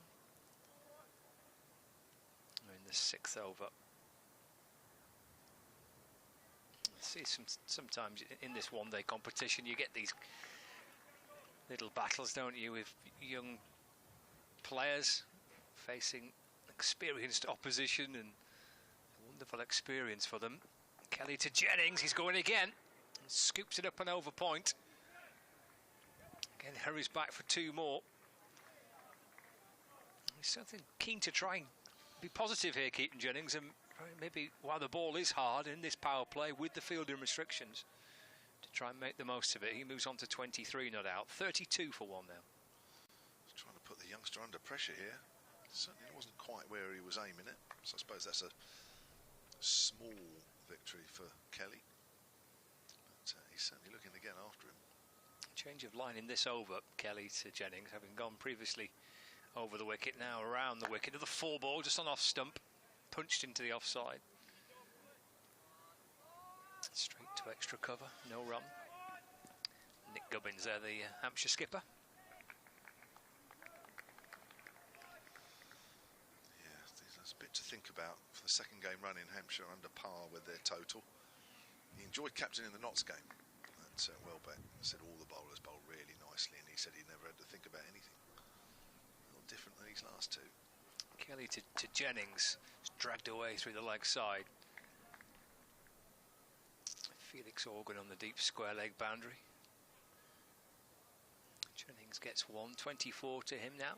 33 for 1 with 1 ball remaining of the 6th. Brings Josh Bohannon back on strike.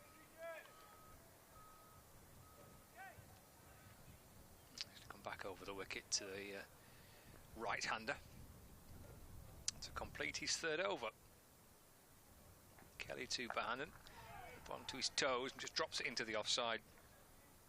Gubbins comes up from extra cover to field, and there is no runs. That's the end of the 6th over of the Lancashire reply. 235 is the target. 33 for 1. Hampshire were very similar at this stage. 34 they had after 6. But Lancashire won't panic at all, because all Hampshire's batting was done in the first 24 overs, wasn't it, really?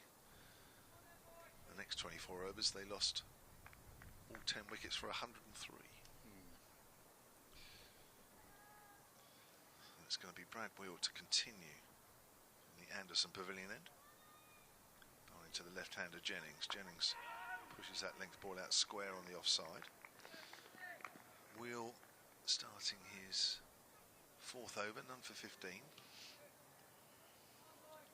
Dominic Kelly 3 overs, 1 for 18. We'll see Eddie Jack shortly, I'm sure. No Ian Holland today for Hampshire. He was a late omission, failing a fitness test. So Scott Curry will bowl some seamers as well. So on the line of leg stump, turn to Jack on the 45. There's no run, and there'll be quite a bit of bowling, I guess, between Felix Organ, Tom Prest and Nick Gubbins in the spin department. Wasn't much spin for Morley, but he still bowled pretty well. Varied his pace nicely. A wicked sort of quicker ball that sort of darts into the batter, goes in with the arm. 3 for 40 the left arm spinner took. Here comes Wheel, bowls. Jennings pushes that out on the onside. Scott Curry comes across and almost falls over as he tries to pick the ball up. It's a bit breezy out there, you can hear that. But it's all good. No problems with the weather. It's been pretty decent, hasn't it? It's been alright. It's been nice, yeah.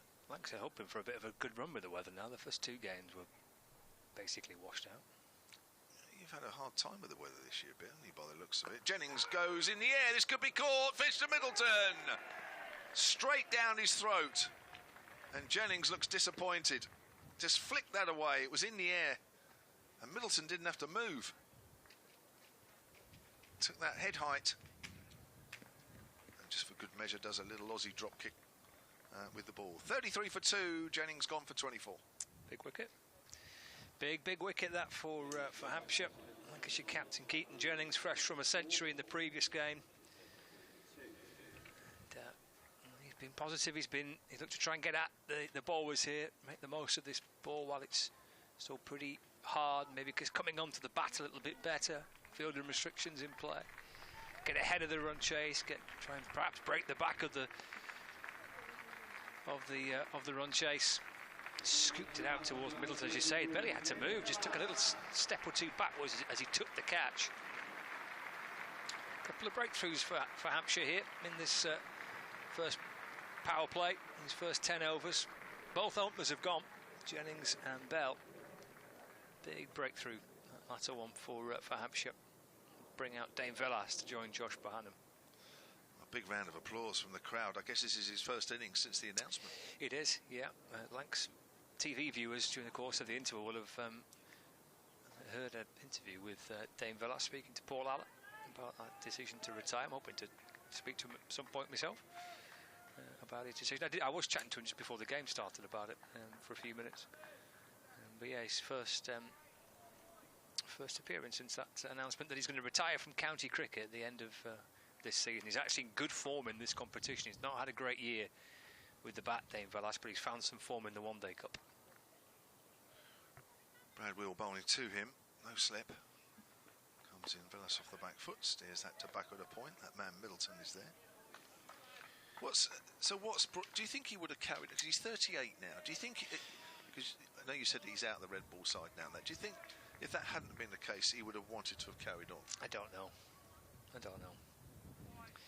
I think potentially. I mean, the last 4 years he has been playing so well. And the drop off this year, it looks even more stark because of the levels he was at for the previous 4 or 5 years. Length ball, and that's in behind that one. End of the over. 7 gone, 33 for 2. Lancashire needing 235 to win the game. So he's going to play some T20 cricket. He's going to play in the new South African league that had its first season, didn't it, during the course of our winter. So I think his plan is to still play in that. I suppose when he's been such an outstanding player for Lancashire for so many seasons now, and he's 4 years as captain. You know, it's all encompassing, isn't it? I guess as a skipper, and especially when you led the team like he did. You know, he kind of just dragged everybody with him. He was front and centre of everything. He was the heartbeat of the whole club, almost, really. Kelly bowls to Bohannon, plays forward in defence, and there's no run. And then that captaincy is taken away from you. You know, in the winter, I think the conversations were that they kind of approached him and were thinking of maybe moving on to Keaton Jennings. He was quite open to that idea. I suppose once you've gone from being that and playing so well, dominating the team and being focal point of the team, and then you see that drop off the following year. I don't know. Maybe he's thought Bohannon defends and there's no run. This might well be the time. You know, try and end it with a bit of a flurry in the One Day Cup and have a decent September and look back. And we will look back with a great sense of pride. You know, I wrote a piece for the BBC Sport website actually on Velas's retirement, and that the moment that really would have been his stellar moment was that winning runs against Hampshire a couple of years ago, and Lancs came close to winning the title. Punched by Bohannon to mid-off, and there's no run. Yeah, it was an important innings, that one, wasn't it? It was, yeah, of worst innings that Lancs thought really had got them over the line and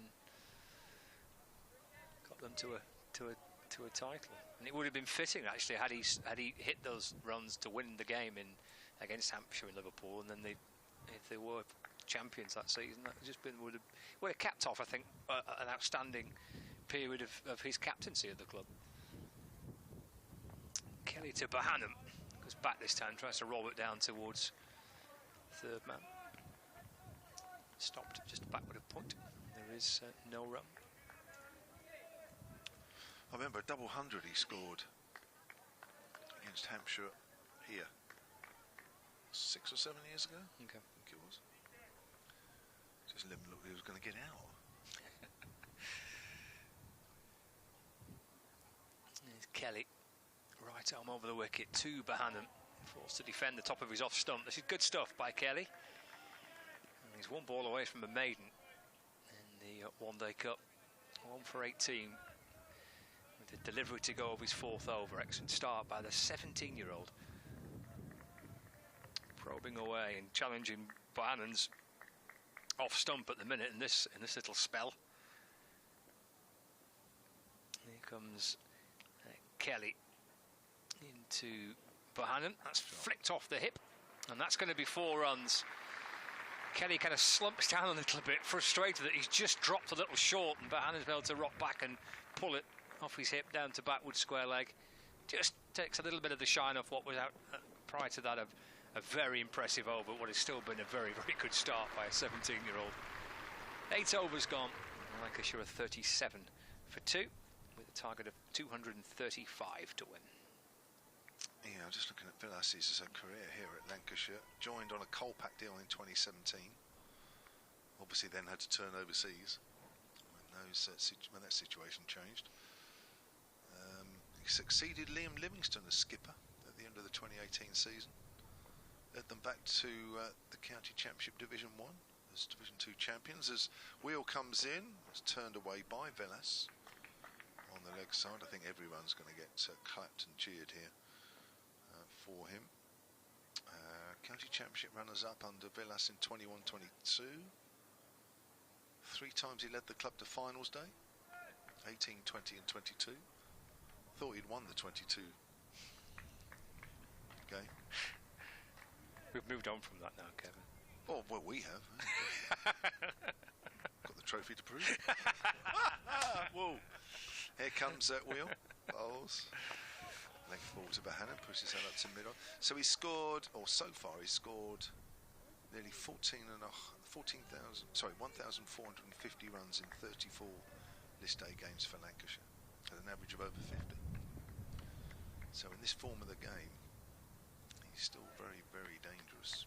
Which the bulk of that would have been as while he was captain. Yeah. You know, his standards did not drop at all. If anything, they actually improved with captaincy.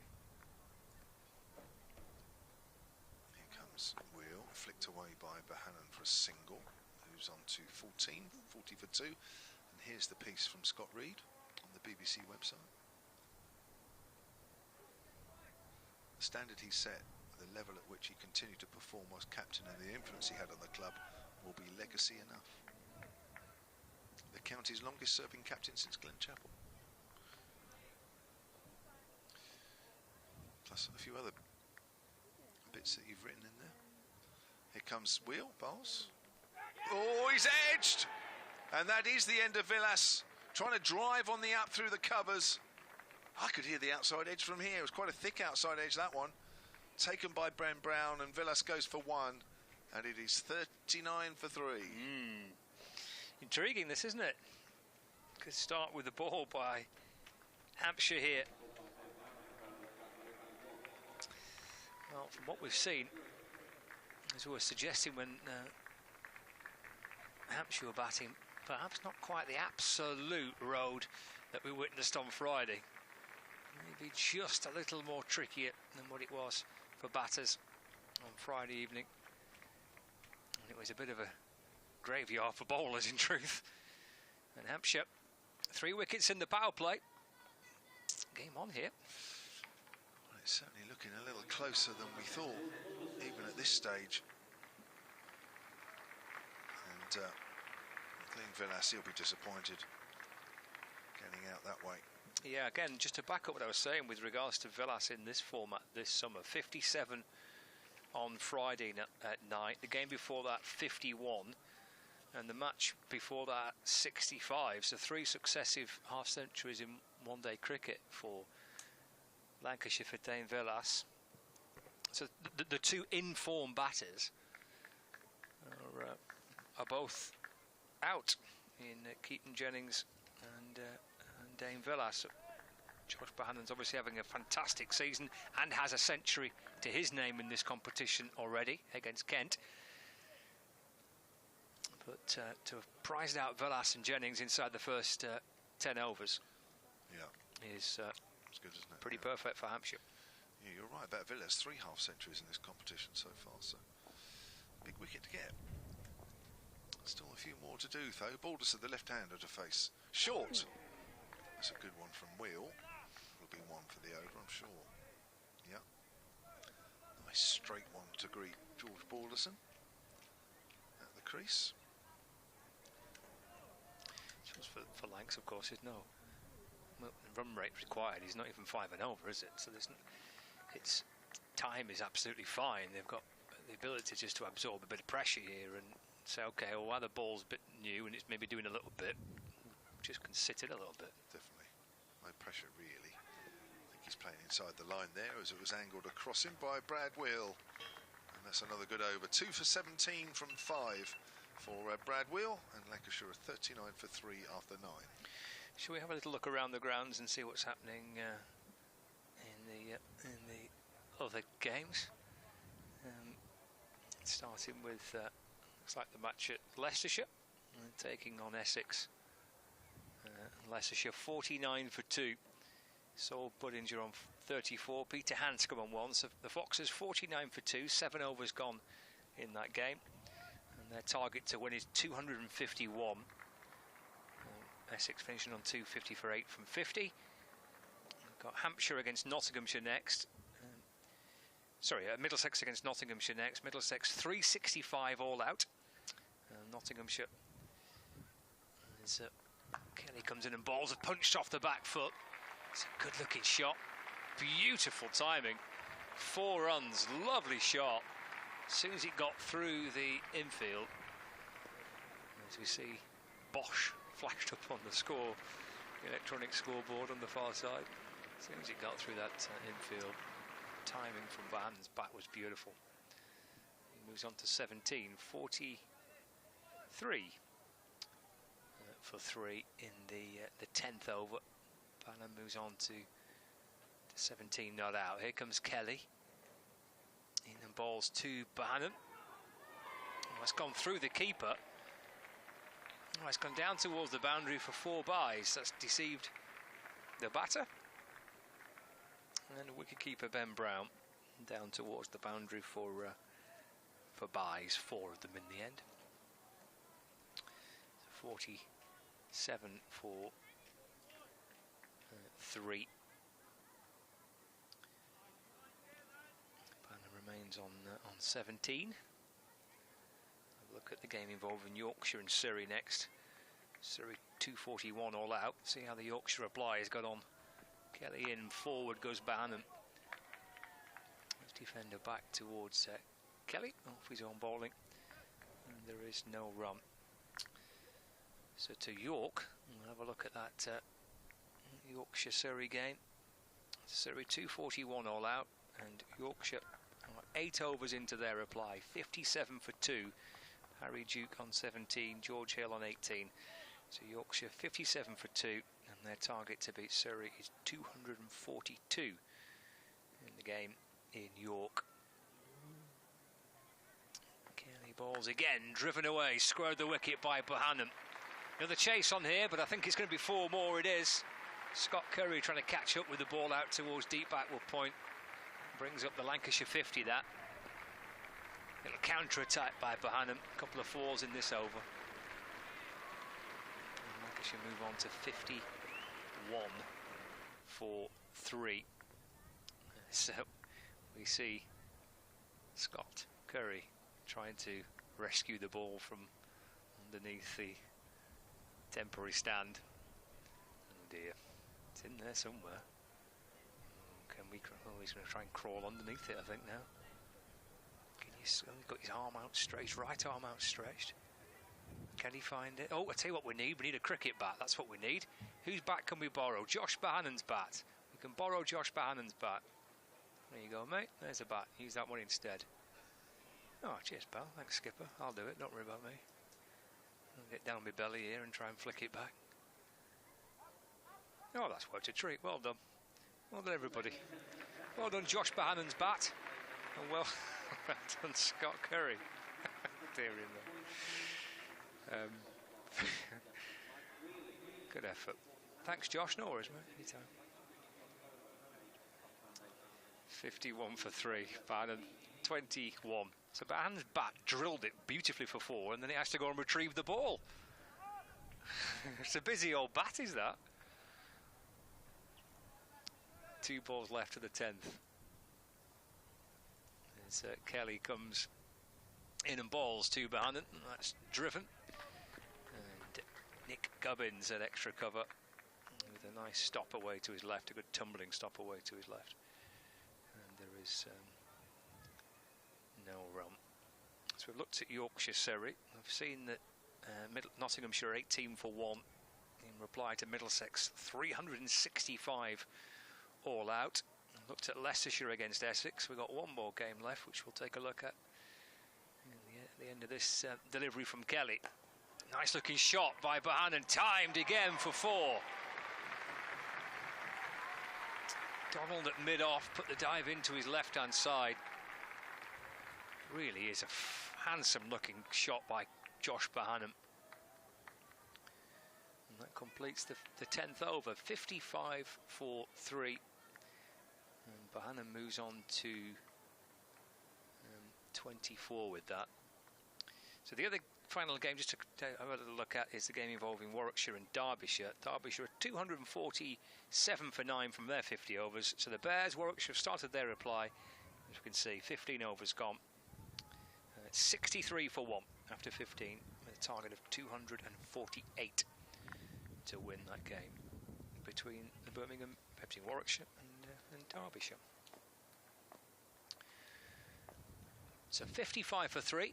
Here's Wheel in and bowling to Bohannon, playing and missing, and taken by Ben Brown. And there is no run. Bonson remains on naught. Wheel back towards his market from the James Anderson end. 2 for 17, the wickets of Jennings and Villas for Brad Wheel. And that's the first runs for Balderson. Eased away through mid-wicket. And he comes back for 2 more. Nice running. We saw plenty of good running certainly at the start of the Hampshire innings between the openers Gubbins and Middleton. That was nicely run for 2 as well. So 57 for 3. Balderson on to 2. 1 slip in place. There's a ring of fielders on the offside at backward point, cover, extra cover and mid-off. There's also a third man as well. It's pushed away into the offside by Balderson for no run. There's a mid-on. There's a deep square leg. So through the opening block of power play fixtures, and there were 3 fielders on the boundary at deep square leg, at fine leg and at deep third. There's Wheel back with the ball in his hand, already with a couple of wickets as he continues his recovery back to full fitness. Bangs in a short ball to Balderson. Oh, it's been called no ball by the umpire as well. Will not be a free hit, but no ball signalled by the umpire, so the score moves on to 59 for 3. Wheel has to go trudging back to his mark. Loops around and sets off again. Hustling his way in and bowling to Balderson, who's up off his toes and guides the ball safely into the ground. It runs down towards gully, where Tom Prest fields. And there's no run. Both batters coming down for a little conversation halfway down the pitch. Little twirl of the bat from George Balderson, who's enjoying a good summer as well. He's got runs in this competition already, including a 57 against Kent. Wheel's asking for an LBW there as Balderson played forward and defends.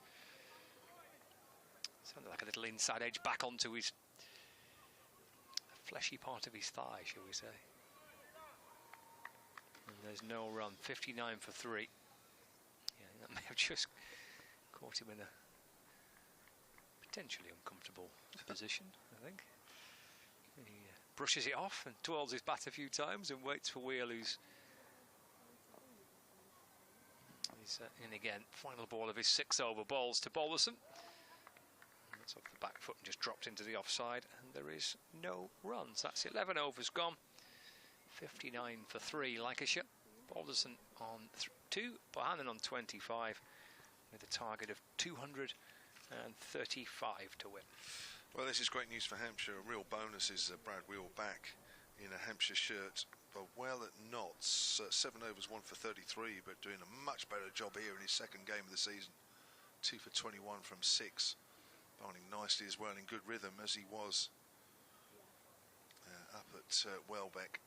So a plus. Not surprising Don Kelly's out of the attack. It just looked as though he was hitting the deck, wasn't he, a bit early on, but it just looked like he not floated a couple, but they were sort of pushed up a little bit, you know, with not a lot of sort of oomph into the deck. So not surprising that he's out of the attack. Now, Eddie Jack is the new man for Hampshire, who is another 17-year-old.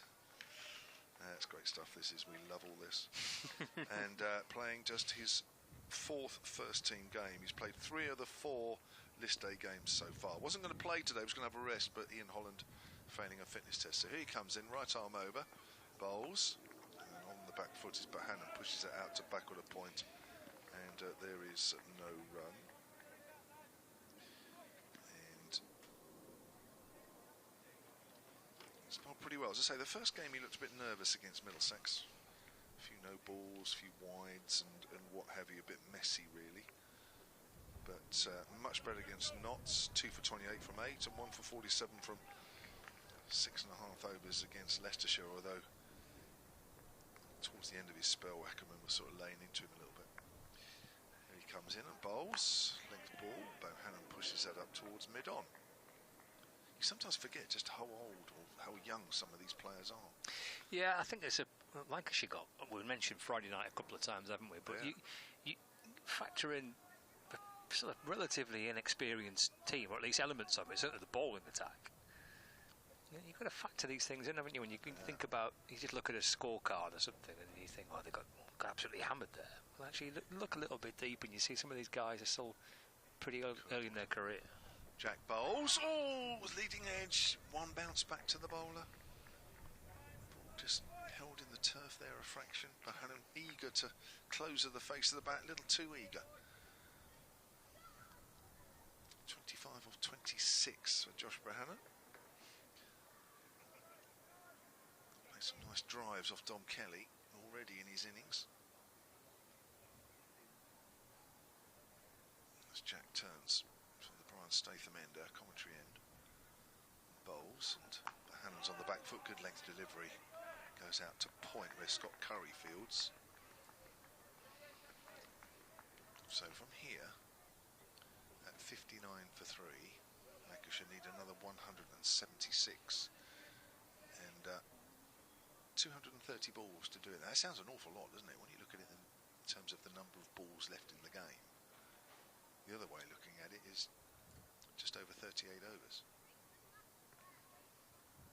Here's Jack again, bowls, Bohannon pulls it away quite easily. Along the ground, out to deep backward a square leg where Fletcher Middleton fields. Total moves on to 60 for 3 and Bohannon on to 26. Shows the value of the wickets, doesn't it? Look at the DLS par score. It's 80 at the end of this over. Because Lancashire have lost those 3 wickets, it does push up pretty quickly, doesn't it? It does, doesn't it? Wasp is showing a 78% chance of Lancashire winning this game, which is pretty high. Run rate required just over 4.5, which is absolutely nothing in list day cricket, really. Oh, I think he's playing inside the line there. Balderson will give him the benefit of the doubt. Good delivery to finish off that first over from Eddie Jack, which went for just 1. 60 for 3. We see some spin. So Jack Morley bowled beautifully for Lancashire. They've got a few spinning options, haven't they? I presume it will be Felix Organ, wouldn't it, to shoulder the brunt of the bowling. But Gubbins has bowled quite a bit, hasn't he? He has, yeah. He's captain, you see. Well, it does help, doesn't it? Yeah. What's he picked up? He's got 4 wickets. It's bowled quite tidily, actually. There's no Mason Crane, is there now? He's gone back to the 100. Felix Organ's picked up a couple of wickets in the competition this year. Oh, we've got some spin now. And that is Felix Organ. Yeah, 12 overs gone. 12 overs of seam. Time for a little bit of spin. Felix Organ from the Anderson end. Josh Bohannon on strike, so there's a long on. He's got a deep mid wicket and a deep backward square leg. There's also a deep point on the offside. So Organ bowls to Bohannon. He works that past Nick Gubbins, who's at short mid wicket. Goes low to his left. Gets through for a single. Bohannon moves on to 27. And the score is now 61 for 3. Starting the 13th over.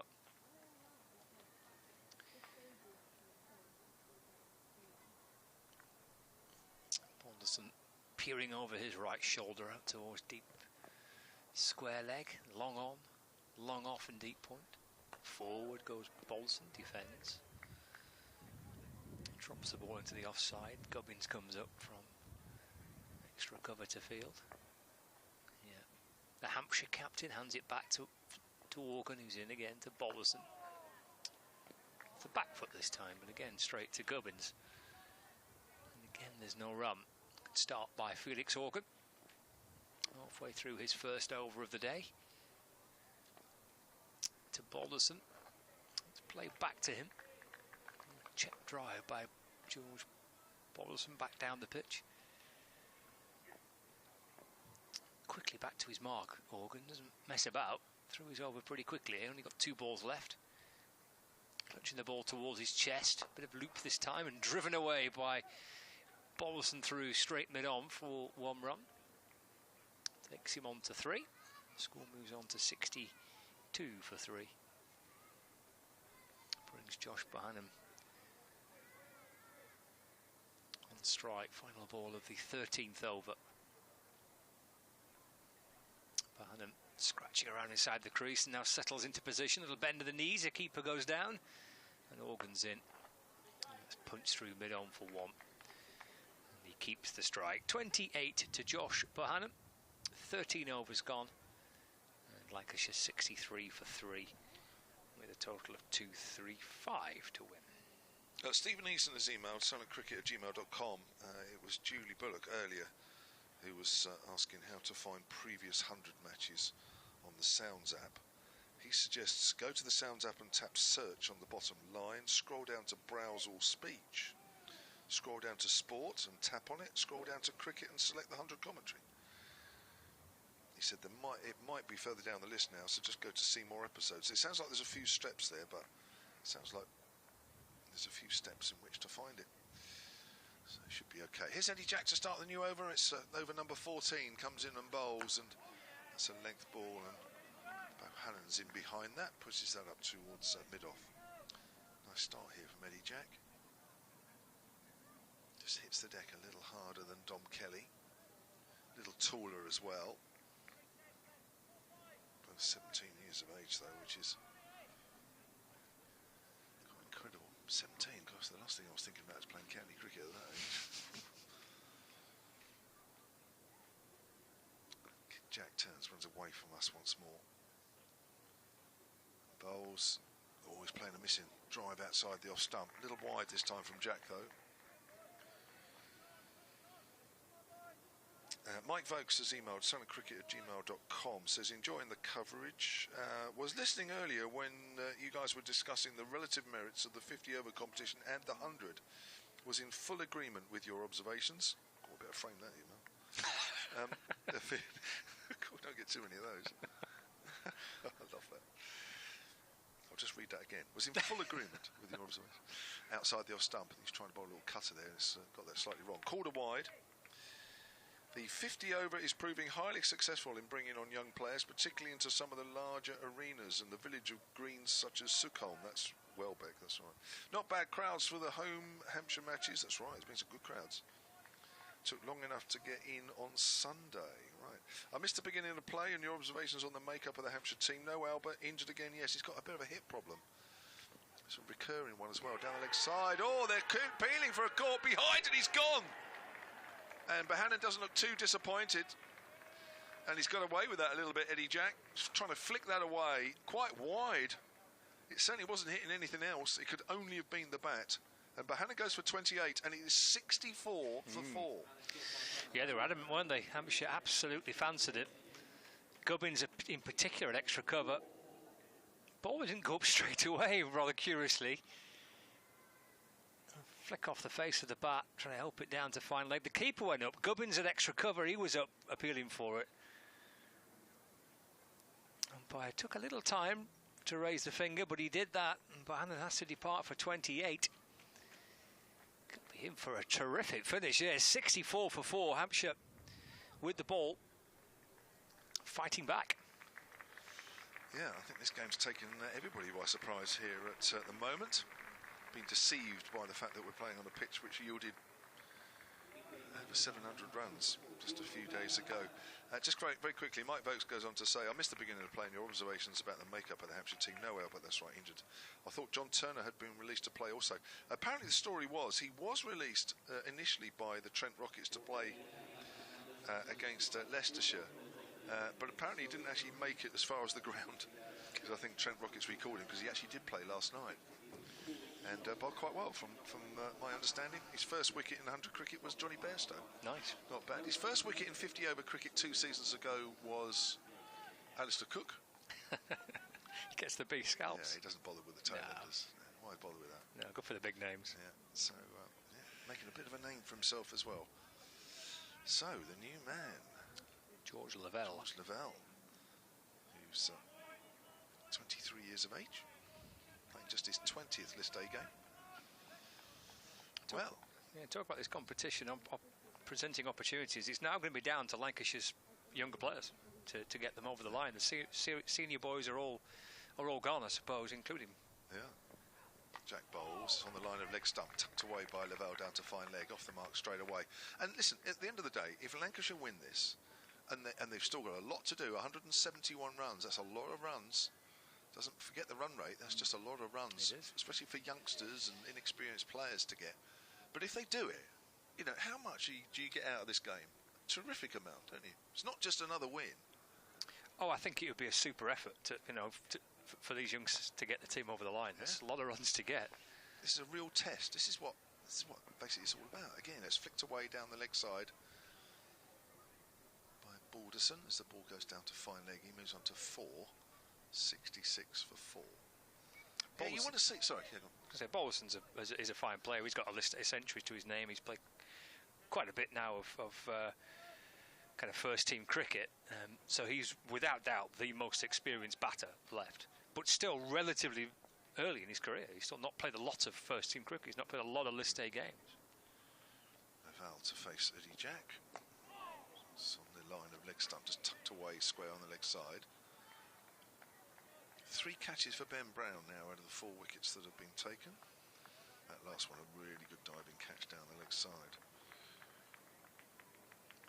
End of the over. Jack has 2 overs, 1 for 5. 67 for 4. Lancashire need another 168. So you've got Lavelle at the other end. He's 23. This is his 20th List A game. And you've got Hurst 19, Aspinwall 19, who are due in next. I think they've both played 3 List A matches, maybe 4 now. So yeah, this is a fantastic challenge. Like with plenty of runs to get to try and win a List A match here. It's an important game to try and draw level on points with Hampshire, and it's going to be down to the kids to do it for Lancashire. Senior players of 3 of the most senior players are all back in the pavilion. Felix Organ to George Lavelle. Lavelle just easing this ball up through mid-off for no run. Eddie Jack with the dismissal of Josh Bohannon, a strangle down the leg side to bring him his first wicket of the match. Spin from the James Anderson end, balls to Lavelle, just chipped away to mid-wicket. There is no run.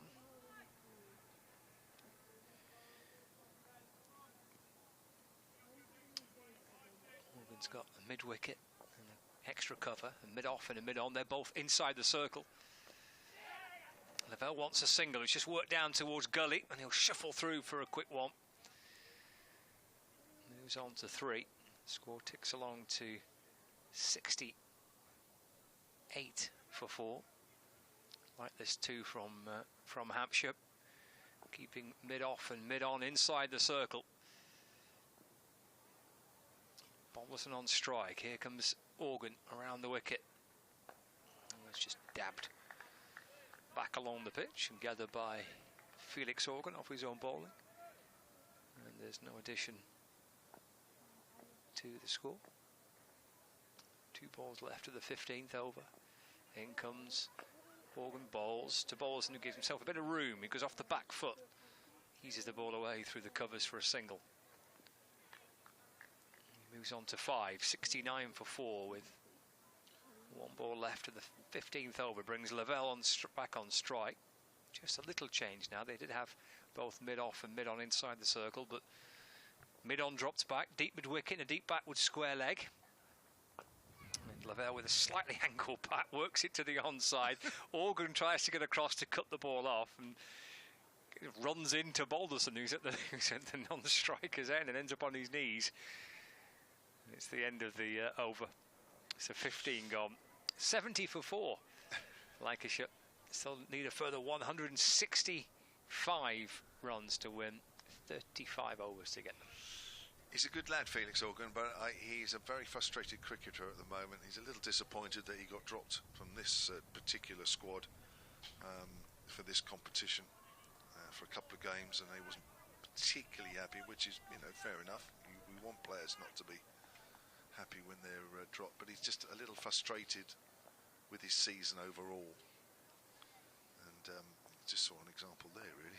Just an innocent moment, really, as that's pushed out square on the offside by Lavelle. Start of a new over from Eddie Jack. But, you know, little moments like that where you feel the batter's in the way at mid-on. And he got up there as though the whole world was on his shoulders, wasn't he, really? Yeah. But, yeah, he started off opening the batting in the championship. And that didn't really work, so he lost his place there. Got back in the side because they needed a bit of off-spin. That's when he came back at Southport. Got some wickets, which was great. I know he was relieved there. There comes Eddie Jack. Cut away down to 3rd by Lavelle. Moves on to 5, 71 for 4. But I think just generally, you know, he's just finding the season very frustrating. And those little moments in games that just sort of annoy you more than they should. And that was one of them, wasn't it? That was. Wasn't it? Oh, how did you allow that umpire battering away? Eddie Jack now to the left-hander, Balderson. Bowls, Balderson forward. So out towards extra cover. Well, we're not seeing the same free-flowing effort in this innings, let alone from Hampshire, apart from the first 20 overs where batting looked to be fairly easy, but I think we can safely say that this is a 400-run pitch, no more. It's not, is it? It doesn't look that way, no. I think any side that gets 400 on this pitch now is should be world champions. Here comes Eddie Jack. Bowl short, flicked away. Down to fine. Balderson 6, 72 for 4. Lancashire from here need another 163.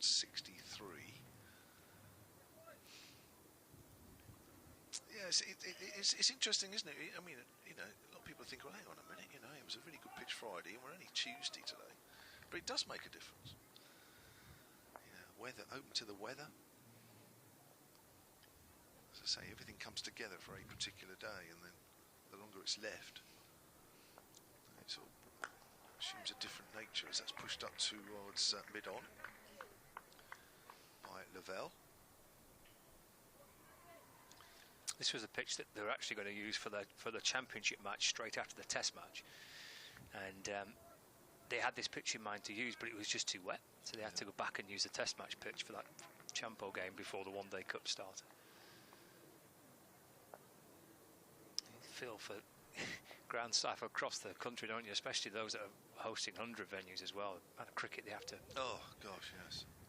Ooh, that's nipped back. Good leave. First one we've seen dart off the seam for a little while. Good end to the over from Eddie Jack. 3 overs, 1 for 7. Terrific stuff from him.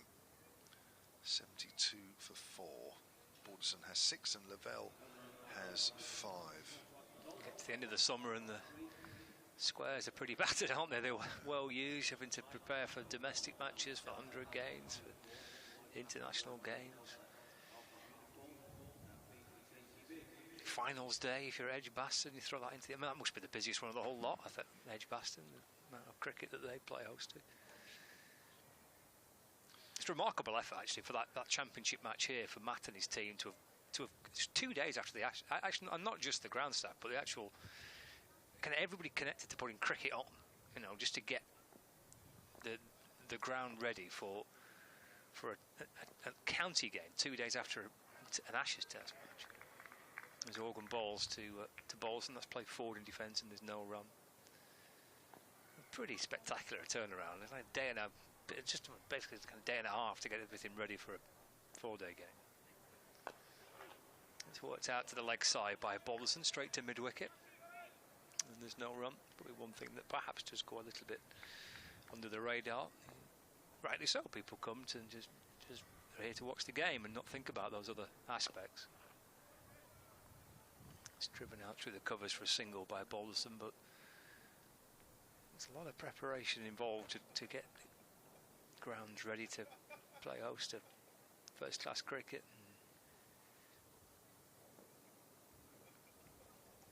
It's been another busy summer of cricket here.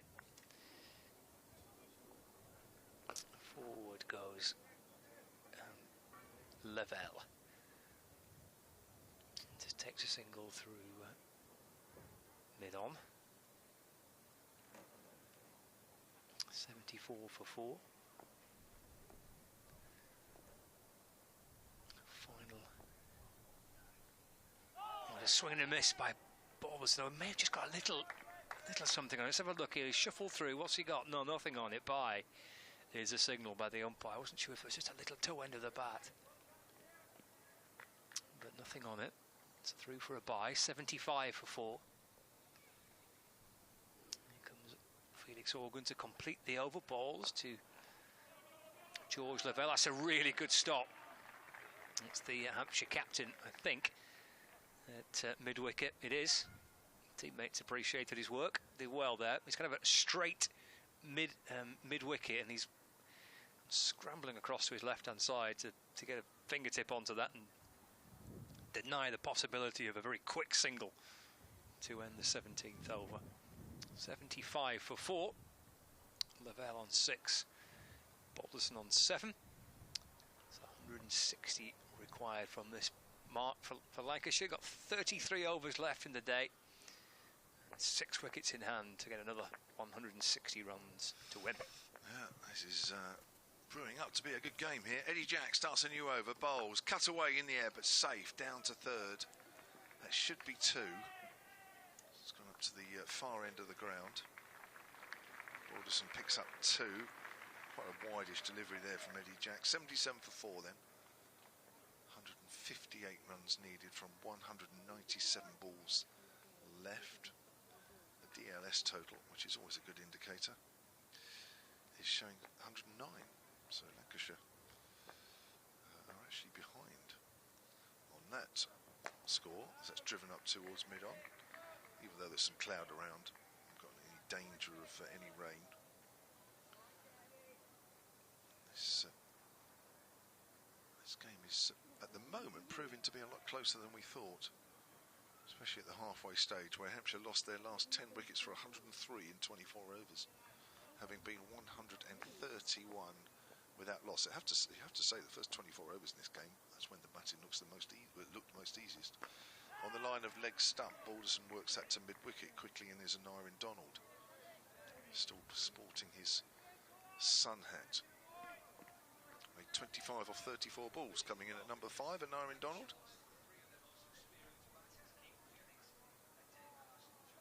The men out for Lancashire: Bell for 1, Jennings for 24, Villas for 1, Bohannon for 28. 2 wickets for Brad Wheel, 1 for Kelly, and 1 for this man bowling now. Eddie Jack comes in and bowls. That's pushed into the gap on the offside. Good diving stop there from Nick Gubbins. Total moves on to 78 for 4 now. With these sides, both these sides would expect to qualify for the knockout stages. You guys were beaten finalists last year, weren't you? Yeah, lost to Kent in the final at Trent Bridge. Kent were the better team on the day. They were excellent, actually. They pretty much outperformed Lancs, I think, on the day with the bat and with the ball in the field. They were deserved winners. It was their competition, really, wasn't it? Outside the off stump and left alone. Well, I know it was, but I mean, it's a bit like the Darren Stevens thing, wasn't it? Well, this is it. We got beaten by Darren Stevens in the semi-final. Oh, right, okay. It was a fairly close encounter, actually. And then Stevens came out and just went whack, whack, whack, whack. He was written in the stars a bit for Kent to win it. I think. I was chatting to Graham Onions last year before the final, and he was a little bit concerned. Like, is it just going to be kind of written for Stevens and for Kent to win it? But yeah, they were excellent on the day. Sure. Here comes Jack Short, pulled away in the air, but this could be out. Down at fine leg's gone through his hands. That is Joe Eklund on the fine leg boundary, who was in by 4 or 5 yards. And he took it, tried to take it above his head, and I think it's gone for 4.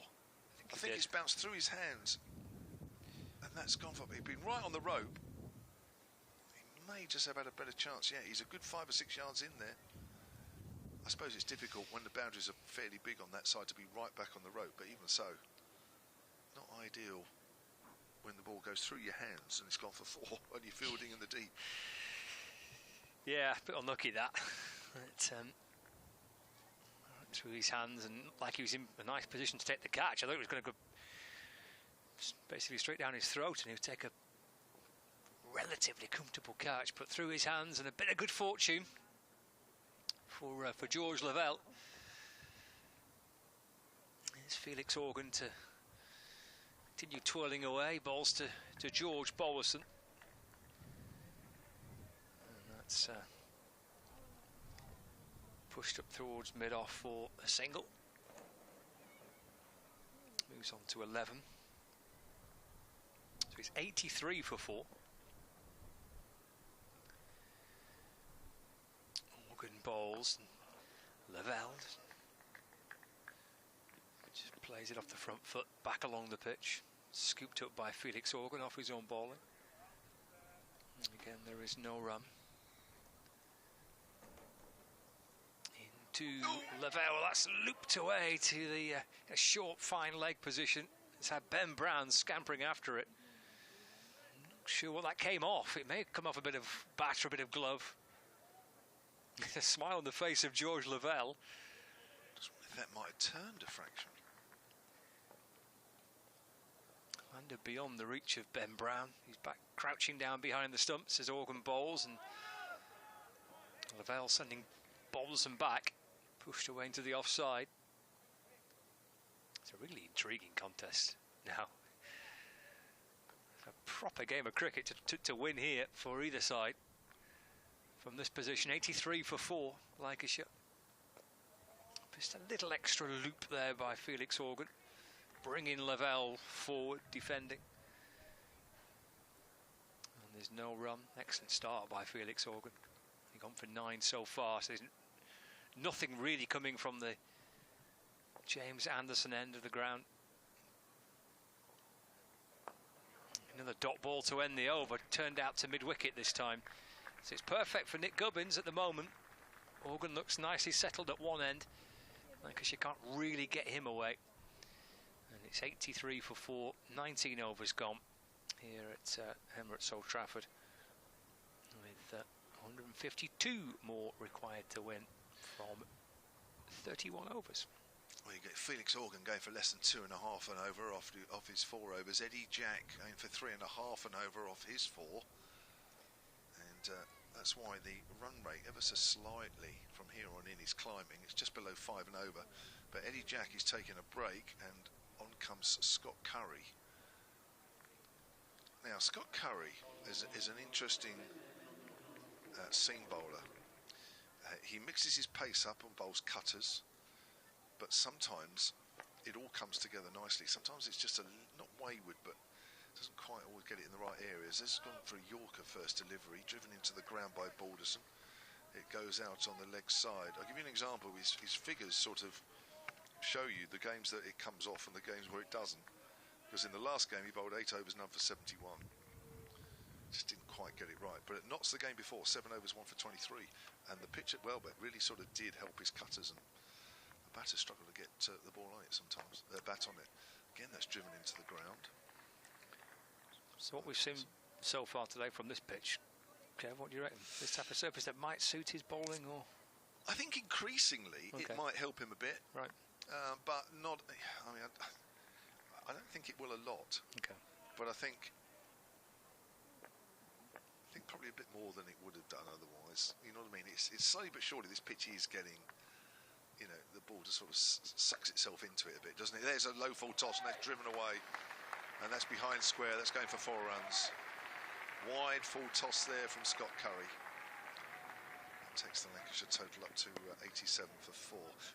Welbeck, it was very pronounced. You know, you bowl a cutter in a ball and it almost went a bit like a slow off break. So it was very pronounced when he bowled it. I don't think we'll see quite that being obvious here. No, not at all.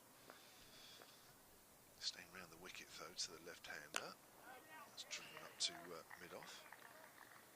And there's no run. So 87 for 4 means 148 are required. 182 balls left in this match. What's Wasp at now? 69. It's dropping a bit, isn't it?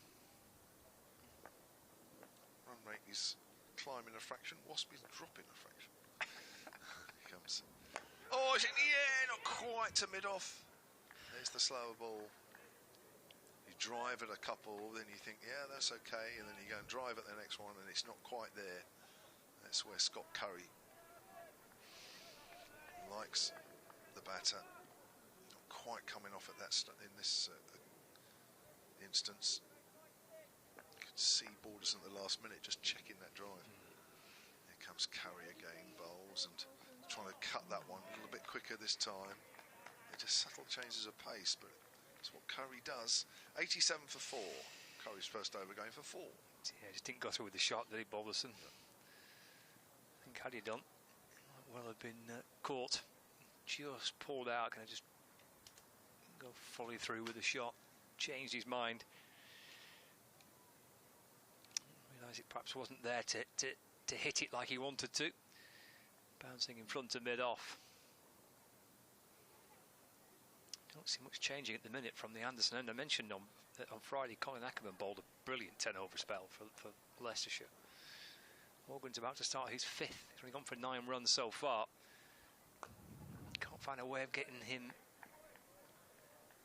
for runs, Lancashire. Balderson goes forward, and that's worked back to him. Fields off his own bowling. And there's no run. Long on, deep mid-wicket, deep backward square leg. Lavelle wants a single this time, just a little nudge away off his hip, which is dropped a little short. Just a flick around the corner for a single.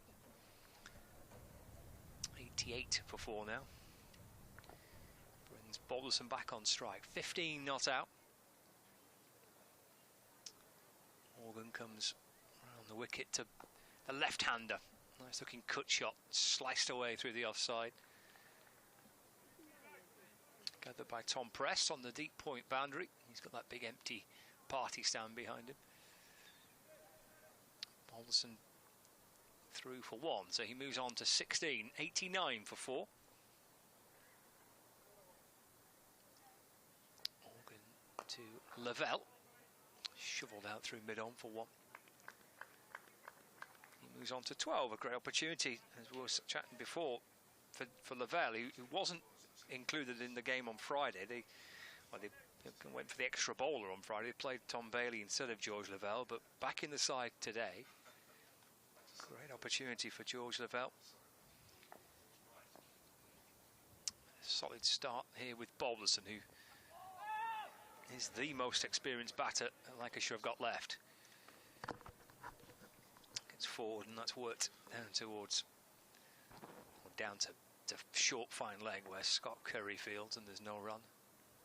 Final ball of the 21st over. Organ to Balderson.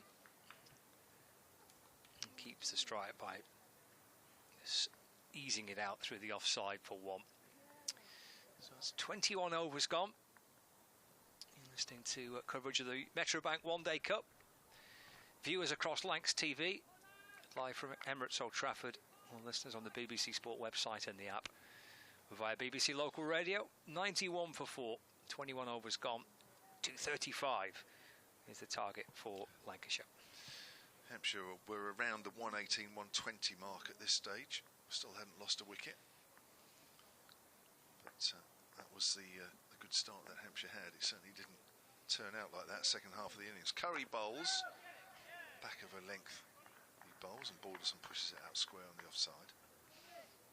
17 off 37 for George Balderson here. George Lavelle 12 off 22. That run rate is, from here on in, is very nearly touching 5. It hasn't actually touched 5 at any stage in the Lancashire innings. They still won't panic at that, but Hampshire are managing to push it up slowly. As Curry comes in and bowls, gone for the Yorker out on the pad. That's going down. The umpire judges James Middlebrook. Diving in is Lavelle at the keeper's end. Is all happening in that delivery. What? In the end, they get one. Drama. It was. Well, that was close. I think probably it did feel as though it might just be going down the leg side, but it was a good shout. Yeah, I'm with you. Watching it live, it looked like that was going down the leg side. See back on the replay here. Quite wide at the crease, isn't he? Yeah. You can see leg stump just about, but you're right, it's quite a wide angle. And there's the dive right into that dirt area. It was a bit frantic, that, wasn't it? Good stuff from Scott Curry, though. He'll often stick in the quicker Yorker as well. As I say, just the subtle changes of pace which just make him a little bit more difficult to play than you think.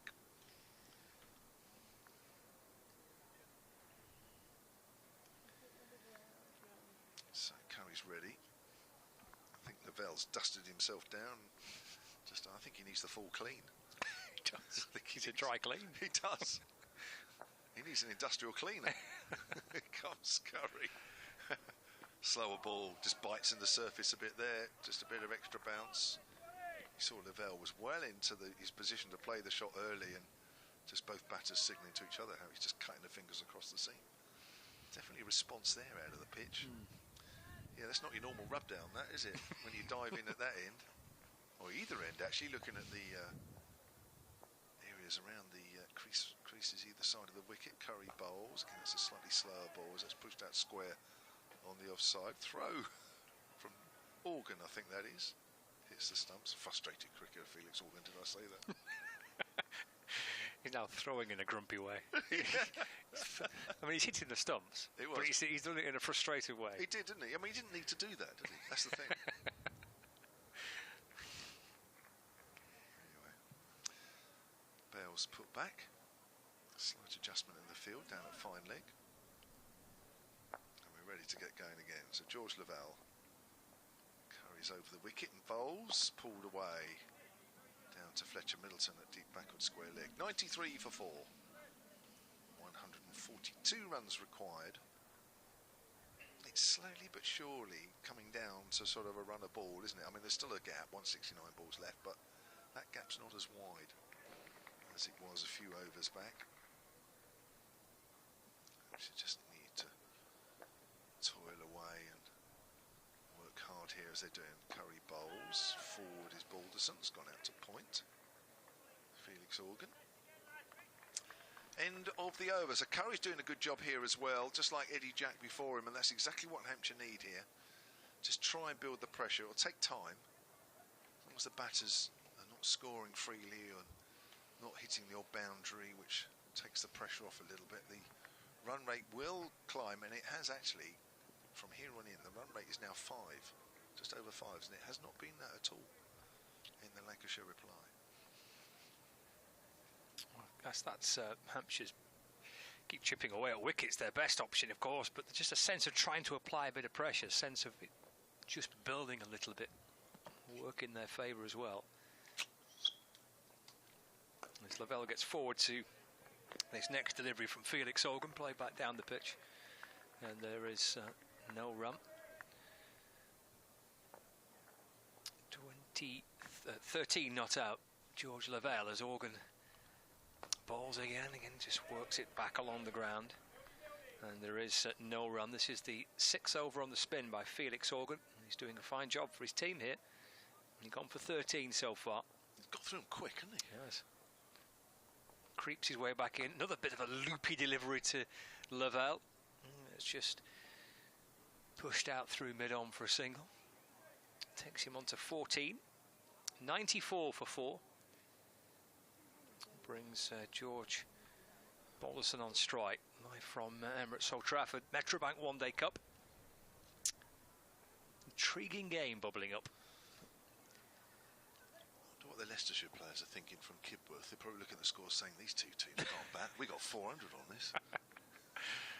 Organ from around the wicket to Balderson, who goes back and he defends. And there's no run. You think, it can't possibly be the same pitch as Friday night. There's a different feel to the game today. Organ to Balderson. It's in the air.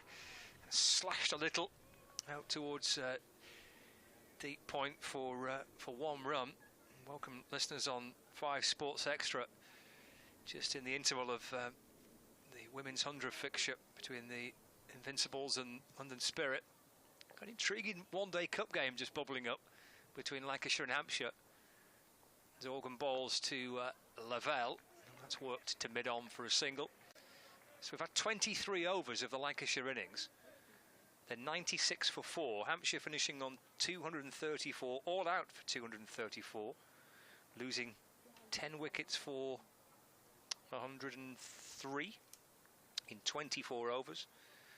And then Hampshire picked up 4 wickets, of which 3 of them have been Lancashire's senior batters as well, in a team that's got a mixture of youth and experience. But Jennings for 24, Bohannon for 28, Villas for 1.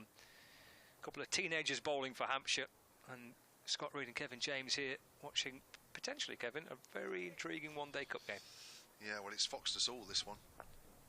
The same pitch as Friday night, and I think apart from the first 24 overs, haven't played anything like that, as that's pushed out into the covers by Lavelle. Start of a new over from Scott Curry. Batting looked at its best, with Gubbins and Fletcher Middleton going along nicely. They batted for 24 overs, reached 131 without loss.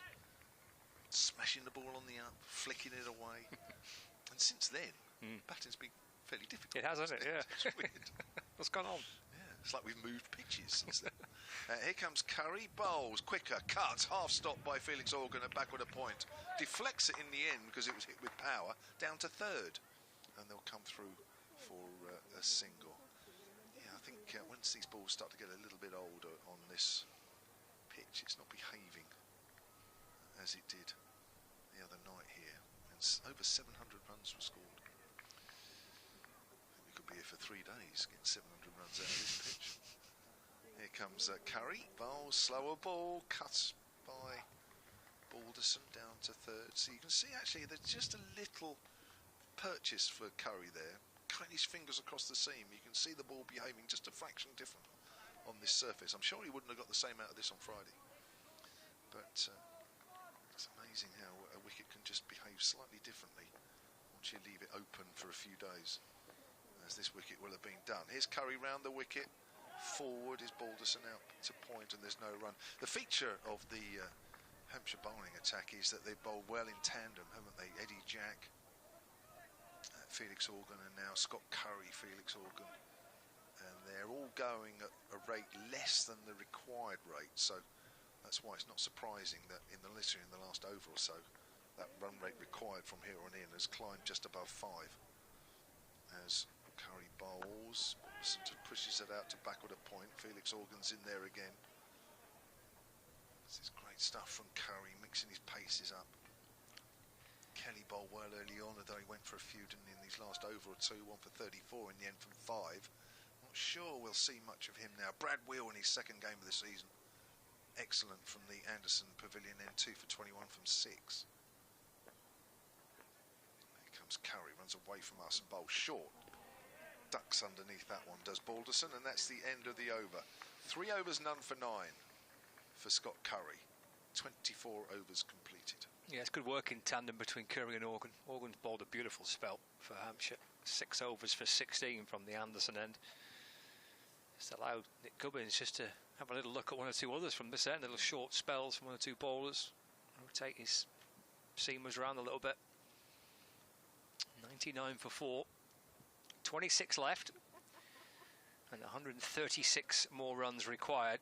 There is a number of one-day cup games taking place around the country today, including the match at Warwickshire, where Warwickshire are 133 for 2. In fact, they've now moved on to 137 for 2 against Derbyshire. The game taking place at Edgbaston.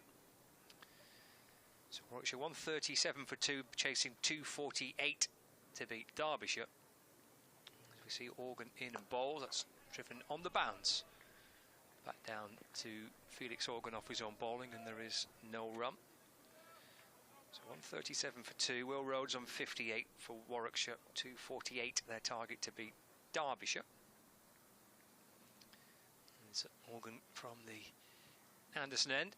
Bowls to Lavelle. Oh, he's gone for the sweep shot. There's a big appeal for LBW. The keeper, Ben Brown, is up and appealing. Bowler back, running backwards, arms outstretched, pleading towards the umpire. Not out is the call. Outside the line? Just stride forward, maybe enough to get him outside that line of off stump before the sweep. Good shout from Organ. Good call from the umpire, actually. Yeah. Because he signalled it to the players. Felix Organ bowls to George Lavelle, drops it into the offside. And there is no run. Just starting to feel the pressure out there in the middle. Yeah. Do you get that feeling with the two batters out there? 35 runs they've put on these two from 65 balls, but it is the younger batters that are going to have to get Lancashire over the line. A couple of teenagers due in next. Lavelle works it away to the offside. Paulson wants a single, sends him back. Picked up by Scott Curry at backward point. I think the sweep shot, I think the idea of the single there might just be because they want to try and keep it rotated. Try and find a scoring shot. It should be few and far between. And the bowling of Felix Organ. Lavelle does get a run this time, thumping it through mid-on for a single. And that brings up the 100 for Lancashire. 100 for 4 with one ball left in the 25th over. Just to go back to some of those scores elsewhere, we'll have a look at that maybe at the end of the over. Yorkshire playing Surrey. And there's Leicestershire against Essex and Middlesex against Nottinghamshire in the other one-day cup games. Organ to Balderson, and that's driven through mid-off for 1 run. So 25 gone. Lancashire are 101 for 4. They've got 25 overs left. That's 150 balls. And 134 required. Yorkshire, meanwhile, in their run chase, they're taking on Surrey. 241 all out, Surrey. In reply, Yorkshire are 138 for 3 in the 23rd over. Game taking place at York. Yorkshire 138 for 3 in the 23rd, chasing 242 to win. And two other games with Nottinghamshire at Middlesex and Leicestershire against Essex. Take a look at the Leicestershire game. 251 is a target for Leicestershire to beat Essex, and they're 154 for 2 in the 25th. Here, Lancashire are 101 for 4 as a new over from Scott Curry sees Balderson just help that delivery down to fine. Fine leg, 102 for 4. So 25 overs gone and 1 ball of the Lancashire innings. Yeah, that Foxer score now 159 for 2. Target of 251 to beat Essex. And the final game in the Metrobank One Day Cup, aside from this one here, is Middlesex against Nottinghamshire. Middlesex with 365 all out. I'll come back to that. Scott Curry runs away from us, bowls to George Lavelle. Slower ball, tries to cut it, 2 bounces through to Ben Brown.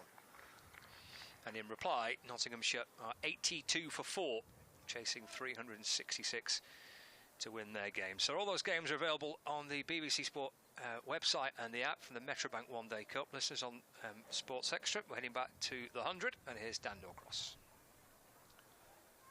See that Sol Buttinger's on 100. 70 balls, he doesn't hang around, that guy. Trying to smash it from ball go against us. Pulled away past mid-wicket, 4 runs. Welcome boundary here for Lancashire. That was hit well by Lavelle. It was catchable high. He tried to keep it down, but it was well to Dominic Kelly's right, mid-wicket. He kind of comes out, and if it works for him, doesn't it, Buttinger, it's spectacular. But it can also, I suppose, if you play that way, you accept that it's going to work sometimes, and sometimes it will fail. Yeah. But he can hit it, can't he? He's absolutely terrific player to watch when he's in. He's quite unorthodox as well, which makes it must be quite infuriating as a bowler, because you almost can't quite work out a plan, even if he's in you. You're not quite sure what he's going to do. Here's Curry, bowls again. Lavelle pushes that out on the offside, so 106 for 4 here in the 26th.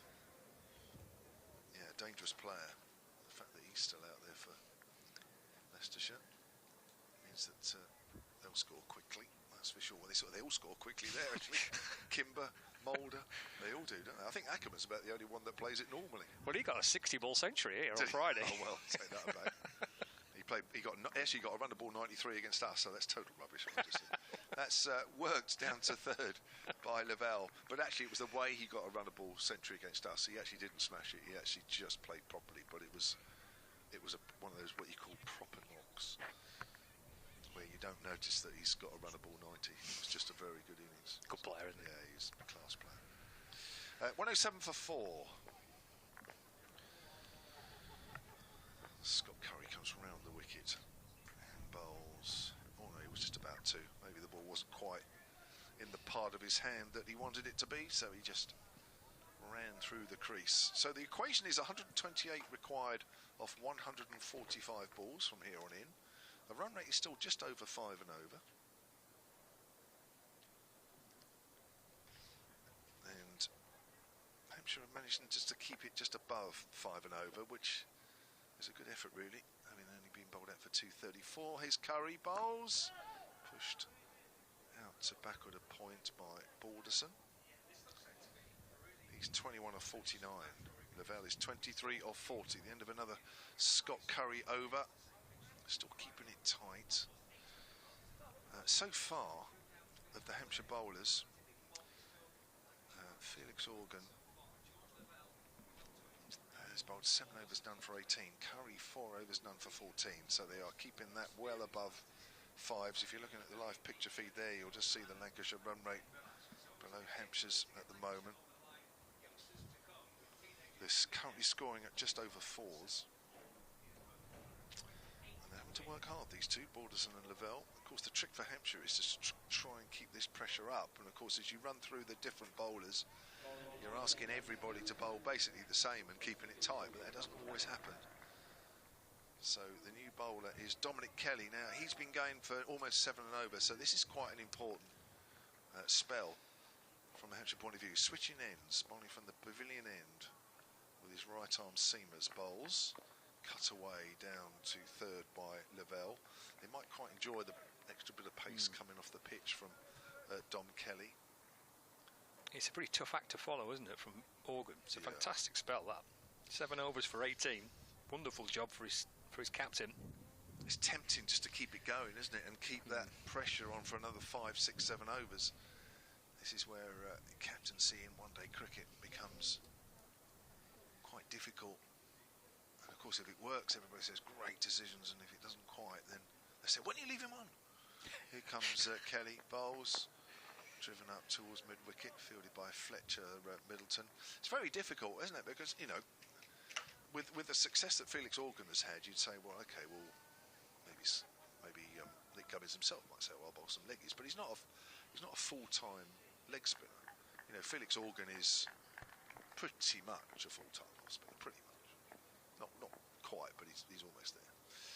And Tom Prest has not bowled a lot of overs at all. That's why, you know, they're looking to bowl him in this competition. It's a linked ball to Balderson, pushes out in the covers. You know, they basically said, you know, we want Tom Prest to be developing his off spin. Now he's been bowling a bit in these games, but of course when you win a few and you look like you're going to qualify, you then say, well, look, hang on a minute, yeah, okay, well we want to do this, but Yeah, but we also want to keep the game tight.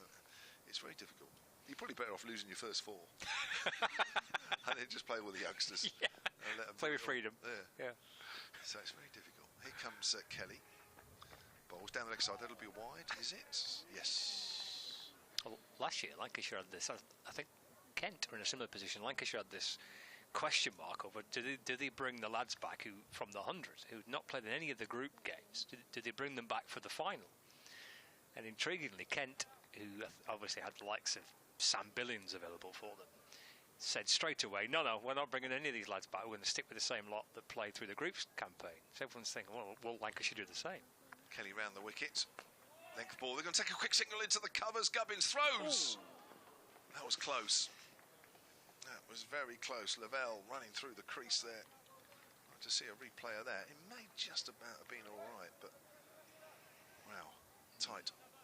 So yeah, it was quite intriguing, that, isn't it? When you go through a group stage with a certain number of players, just watching back on this replay of the run-out chance.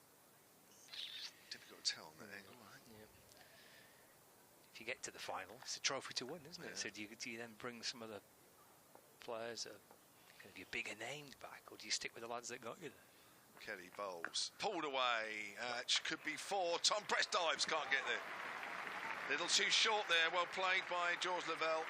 Got on top of the bounce nicely. Hammered it away in front of square. Kelly's got to try and keep this tight. Doesn't seem to be too much margin for error for him. No.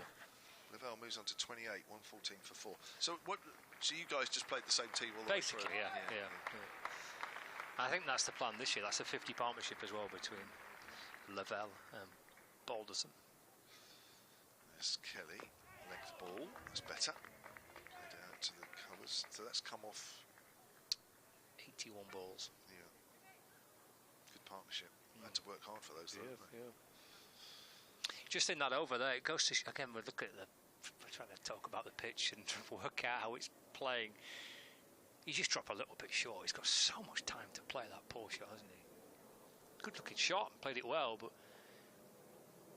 margins are pretty slim still as a bowler on this surface. Just a little short. Walloped away for 4. It's been 13 runs off the last 2 overs, so that's helped to run rate a little bit. Yeah, hasn't it? Yep. There was nothing coming before. Felix Organ from one end, Curry from the other. It was all pretty tight, all pretty hard going. But because it's a relatively modest score, Lancashire were able just to absorb a bit of that pressure, and maybe they can sense a release a little bit. Certainly that last couple of overs has helped that. Tom Prest is replacing Scott Curry.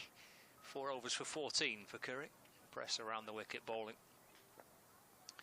Driven by Balderson to extra cover, and there is no run. Worked out to the leg side by Balderson for a single. He moves on to 23, so in the 28th over. Tom Press off spin from the Brian Statham end. George Lavelle on strike. Keeper Ben Brown goes crouching down behind the stumps, in and bowls, driven through the offside. Just for 1. Loopy throw comes in from the boundary. Lavelle to 29, 116 for 4. Press. Again, that's a nice ball that brings Balderson forward. He's got a left-hander on strike there, and he's able, the off-spinner, just to angle the ball in and maybe see if he can land it in one of those foot marks and get the ball to turn away past the edge of Balderson's bat. That's too short, and that's cut out towards deep extra cover for a single. Takes Balderson on to 24, not out. Lancashire on to 117 for 4. 1 ball left of the 28th over. Comes back over the wicket to Lavelle. It's nudged away through the leg side for a very calm single. Takes George Lavelle on to 30. He's the top scorer in the innings, George Lavelle. for Lancashire. It's 118 for 4. 22 overs left. 117 required in this partnership. Worth 54 now between Lavelle and Balderson. Will have settled potentially one or two nerves in that Lancashire dressing room. Yeah, definitely. And they look like they're just starting to get a little bit more confident out there, and just a bit more of a plan and working out what they need to do from here on in. The rate's still just over 5s, but the last 3 or 4 overs, 2 or 3 overs or so, they've just sort of broken free a fraction. So they've got to tighten up here, Hampshire. Dom Kelly bowls. That's cut down to 3rd by Lavelle. Moves on to 31. 119 for 4. So, yeah, at the moment, Kelly a bit under pressure. And certainly Tom Prest, the new bowler, although he only went for 4. But Don Kelly at the moment is sort of, the one that is going for too many runs at the moment. Just under 7 and over. All the others under the required rate that Lancashire need. As the wind gets up a little bit more as he comes round the wicket and bowls. That's driven to backward a point, fielded by Donald. So 64 for 4 when they came together, these two, in the 14th. 3 of the 4 big wickets that fell, Jennings, Villas and Bohannon. Actually, I remember the 50-over game here at our place last year, where Wells, Jennings and Bohannon all went for no score. Do you remember that? All out for naught. Early on. 7 for 3 Lancashire were last year at the UGS. Length ball, that's good. Balderson can't do much about that other than just push it out into the covers. Big players for Lancashire, those 3. Back in the hutch. It's a bit bigger than a hutch here. It's a big hutch. I'll say it again, it's great facilities here, I have to say. It's a palatial hutch. Best media facilities in the country, comfortably. 119 for 4. Just a shame for me, it's so far away. It's flicked away down to fine leg. And Curry does the fielding. 120 for 4. Dave, who sort of greets everybody in the media office. Top man, isn't he? He is. Absolutely top man. Greets you like a long lost pal. Puts your names up on the commentary box doors. Great, isn't it? It's lovely. It's little touches like that, Yeah. It's nice, isn't it, to have somebody actually looking after the whole media centre, like a receptionist type thing. It's lovely. Here comes Kelly bowls. It's cut away down to 3rd. Singles certainly look a lot easier to come by at the moment. As the total moves on to 121 for 4. 114 needed off 127. Yeah, 3 floors. Is there a floor above us? No, this is the top floor, 3rd floor. Because we used to be 2nd floor, didn't we? We did, when yeah. this first got built. Yeah. We had to move on from that pretty quickly. This is the better room, isn't it? Well, I was going to say, you obviously got moved upstairs, as they say. And it's worked out well for you. Promotion. Double the size of the room. So that's pushed out behind square on the offside. 121 for 4. All throw from Donald. Hits the stumps at the bowler's end. Fortunately, the ball doesn't ricochet anywhere. That's always the worry. So that's the end of the over. Better over from Kelly. Just the 3 runs off it. That's more like it. 21 for 4. Balderson has 25. Lavelle has 32. And that run rate has just crept up a fraction after the last 2 overs, and it's getting up towards 5.5. Yep. Still plenty of work to do here for Lancs. 114 needed. This is certainly not the pitch, is it? Of Leicestershire's 400. It can't be. No. If Leicestershire got 400 on this pitch, I mean, they deserve the trophy now, don't they? Any side that's got 400 on that.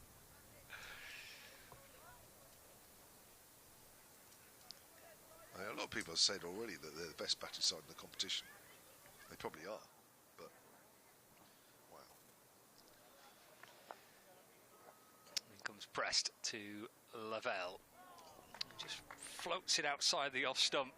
Tom Prest. Lavelle dragged onto the front foot. In the end, doesn't get too tempted at playing a shot that might get into a little bit of bother. Does this time. Straight to extra cover, no run.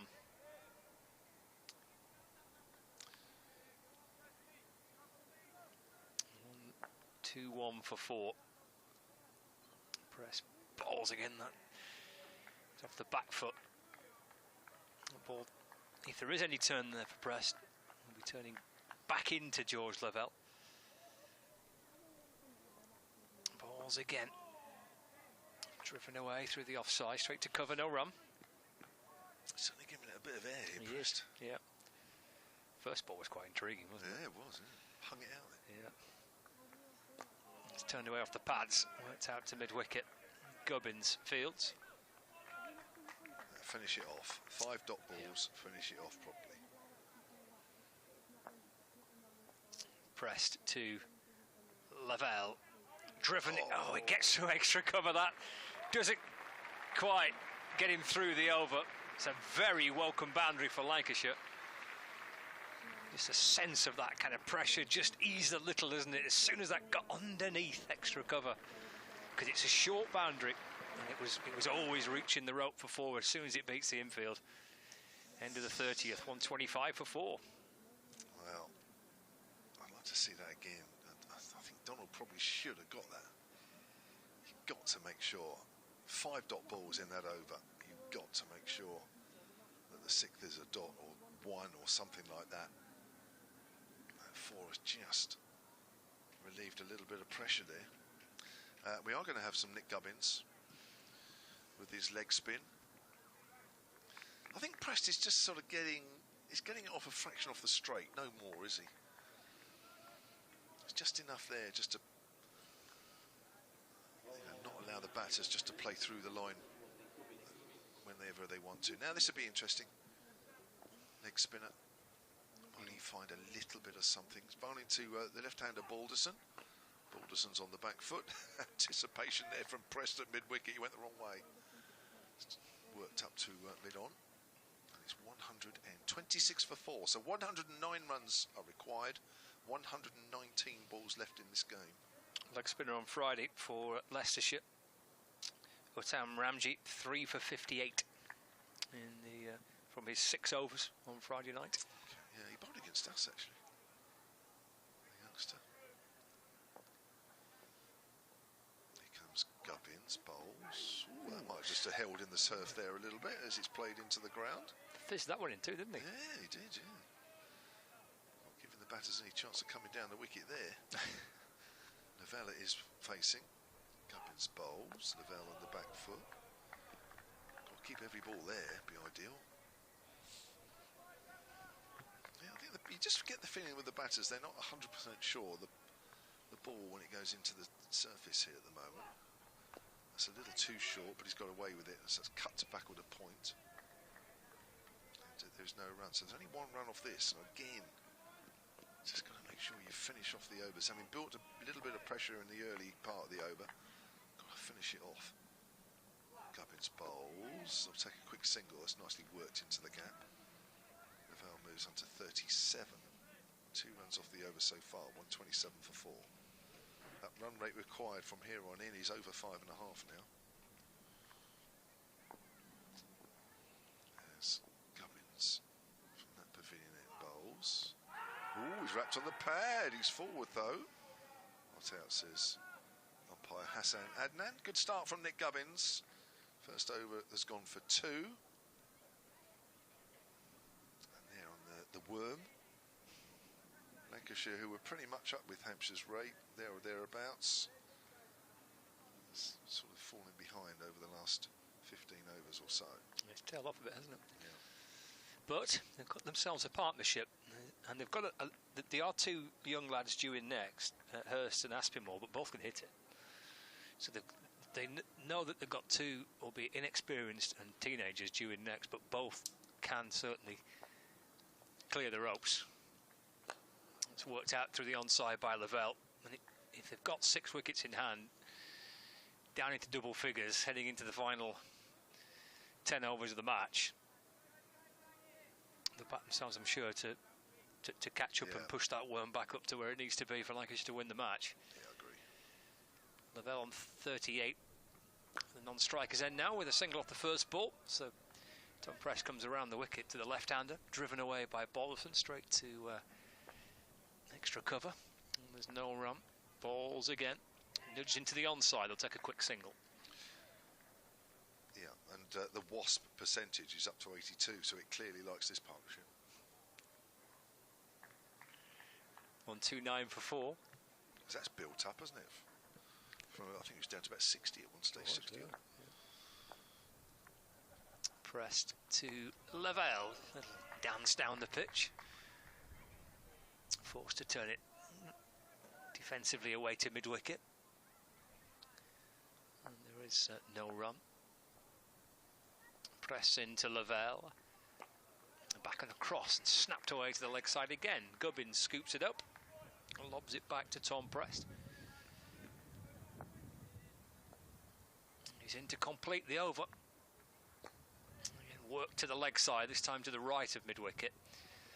So it means that Lavelle can get through for a single. 3 off the over. Lavelle is now 39.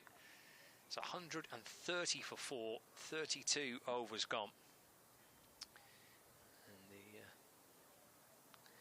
partnership worth 65 between Balderson and Lavelle.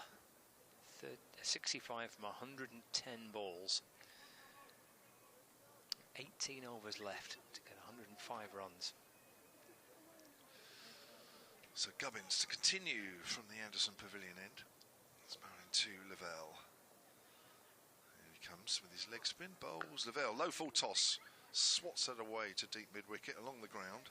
Donald Fields, 131 for 4 into the 33rd over. The run rate required is over 5 3/4 now. It's not out of hand by any stretch of the imagination, but it has slowly but surely built up. But Hampshire will still want that to build up more yet. Cut away to backward a point. That's Eddie Jack out there. They're going to take him on. They don't.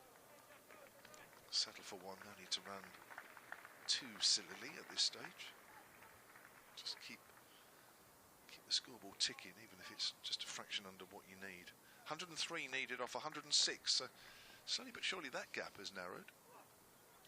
On the back foot there, steers that out to point. That'll be another single.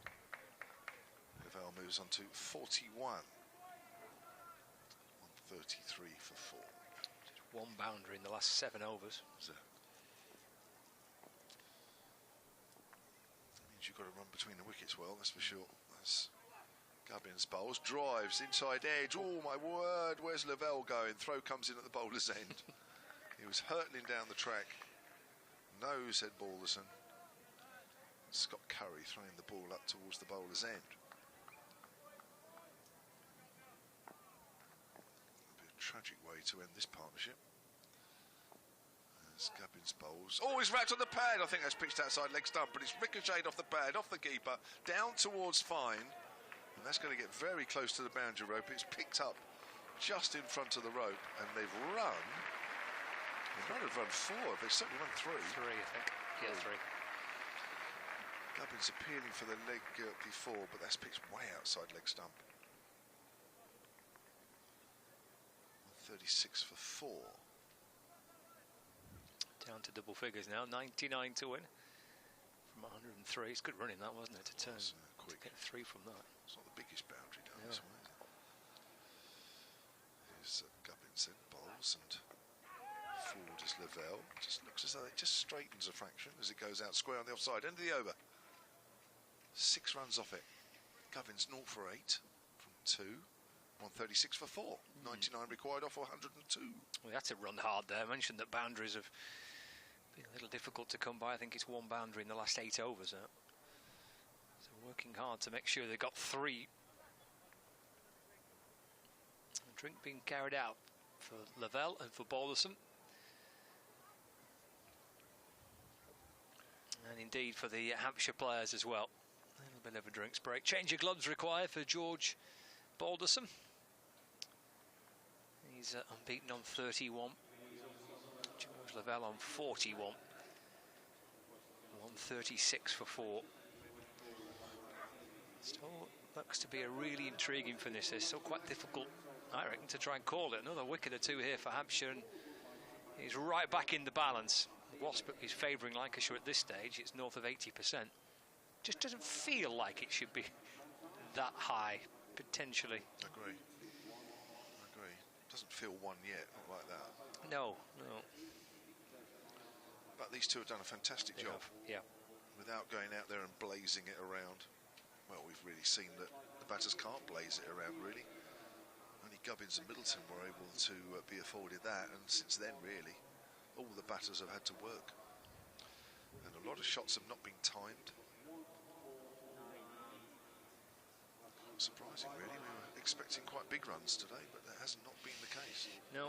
First thing we did before a ball was check what Hampshire's highest list A score was here. We thought that would be well in danger. It's not proven to be the case.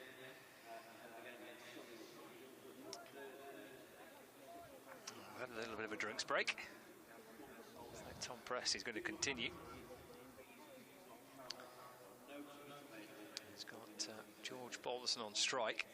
So he's bowled 3 overs for 11. Here comes Prest. Balderson, that's chipped back over the bowler's head. And Brad Wheel comes up from long on to field. A run for Balderson. He moves on to 32. On 37 for 4. Bit of a leading edge, that one.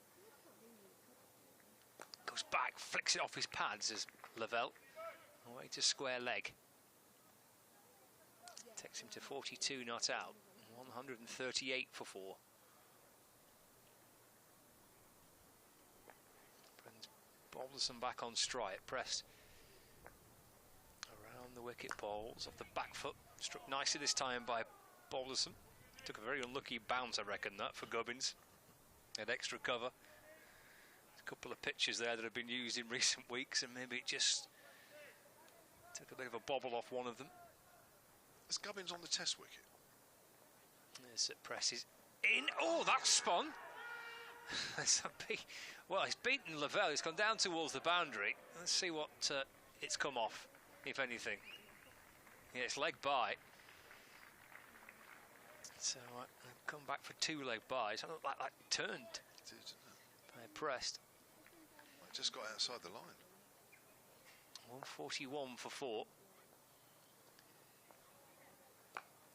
Off the back foot and turned into the onside for no run. Am I right in saying nothing went off the straight Friday night? No.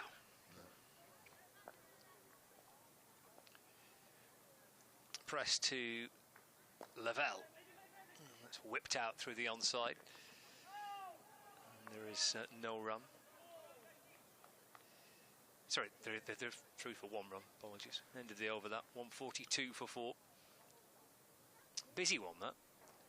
A couple of leg buys, and they ran 4 singles as well. 142 for 4. 93 required off 96. Lavelle 43. Balderson on 33. Hampshire are getting to the point, maybe not quite there yet, but where they do need a wicket. Just need to break this up and just have somebody else to bowl at. Not quite a run of ball, but even that I don't think will face Lancashire too much, not when you've had 2 batters in there since the 14th over. So it's Gubbins again, bowls. Oh, there's another leading edge, chipped up towards deep mid-off. There's 2 leading edges there in the last 2 overs. Ball just seems to be holding more and more in the turf for the spinners. Straightforward. 143 for 4. As Balderson faces Gubbins on the back foot, steers that out up towards mid-on. Again, Prest is wrong-footed at mid-wicket. So Balderson has 34, Lavelle 44. The run rate required is just hovering above 5 3/4. Wasp seems to be quite content at staying at 87%. Win probability for Lancashire as that's driven past a diving Gubbins by Lavelle, who moves on to 45. And that'll be 145 for 4 now. Lancashire having been 64 for 4 when Bohannon was out, caught behind off Eddie Jack. Gubbins bowls, driven up to mid-off. Going to take a quick single. Good run in that as well. Yeah, saw that quite a bit, didn't we, in the opening batters for Hampshire, Middleton and Gubbins, mid-off, mid-on. They took one to those. Very good. Yeah. Yeah, very good. Gubbins again to Lavelle. Lavelle's trying to find work a single on the leg side. Can't quite find the angle. He's got 3 List A 50s, George Lavelle. Top score of 61 in List A cricket. Closing in. Quicker ball. That does definitely holding the turf there. Steered to backward a point. Just seems to be more and more. The spinners are just finding something to get the ball off the straight. 146 for 4. And it's almost a run of ball from here on in. 89 required from 90. And Lavelle and Balderson did a really good job, but faced virtually the same number of balls between them, 71 and 72. They faced Balderson and Lavelle. Intriguing thing is that you feel like they're a wicket away from being right back in it, aren't they? I mean, I agree, these two look really confident. They've obviously batted a long time now. That kind of position where Lancs were 60 for 4, it feels like a long time ago now, doesn't it? But intriguing thing for Nick Gubbins, he's probably thinking, well, if we can break this, a couple of teenagers are due in next, and there's pressure on and a run chase on, and 2 lads who have not played much cricket. Could have a different feel to it. Go back to Felix Organ, the frustrated Felix Organ. He's bowled well. He no need to be frustrated with his bowling today. 7 overs for just 18. He's going to come into the attack from the Brian Statham end. Oh, it's a lovely ball to begin with to Balderson. Just rocks onto the front foot. Just played that inside the line. Just allow that one to snake through. Flashed down by Organ. Driven this next delivery by Balderson straight to extra cover. No run. Well, Hampshire need 3 very good overs out of Organ here. He's into Balderson. Hammered out towards the leg side. 4 runs out to mid-wicket. Timed it nicely. Brings up the 150. Down on one knee. Good looking shot. Well in front of square on the leg side, that sweep. Good from Balderson. Takes him to 39. 150 for 4. Confident shot that, wasn't it? Certainly in the right area to play a shot like that. Outside off stump, just hoik it away on the leg side. There was nothing risky about that. It's exactly the right area to play that shot. 150 on the board. Organ to Balderson. Looking to drive the ball up again. It comes off an inside edge. Down past the stumps, taken by Ben Brown. 2 balls left. Captain Gubbins has gone back to Felix Organ looking for a breakthrough. Balderson gets forward and drives nicely. Good looking shot. Straight to the Hampshire skipper. No run. Final ball for Organ, returning to the attack. Fizzed in to Balderson, who's off the back foot, cutting out through the offside for 1. He moves on to 40 not out. And Lancashire a 151 for 4. Helicopter's back. Making its way right to left as we look. I think, Scott, that's the direction. About 10 o'clock as we look. That's towards the Trafford area. That's where it's off to. In that direction, anyway. Chat between the 2 batters. They've done that a few times. They've been out there since the 14th over. We're about to start the 37th. Bell for 1, Jennings for 24, Villas for 1, and Josh Bohannon for 28. The 4 batters out. 3 big wickets. Hampshire had Lancashire 64 for 4. They would have felt that they were in with a great chance. They've still got a good chance, but slowly but surely, Balderson and Lavelle are working Lancashire into a winning position. 84 needed, 84 balls remaining. First time it's been a runner ball. Here's Curry round the wicket, bowls. He's driven out into the covers by Balderson for a single, 41. Scott Curry bowled very well from this Brian Statham end, the commentary end. 4 overs, none for 14. Usual mixture of some cutters and some quicker balls, and he got the ball just to bite a little bit in this surface. Needs to find exactly the same from that pavilion end. Try and put some doubt in the batter's mind as he comes in and bowls. Length ball, quick single out into the colours. That's good running as well. Even to Nick Gubbins' left hand. Set off straight away, both batters. Lavelle moves on to 46. That's off 73. Balderson has 41 from 78. Into 37th over. Still a run of ball here. You need a wicket or two to break things up a bit as well. That's driven out into the covers, misfield. Can't afford those in these situations. It's only cost a single. Gubbins did take a lot of the pace out of the shot, but even so, that should really have been a dot ball. 158 for 4. Balderson moves on to 42. Couple of wickets for Brad Wheel. He's still got some overs left. Still has 4 left. 6 overs, 2 for 21. Bowled well from that pavilion end. The end, Scott Curry's coming in from bowls. Pulled away up to mid-wicket. Couple of bounces to Eddie Jack. So that short boundary side where the huge temporary stand is. 71 rows. That is up to the top there. Talking about that earlier. 156 for 4. 79 of 79 as Curry comes round the wicket. Bowls. Balderson drives. Now they might pick up 2 here because Eddie Jack's got to run around to his right to backward a point. 2 runs it is. Crowd just sensing that maybe things are just a little easier than they have been for Lancashire. 157 for 4. Yeah, sensing there's 2 young Lancashire players are doing a fine job here. In particular, George Lavelle, who has not played as much as the other George out there, Balderson, but a pair of them put together a very good partnership. Balderson it is. Short, pulled up in here, this will be out. Caught Gubbins.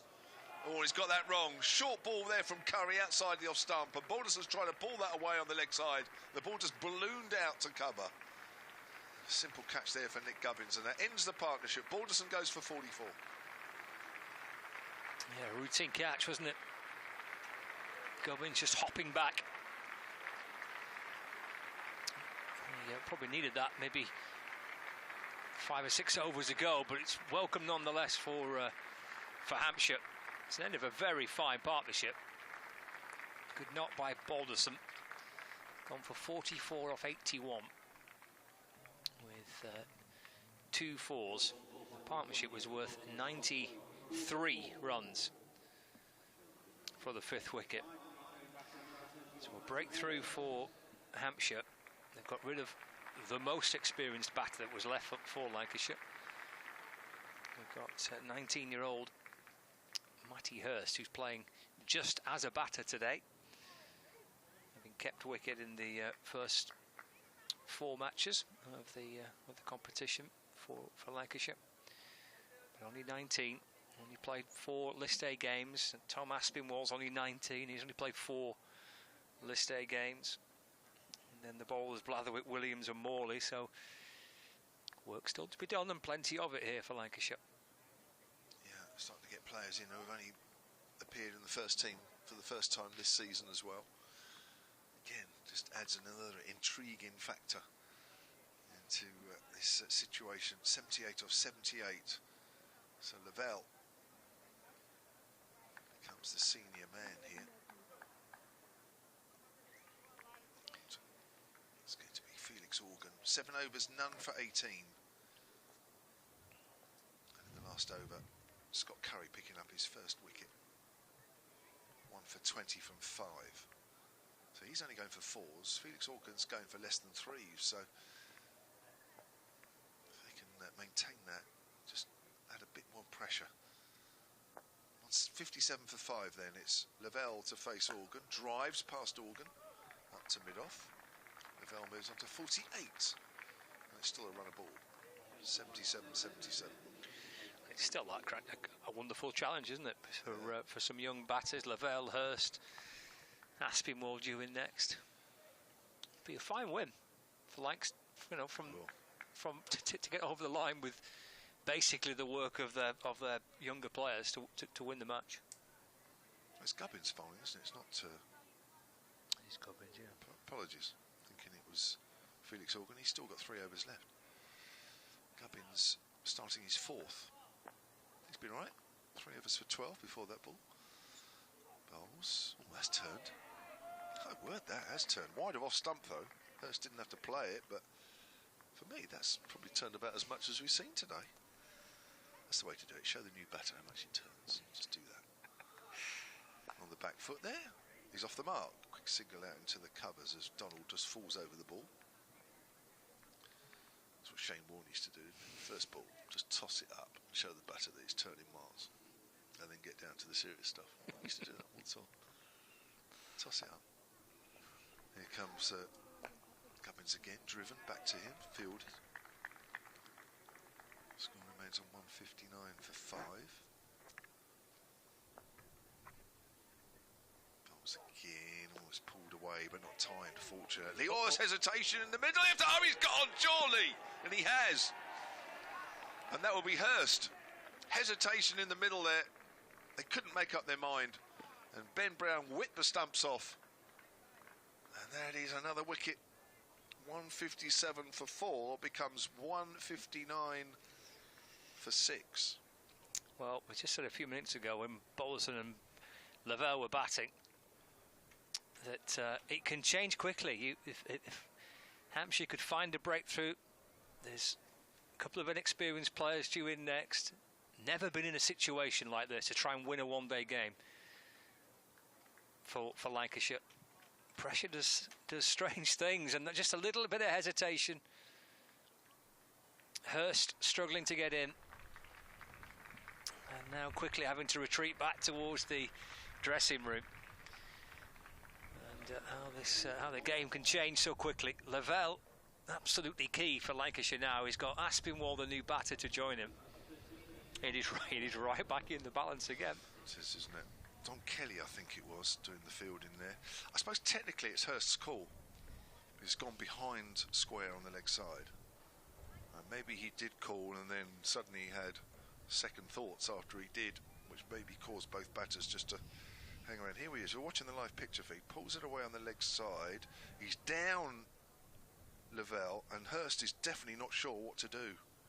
Not sure whether Hurst would have called too much, because Lavelle was straight down the wicket after he hit it. And I think it was for Hurst to... This is the difficulty. We've got the young players, and I was saying about running between the wickets, is that how do you sort of... He'll play that again, and he knows there wasn't a run, or he wasn't confident. But it's knowing to say no straight away and being confident to do that. Here's Gubbins. Bowls to Aspinwall. Oh, that's turned outside the off stump. Suddenly looks a different game again. It does. 38 gone, 159 for 6, and it's 76 off 72 balls now. So all of a sudden, the balls are fewer than the runs required. Do you know who got the pick up and throw in? I think it's Dom Kelly. I think it was. I'd have to double check. It's yeah, it is a different game, isn't it? Bolson departs, run out for Hurst.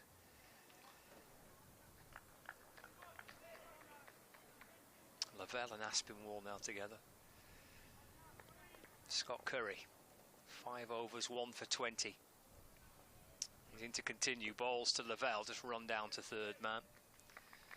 Takes a single. And through they go for 1. Yeah, Kelly's been given that. Kelly with the throw. Brown removing the bails. Hurst having to depart. Aspinwall on strike now. Here comes Curry. Balls to Aspinwall. It's pulled towards deep square leg. Just kind of helping it on its way. Gets his first run. 161 for 6. As Kev mentioned, it's now the equation's now changed for the first time. There are fewer balls, more runs required than balls remaining. 74 needed off 70. Curry to Lavelle, rocks back and times that pull shot beautifully. It's going to bring up a very good 50. for George Lavelle. It's his 4th in List A cricket. Fine knock by Lavelle. His top score 61. I reckon for Lancashire to win it, he's going to have to beat that today. 53 not out, 165 for 6. Yeah, he's kept largely pretty calm under pressure as well, hasn't he, really? He hasn't got tempted into playing some rash shots, which can happen out there on a run chase, especially when you look at the run rate required, which, although it might have been climbing a bit slowly, it still puts a little bit of pressure on you. But generally, he's trusted his instincts, hasn't he? He's got previously half centuries, 52 against Essex in 2021. There's Curry balls to Lavelle. Oh, that's come off a top edge. Going to land safe. In fact, he's going to go for 4. Top edge ballooned over the keeper.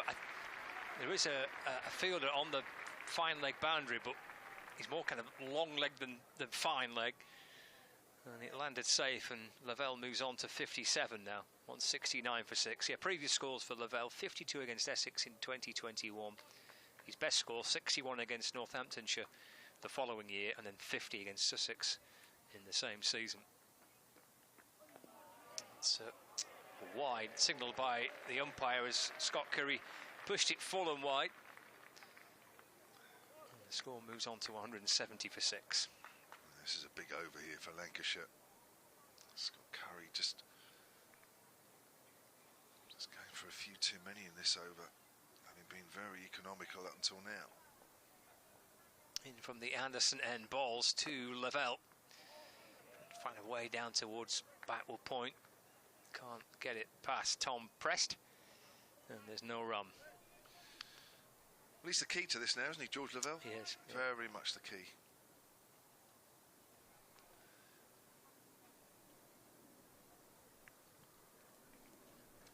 It's been a calm knock, hasn't it? 57 from 81, 6 4s. Oh, he's pulled it straight to mid-wicket. He's gone. Well, what a way to get out. He'll be so frustrated, George Lavelle. Straight down short mid-wicket's throat. And Donald with a catch. And Lancashire now lose their 7th wicket. And you're probably making Hampshire favourites at this stage now, especially since the dismissal of George Lavelle, who was beautifully set, but pulls it straight to short mid-wicket and goes for 57. And Nyrin Donald, the catcher there. Now, I'll tell you something interesting about that wicket in a minute, but George Lavelle's played superbly there for his 57. If you watch the close-up on the replay again, just watch Scott Curry as he bowls the ball. He cuts his fingers across the seam, and it takes the pace off the ball. So just watch this. Comes in now, so watch there, fingers come across the seam, the ball holds in the turf and he's reaching for it, so he's not in control of that pull shot. That's why it's in the air. So he's trying to pull it, expecting that ball to be a little closer to him, pulls it away square on the leg side, no problem, but actually in the end, because he's committed to the shot, he's actually reaching for it a little bit, and that's why it's in the air. So even though it's probably a little shorter than Scott Curry would have wanted to have bowled it, it's actually worked out quite well. So there's another example of a ball that's cut, holds in the surface, and actually produces a mistake from the batter. Yeah, good work by Lancs TV guys to get that replay of that little trick that the bowler used, that little variation that you see so much in white ball cricket. So it's 65 off 66, but 7 wickets down now. Here's Gubbins again. Forward is Aspinwall. So the theory is, of course, the ball lands on the seam and it just goes through at a normal pace. So it's reaching the batter that pace he expects. By cutting the ball, it just takes pace off a bit. That's a nice drive through extra cover, past the diving of Nyrin Donald, but he's got a man sweeping behind him. Eddie Jack does well to keep that down to 1. Every run at a premium here. 171 for 7. And it's 64 off 64. Still run a ball. But Lancashire have lost 7 wickets here. And it's Jack Blatherwick to face his first delivery. It's Gubbins bowls, short, cut, but finds the fielder at cover point. That's Joe Eklund. It was Dominic Kelly, by the way, with the run out for Matthew Hurst, just to confirm that. Because there are 1 or 2 fielders out there without numbers. Forward, that's a good ball there from Gubbins as it goes out to Donald. Score remains on 171 for 7. 2 new batters at the crease. Not ideal in a tight chase as this is becoming. It's been quite a run chase for a while, to be honest. That's cut away. It's going out to Jack at deep cover. Eddie Jack, that is. I'm not using first names. 172 for 7. And my mate Jack, it's gone out to him. Very casual approach to commentary. We're going to deal exclusively in first names from now on. Here comes Gubbins. Flighted, driven. Donald doesn't pick it up cleanly, but recovers well. And that is the end of the over. So we have had, what have we had, 40 overs? Yep, we have 40 overs, 172 for 7. And there. I think there's a bit of uncertainty as to whether or not it is the end of the over, but the scoreboard hasn't ticked over, but they reckon it is. 40 gone. And there's that Lancashire run rate on the screen there, the Lancashire TV. It's getting slightly closer to Hampshire's because, of course, Hampshire's never really increased. It was a slightly downward line. Now into the last power play here of 10 overs. There it is. They're starting to get closer, but those 3 wickets all close together there's not helped. They've always been just that little bit behind, Lancashire. Yeah, they have, haven't they? Yep. 63 needed of 60 deliveries. Final 10 overs means that we're into the final power play, so extra fielder on the outside the fielding circle. Here's Scott Curry into Jack Blatherwick. He's up off his toes, Blatherwick, and pushes the ball away into the offside. No run. 172 for 7. 63 required. 59 balls left. It's not quite gone to as we thought it would do today, this game. It's the thick end of 800 runs scored on Friday night on this pitch. Nudges the ball off his hip, Blatherwick, and they'll get through for a quick single. And the throw comes in from Donald. Good effort, that. Really quick pick up and throw all in one movement. Trying to run Aspinwall out.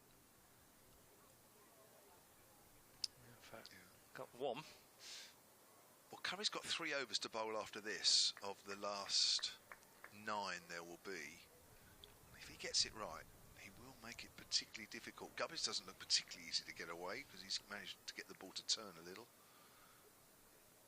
Curry to Aspinwall, punched away off the back foot. Fielded at backward point by Fletcher Middleton. And there's no run. There's a lot of work to be done here. There is. If Hampshire bowl properly, I would keep Gubbins on. I don't know about you, but I would keep Gubbins on. I would keep Curry on now. And Gubbins has got another 4 overs.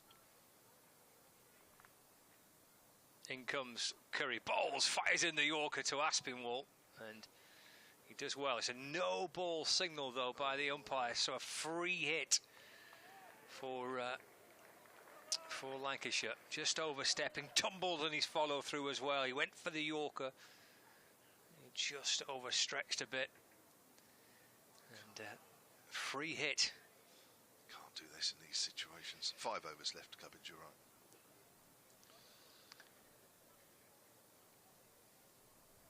In a marginal game, this is an absolute bonus delivery for Lancashire. Aspinwall with a free hit. Here's Curry in and balls to Aspinwall. Goes for a big hit, plenty of height on it. And they'll run through for 1. Keeper does take the catch. Aspinwall moves on to 3. It's now 176 for 7. It's one of those where you think, oh, God, if only it wasn't a ball, because he wouldn't have played a shot like that had it not been a free hit. I don't think you'd be playing a slog shot like this in this situation. You wouldn't dare do that. If you were out doing that, I wouldn't walk back to the dressing room. I'd go the far end and get in my car and go straight home. Curry in, balls to Blatherwick. Just trying to run it down to third man, I think. Just trying to open up the face of the bat. Try and steal a single down to third, but Middleton's at backward point. He stops the ball. No run. Gubbins there, the captain for Hampshire at extra cover. Is he going to continue? He's got 5 overs left. He's bowled 5 overs for 16. In comes Curry. Bowls to Blatherwick. That's just dropped into the onside. Donald fields at mid-wicket. And there's no run. So take the no ball out of it, and you're not overstepped. He's only considered 2 runs from the over. 59 required, 54 balls left. And if it continues like this, kind of chipping away at 4 or 5, 3-4 runs and over, that type of thing, we're going to go right down to the very end of the game. Should be set for a really intriguing finish, but Lancashire have got so little margin in terms of what they've got left. Just 3 wickets remaining. Yeah, still got Brad Wheel in hand. Whether or not he will come back for a second spell or not, I don't know. 6 overs, 2 for 21. Can't remember if he bowled a second spell up at Notts, because he's still feeling his way back from hardly playing. Well, it's only his second game of the season, having only played a few days ago. But he's got 4 in the bank. I'm not sure we'll see Dominic Kelly again. 7 overs, 1 for 44. Eddie Jack, we may see 4 overs, 1 for 14. But certainly Scott Curry and Nick Gubbins, I think, for the near future, should continue operating unless somebody gets after Gubbins. But he's got the field well spread on the leg side. About to start his next over. Barning to Aspinwall. Drives. Good diving stop from Donald, but he just literally palms it away behind Gubbins, and they'll pick up 2. Yeah, good stop, good running. Excellent start, wasn't it? He's hit really firmly. He's done well, Donald, to palm it, but they were alert to the fact that it had been pushed behind the bowlers, so it's a good piece of fielding, and it's quite alert batting, I think, as well. 57 off 53, 178 for 7. Here's Gubbins again, and slightly short, but it's straight to Donald this time from Aspinwall, who's now 5 off 10. Gosh, what a situation to be in for the 19-year-old. First team cricket, eh? That's short and pulled away. Now, this could be a couple at least. And it's going to wide of Scott Curry, so that will be 2. That'll be a relief. A couple of 2s in this over. In a tight situation. It's probably been in this situation, of course, in second team cricket, but this is a different kettle of fish. I probably feel like he's not been ever in this situation. Out there in the middle right now. 180 for 7. 55 off 51 as Gubbins comes in and bowls. Driven, but that's going straight back to Gubbins. Dot ball, 55 off 50. 180 for 7. Really good game, this. It is, been a belter, hasn't it? At halfway, I thought, well, if we make it last 30 overs, we've done well. 234 without, never looked anywhere near enough. Here comes Gubbins, bowls again. Let's just push to extra cover. It's good bowling. Keep your extra cover in play. And the batter's driving. That's always shows that it's a decent ball. It's driven. Oh, Gubbins has ricocheted onto the stumps, but Blatherwick is behind the line. Dot ball, though. You see that so many times now, don't you? Batters backing up and taking a pace or 2 down the pitch. Was it Tom Haynes at Sussex at the start of the season? Was he dismissed about 4 times? Was he really? I think it was Tom Haynes. I think it was 4 times on the spin, backing up at the non-strikers then run out. 4 on the spin to start. I think it was him to start the season. Shouldn't back up so far. But quite. Blatherwick had his bat back. But it's very, very much a thing you see from bowlers, isn't it? Deliberately trying to just flick it back on towards the stumps now, just in case. That's good stuff from Blatherwick, though, because it's tempting, isn't it, to sort of, sneak a yard or 2 in tight situations. And then you're struggling. It's not going to be Scott Curry. His spell's interrupted because there's a return for Brad Wheel. Curry 3 overs, 2... Sorry, Curry 3 overs, 2 for 21. Now Wheel returns to start his 7th over. That's nudged away to the onside. And there's no run. He's bowled 6 overs, 2 for 21. Brad Wheel got 2 of the big 3 wickets, isn't he? Got Keaton Jennings and Dane Villas earlier on today. Jennings for 24. And Villas edged behind to Brown for 1. His Wheel to Blatherwick. Oh, it's a wonderful piece of fielding by Middleton at backward point. Again, Blatherwick just trying to run it down to 3rd man. And Middleton is at just backward of point. That's a terrific dive, low to his left. Super stop. Picking it up one-handed as well. And there was no chance of a single. Great work. It's these little margins, isn't it? Whether it's a little good fortune for the bat, whether it's some good fielding. A tight run chase could not be all the difference. 55 needed off 46. change to the field here. Well, Brad Wheel with his hands on his hips is pointing out towards Donald, who is at mid-wicket and is being dropped back towards the boundary. So there's a deep mid-wicket and a deep backward square leg. Blatherwick waits, wheels in and bowls. Again, Middleton stopping the ball, but they might come back for the second. They do. Blatherwick turns and runs back in hurriedly for 2. That's good running. Middleton again palming the ball away at backward point with both hands. But that deflection took the ball maybe 10, 15 yards away from him. And by the time that third man had come up, they can come back for 2. 182 for 7. So 53 needed off 45. Wheel in from the Anderson end. Blatherwick waits. Wheel bowls. And pushed away to Jonty Rhodes at backward point. There's no run. He's been outstanding in this over. Yes, hasn't he? It's Fletcher Middleton. Apologies for our younger listeners and watchers. How old's Jonty Rhodes now? About 50 odd? Probably. Probably. But we remember him as one of the finest fielders of his time, South African. Made that position his own, didn't he? He did. Here comes Wheel, balls to Blatherwick.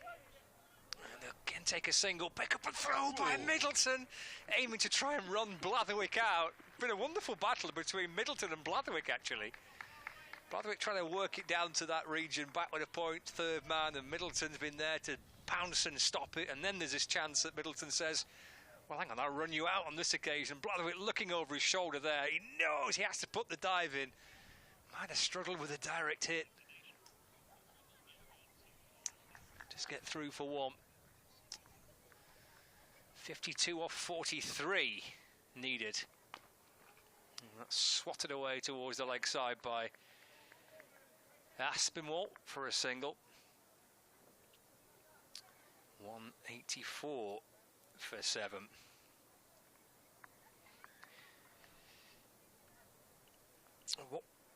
We've got one teenager batting here for Lancashire, 19-year-old Tom Aspinwall, unbeaten on 8 alongside Jack Blatherwick, who's unbeaten on 5. And Lancashire 184 for 7, 43 overs gone. Could be set for an absolutely thrilling finish in what has turned out to be a bit of a low-scoring thriller, because Lancashire still need 51 to win, 42 balls left and 3 wickets in hand.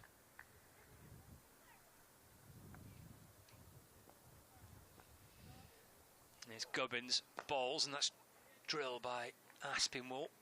Down to long on for a single. We start the 44th over. Aspinwall moves on to 9. Gubbins to Blatherwick.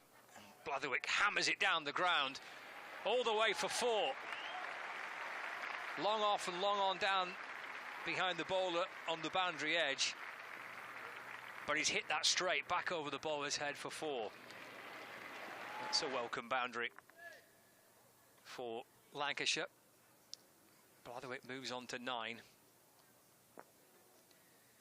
Here comes Gubbins, bowls to Blatherwick. It's off the back foot and chopped out into the offside. And there is 1 run. Blatherwick moves on to 10. 190 for 7. So it's 45 off 39. Aspinwall back on strike. Here comes Gubbins to Aspinwall. And it's played off the back foot and straight to extra cover, where there is no run. Gubbins in, balls on the reverse this time. Can't get it past the infield, so a dot ball. 190 for 7. Final ball of the 44th. Gubbins creeps in and bowls a little flatter to Aspinwall. He's driven through the gap, through cover. And Aspinwall keeps a strike. So he's on to 10. Jack Blatherwick's on 10. Lancashire are 191 for 7. We've had 44 overs of the Lancashire innings. So 6 overs remaining. Lancashire captain Keaton Jennings and Graham Onions, who's the head coach of Lancashire's one-day team, alongside Josh Barnum. Watching the younger players, in particular, Aspinwall, albeit Jack Blatherwick's not played too much list A cricket in his career. Seeing if the younger guys can get Lancashire over the line. 44 to win, 36 balls left. Here's Brad Wheel, in and balls. Work to mid-on. They're going to get through, try and push a quick single. And they do successfully get through for one. I think if it's a direct hit, I think it's close. But Joe Eklund didn't hit in that pick up and throw. So a single taken by Aspinwall. 192 for 7 now, 43 off 35. Let's have a look on the replay here. Throw comes in. And, oh, I think he's probably gone. That's from deep in the crease by Blatherwick, kind of shovelled away to mid-wicket. He moves on to 11 now. 193 for 7, so 42 required off 34 balls. Aspinwall on 11, Blatherwick on 11. There's Will Williams and there's Jack Morley to come for Lancashire. Here's Brad Wheel in and bowls. Oh, Aspinwall takes it on, launches the ball out towards deep mid-wicket. It's a terrific shot for 6. A calculated risk from Aspinwall, but executed to perfection. With a fielder on the deep mid-wicket boundary. Backed himself to clear that man. And clear him he did. Whoa. Big shot, that one. And you knew it straight away, out the middle of the bat. Wow, that's let a bit of pressure off, hasn't it? 36 off 33. It's the first 6 in the Lancashire innings, that. Here's Wheel to Aspinwall. Might want 2 here. It's flashed it away to mid-wicket. Throw comes in and they've run really well. They have forced a second. Brings up the 200 for Lancashire. 201 for 7. Aspinwall moves on to 19. It's now 34 needed off 32 balls. This is the type of over that Lancashire needed, just to try and just ease a little bit of the pressure that was bubbling up. Driven into the offside, straight to Gubbins and extra cover, no run. Well, a bit of momentum now for the home side as well. But still work to do. It's going to be interesting now what Gubbins does here. Does he stay on? Does he bring Scott Curry on for him? Does he switch Brad Wheel? All those things will be going round in his mind. Final ball of the over. Wheel from the James Anderson end. Turns, runs, balls and balls Aspinwall! Wheel strikes, picks up his 3rd wicket. That is the 8th wicket to fall. And Aspinwall, having hit him for 6 in the over, is undone by a terrific Yorker from Brad Wheel. Just curved its way in late. Wonderful Yorker by Wheel. That would have felt good for the bowler. Uprooting the stumps and ending a very dangerous partnership. 8 down, 201 for 8. Aspinwall's been bowled for 19. It's 34 to win from 30. Wow. So they put on 31 there, didn't they, those two, in 6 overs? Just starting to get Lancashire into a position where they felt they could have win. That's intelligent bowling. You know, there's the mixture of youth and experience there. Brad Wheel, I know he hasn't played a lot of cricket this year, but he's played a lot of one-day cricket. Was very much part of the Hampshire side last year that did well in the T20, won the T20. And you can't substitute experience. Knew exactly the right ball to bowl at the right time. And Aspinwall's playing right across that one. Big wicket. And just as importantly, it's also a dot ball as well. Yes, yeah. Which is, I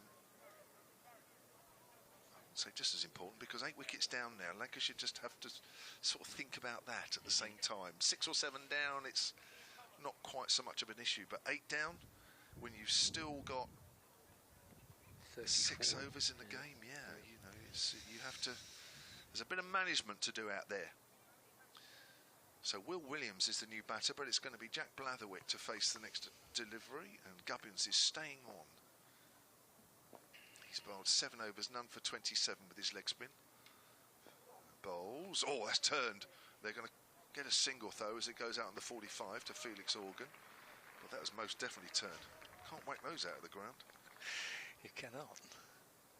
It's your beauty about having a leg spinner in your side, isn't it, I guess? It is, isn't it? Get that kind of turn from a pitch where perhaps the conventional finger spinners don't. That's right. Poor Mason Crane probably would love to have played today. 202 for 8. Brings Williams on strike as Gubbins bowls. Williams on the back foot. Steers it out on the leg side where there's always a gap. That's good play from Williams. Getting Blatherwick on strike. He's one that's been out there a little longer, even though it's 16 balls. He's got the tempo of the match. Challenge for Williams as well is to get onto that tempo, isn't it? Because Blatherwick and Aspinall were running really well together. They were. Down the wicket goes Blatherwick, drive, fielded by Gubbins. That's a dot ball. So Blatherwick's in that momentum where he's running well. They had a really good understanding between the wickets, and Williams is going to get himself switched onto that pretty quickly. Agreed, yeah. Oh, a short cut away, but it's out only as far as Jack at deep cover. It's just a single, so not too much damage done. 31 needed. 26 deliveries remaining. Gubbins into his 8th over here. Wheel still has another 2 overs. Scott Curry still has 3 if they want it. Gubbins in again. Bowls, flighted. Has been bowled. Williams thinking about pushing it away on the leg side, but you can't play across the spin. Plays it back to the bowler. So 31 balls. So it should be 30 balls left, I think.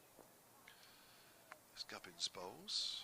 Well, it's 31 off 25, sorry. Oh, it was a half appeal for a caught behind as he was driving out on the offside. So there are 24 balls remaining. I've got my balls and runs mixed up. I'm getting too excited here. 31 needed, 24 balls left in the game. Good over from Nick Gubbins. It was, wasn't it?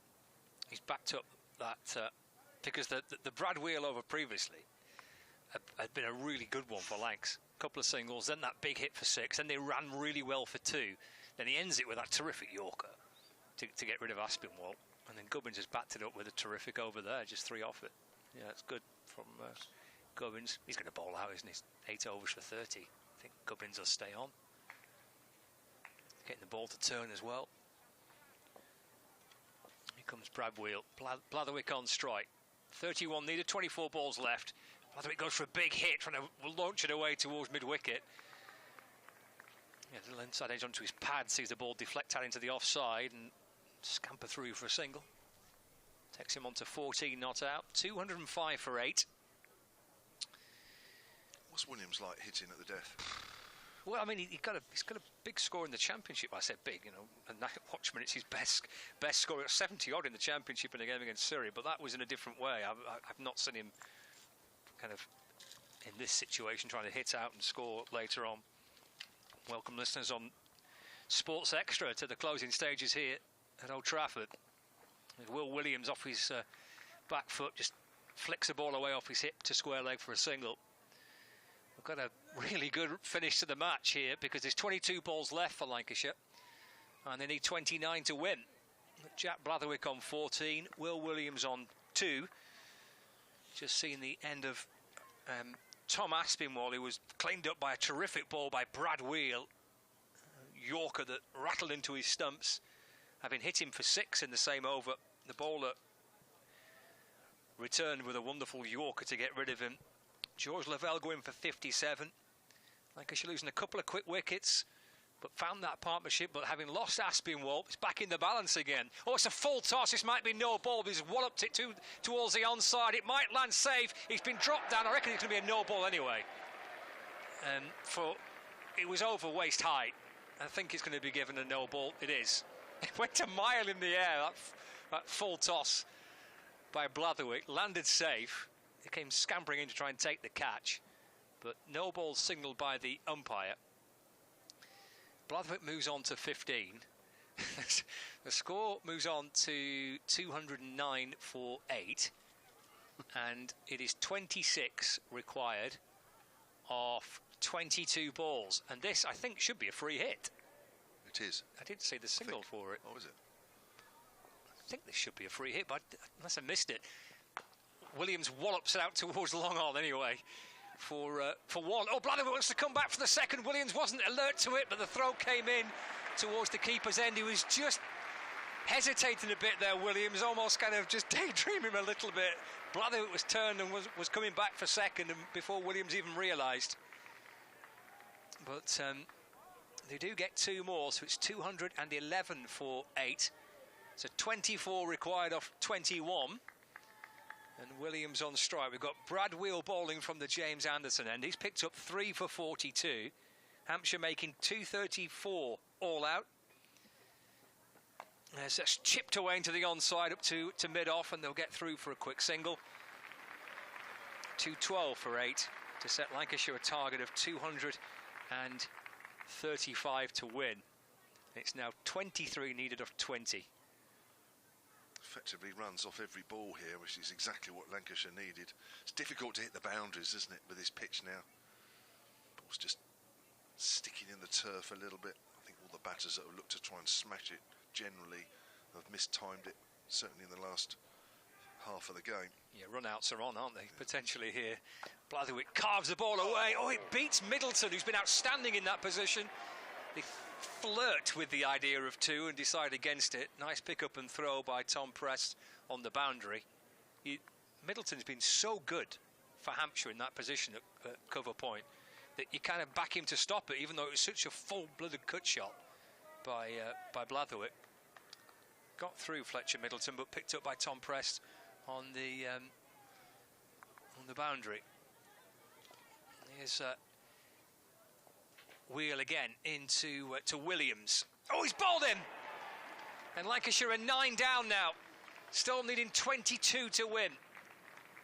Will Williams has been bowled for 5. Brad Wheel picks up his 4th wicket, and the chances of a Hampshire win shoot right back up, with Lancashire down to their final wicket.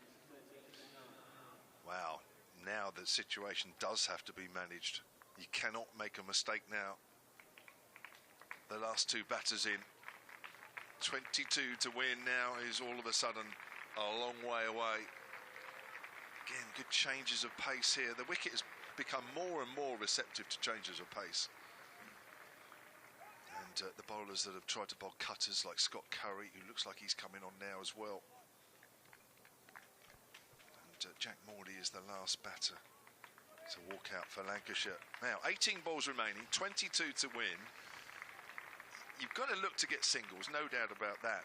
You cannot afford to play a risky shot, not yet. So some dot balls now will certainly put the pressure on. But you have to somehow find a way of just at least getting a single and then getting yourself into a situation where you can then take some risks. But you cannot do that right now. There's too many balls remaining. Yeah, the margin of error is absolutely zilch for the batting side now. Cannot afford to make any mistakes. Blatherwick's going to have to try and do most of it. He's going to need some help from Morley, clearly, but most of it's going to depend on what Blatherwick can do. Yeah. Now, the fielders on the leg side, they've got a big job here. Even though they're patrolling the boundary, they've got to make sure that they don't let too many 2s, if any. So here's Scott Curry then. Runs away from us and bowls to Blatherwick, slower ball. Now Blatherwick is looking for the 2. They run the first one quickly, they'll get it. Now that is good running. Super stuff, yeah. That's what it's all about. Big boundary away to our right, and it's just worked on the 30-yard circle. And if you go straight away, there's 2s, and Blatherwick knows it. Yeah, it's a clever shot. That's really clever cricket. And it's beautifully weighted. Yeah. He's just manoeuvred it to the very edge of the circle. And as long as both batters are in agreement, as long as you make your mind up quickly, there's 2 there. Yeah. And it might just force Hampshire to change their ploy a little bit here. Well, Gubbins is already asking 1 or 2 of the fielders to come in just a couple of yards to try and make a difference. 20 needed, 17 balls remaining. Blatherwick on 18 faces Scott Curry once more. Curry bowls, quicker ball this time, just worked to backward a point for a single. 2:16 for 9. It's a different challenge now with Morley, who has not played much cricket. He's got 4 balls left. He's got that. You wonder whether they'll just change this field. I'm sure they will to Morley, because they can't really afford to give him that easy single. Because a left-hander, so he's working towards that shorter boundary. Can he find a single here? They brought mid-wicket up. They've got a deep backward square, fine leg, deep third, deep point. Gubbins is going to slot into position at extra cover. Now difficult for Morley to try and work it into a gap to try and get Blatherwick back on strike. Got to try and eke out some dot balls, keep him on strike as much as they can. That's why the fielders are a little closer. Bowles, he's found the gap in the covers. Perfect, perfect placement. The one gap on the offside and he's found it.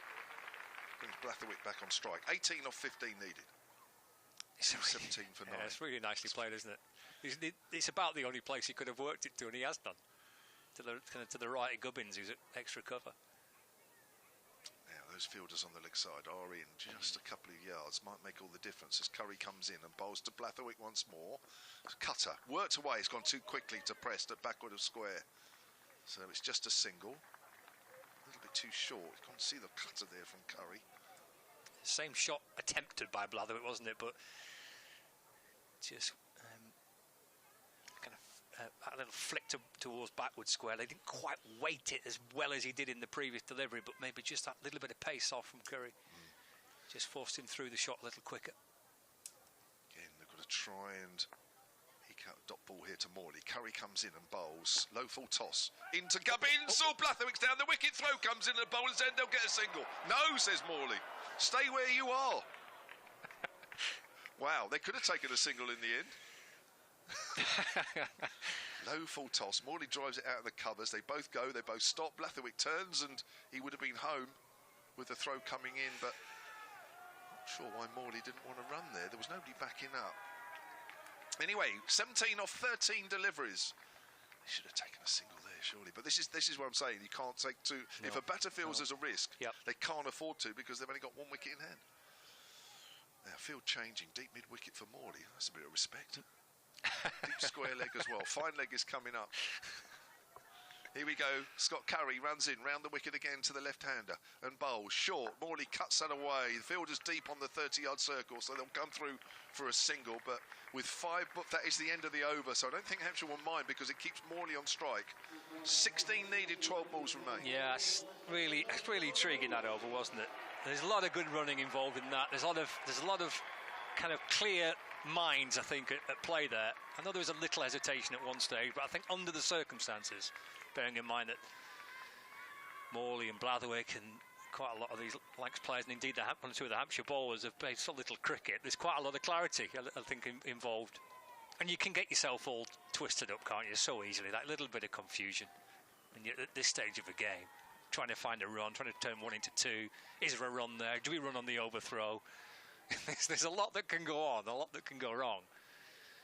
And I think in the end, that's quite a lot of clarity shown in that over. Yeah. What's a game this has been? Going to be Brad Wheel, isn't it? This will be his 10th and final over. 4 for 44 for Wheel. He's got Morley on strike. Comes around the wicket and bowls. He's run that down towards third man for a single. Moves on to 3.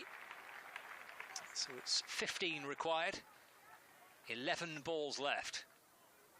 Morley on 3 brings Jack Blatherwick back on strike. 20 from 24 for Blatherwick. Right at the very end of this Metrobank One-Day Cup fixture between Lancashire and Hampshire. This group game between two sides separated by a couple of points in a tight group.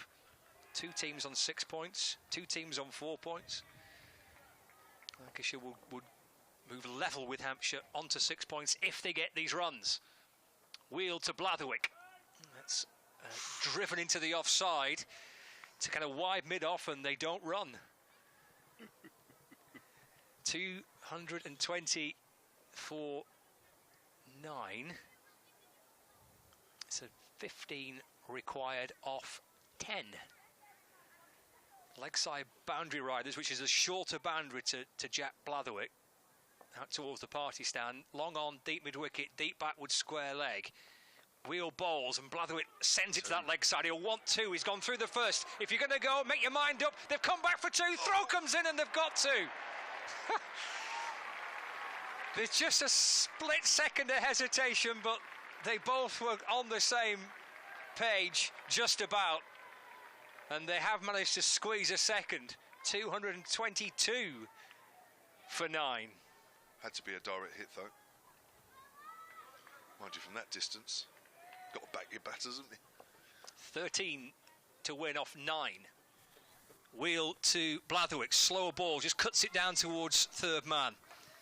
There's a fielder inside the circle, and there's no run. Dot ball, crucial, vital dot ball at this stage. 8 deliveries remaining, 13 needed. Wow.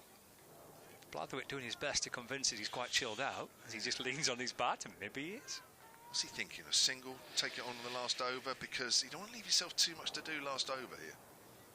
2 balls left of the over. Wheel to Blatherwick, steps right across the stumps. They've gone for an LBW appeal. The ball deflects away into the offside. They'll scamper through for a rather frantic leg by. He went for the improvisation, tried to manufacture a shot, trying to scoop it over the keeper's head. It's worth a leg by for Blatherwick. Moore's got 1 ball left of the over, 12 to win from 7. Not sure what view the umpire would have had, because he was moving across his stump so fast, it'd have been difficult to work out at what point did it strike him. Now, this is a big delivery, in as much that Blatherwick will want to face the last over. Now, if Morley pushes it out in the outfield, does he take the single? Or does he say, do you know what, OK, boys, Blatherwick already said to him, look, I will take the last over, because unless it's a 2, or unless it's a 4, what is Morley going to do? Or can he find a way to nudge it to the leg side here, to mid-wicket? That's the only gap he can take, really, for 2. He's going to hammer it straight to extra cover. He'll be caught, he is! And Lancashire are all out for 223. Wrong option. Went for the shot, went to try and get runs, went to try and drill it through the offside, hit it straight down extra cover's throat. And Lancashire all out for 223. And Hampshire win a really good game of cricket. They've won it by 11 runs in the end. It's gone right down to the end. And Hampshire victors it with the final ball of the penultimate over.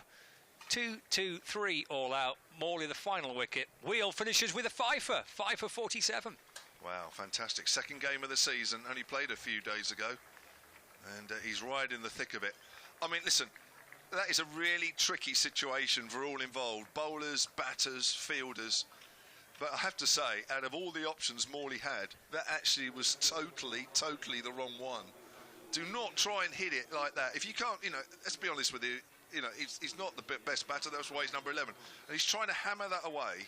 And Blatherwick, if I was Blatherwick, I'd be absolutely livid there, because he set himself up to try and win this game. And Morley has just absolutely ruined it.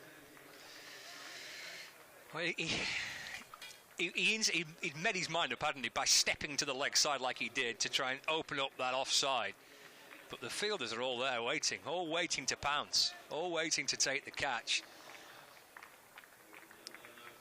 The only option really was leg side, wasn't it, for Morley, trying to work it. See if he could try and come back for a single, or just back Blatherwick to face the final 6 balls. Well bowled, Brad Wheel. Wonderful story that, isn't it, as well, bearing in mind how little cricket he's played. To have come back and to have picked up a 5-foot. It's a big win for Hampshire at the top of the group. That'll put them on to 8 points. And in a healthy-looking position, trying to qualify for the knockout stages.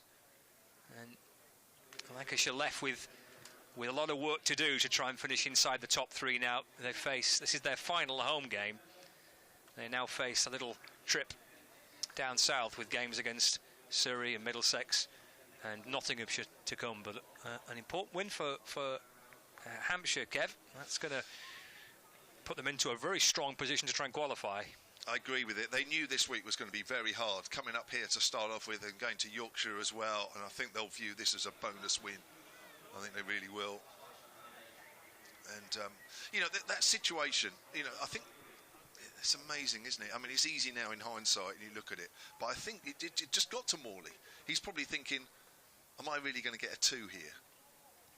He wasn't sure. He knew a single wasn't the right option. A single or a dot ball probably, well, a dot ball would have been a better option, but I don't think he just felt that a single wasn't an option, so I don't know. There you go, but it's amazing what tight situations do to players, and that's what it's all about. Yeah. You'll learn from that, that's for sure. And in a game where, of course, he's had such a good involvement with the ball, he bowled beautifully, didn't he, in these 10 overs, 4 for 30. So that's a victory then for Hampshire. Moves them on to 8 points, and an important win for Nick Gubbins and his side. That's 4 wins from 5 now for Hampshire, and Lancashire, it's 1 win from 5, leaving them probably needing to win their final 3 group games in order to try and qualify from this the group stage as well.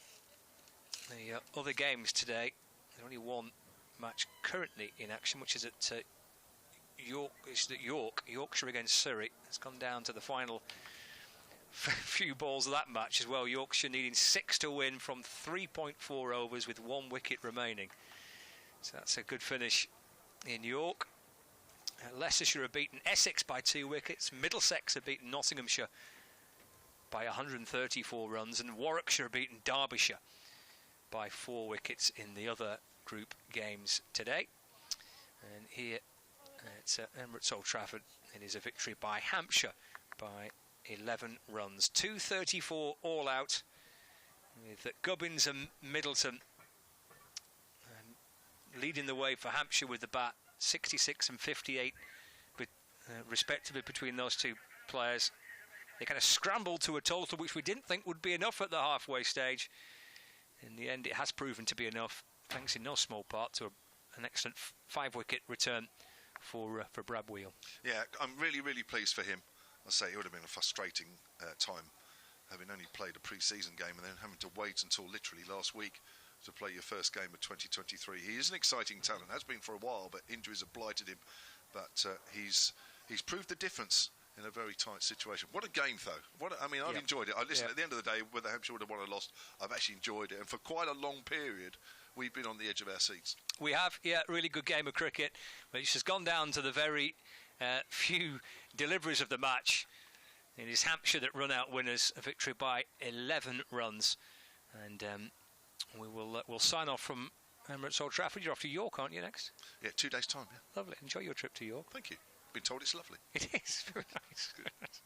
And I'll catch you at Guildford on Thursday for Lancashire's next game against Surrey, which will be on the BBC Sport website and the app as well. But the news from Emirates Old Trafford here on Lancs TV and across BBC is that Hampshire have won the match, a victory by 11 runs.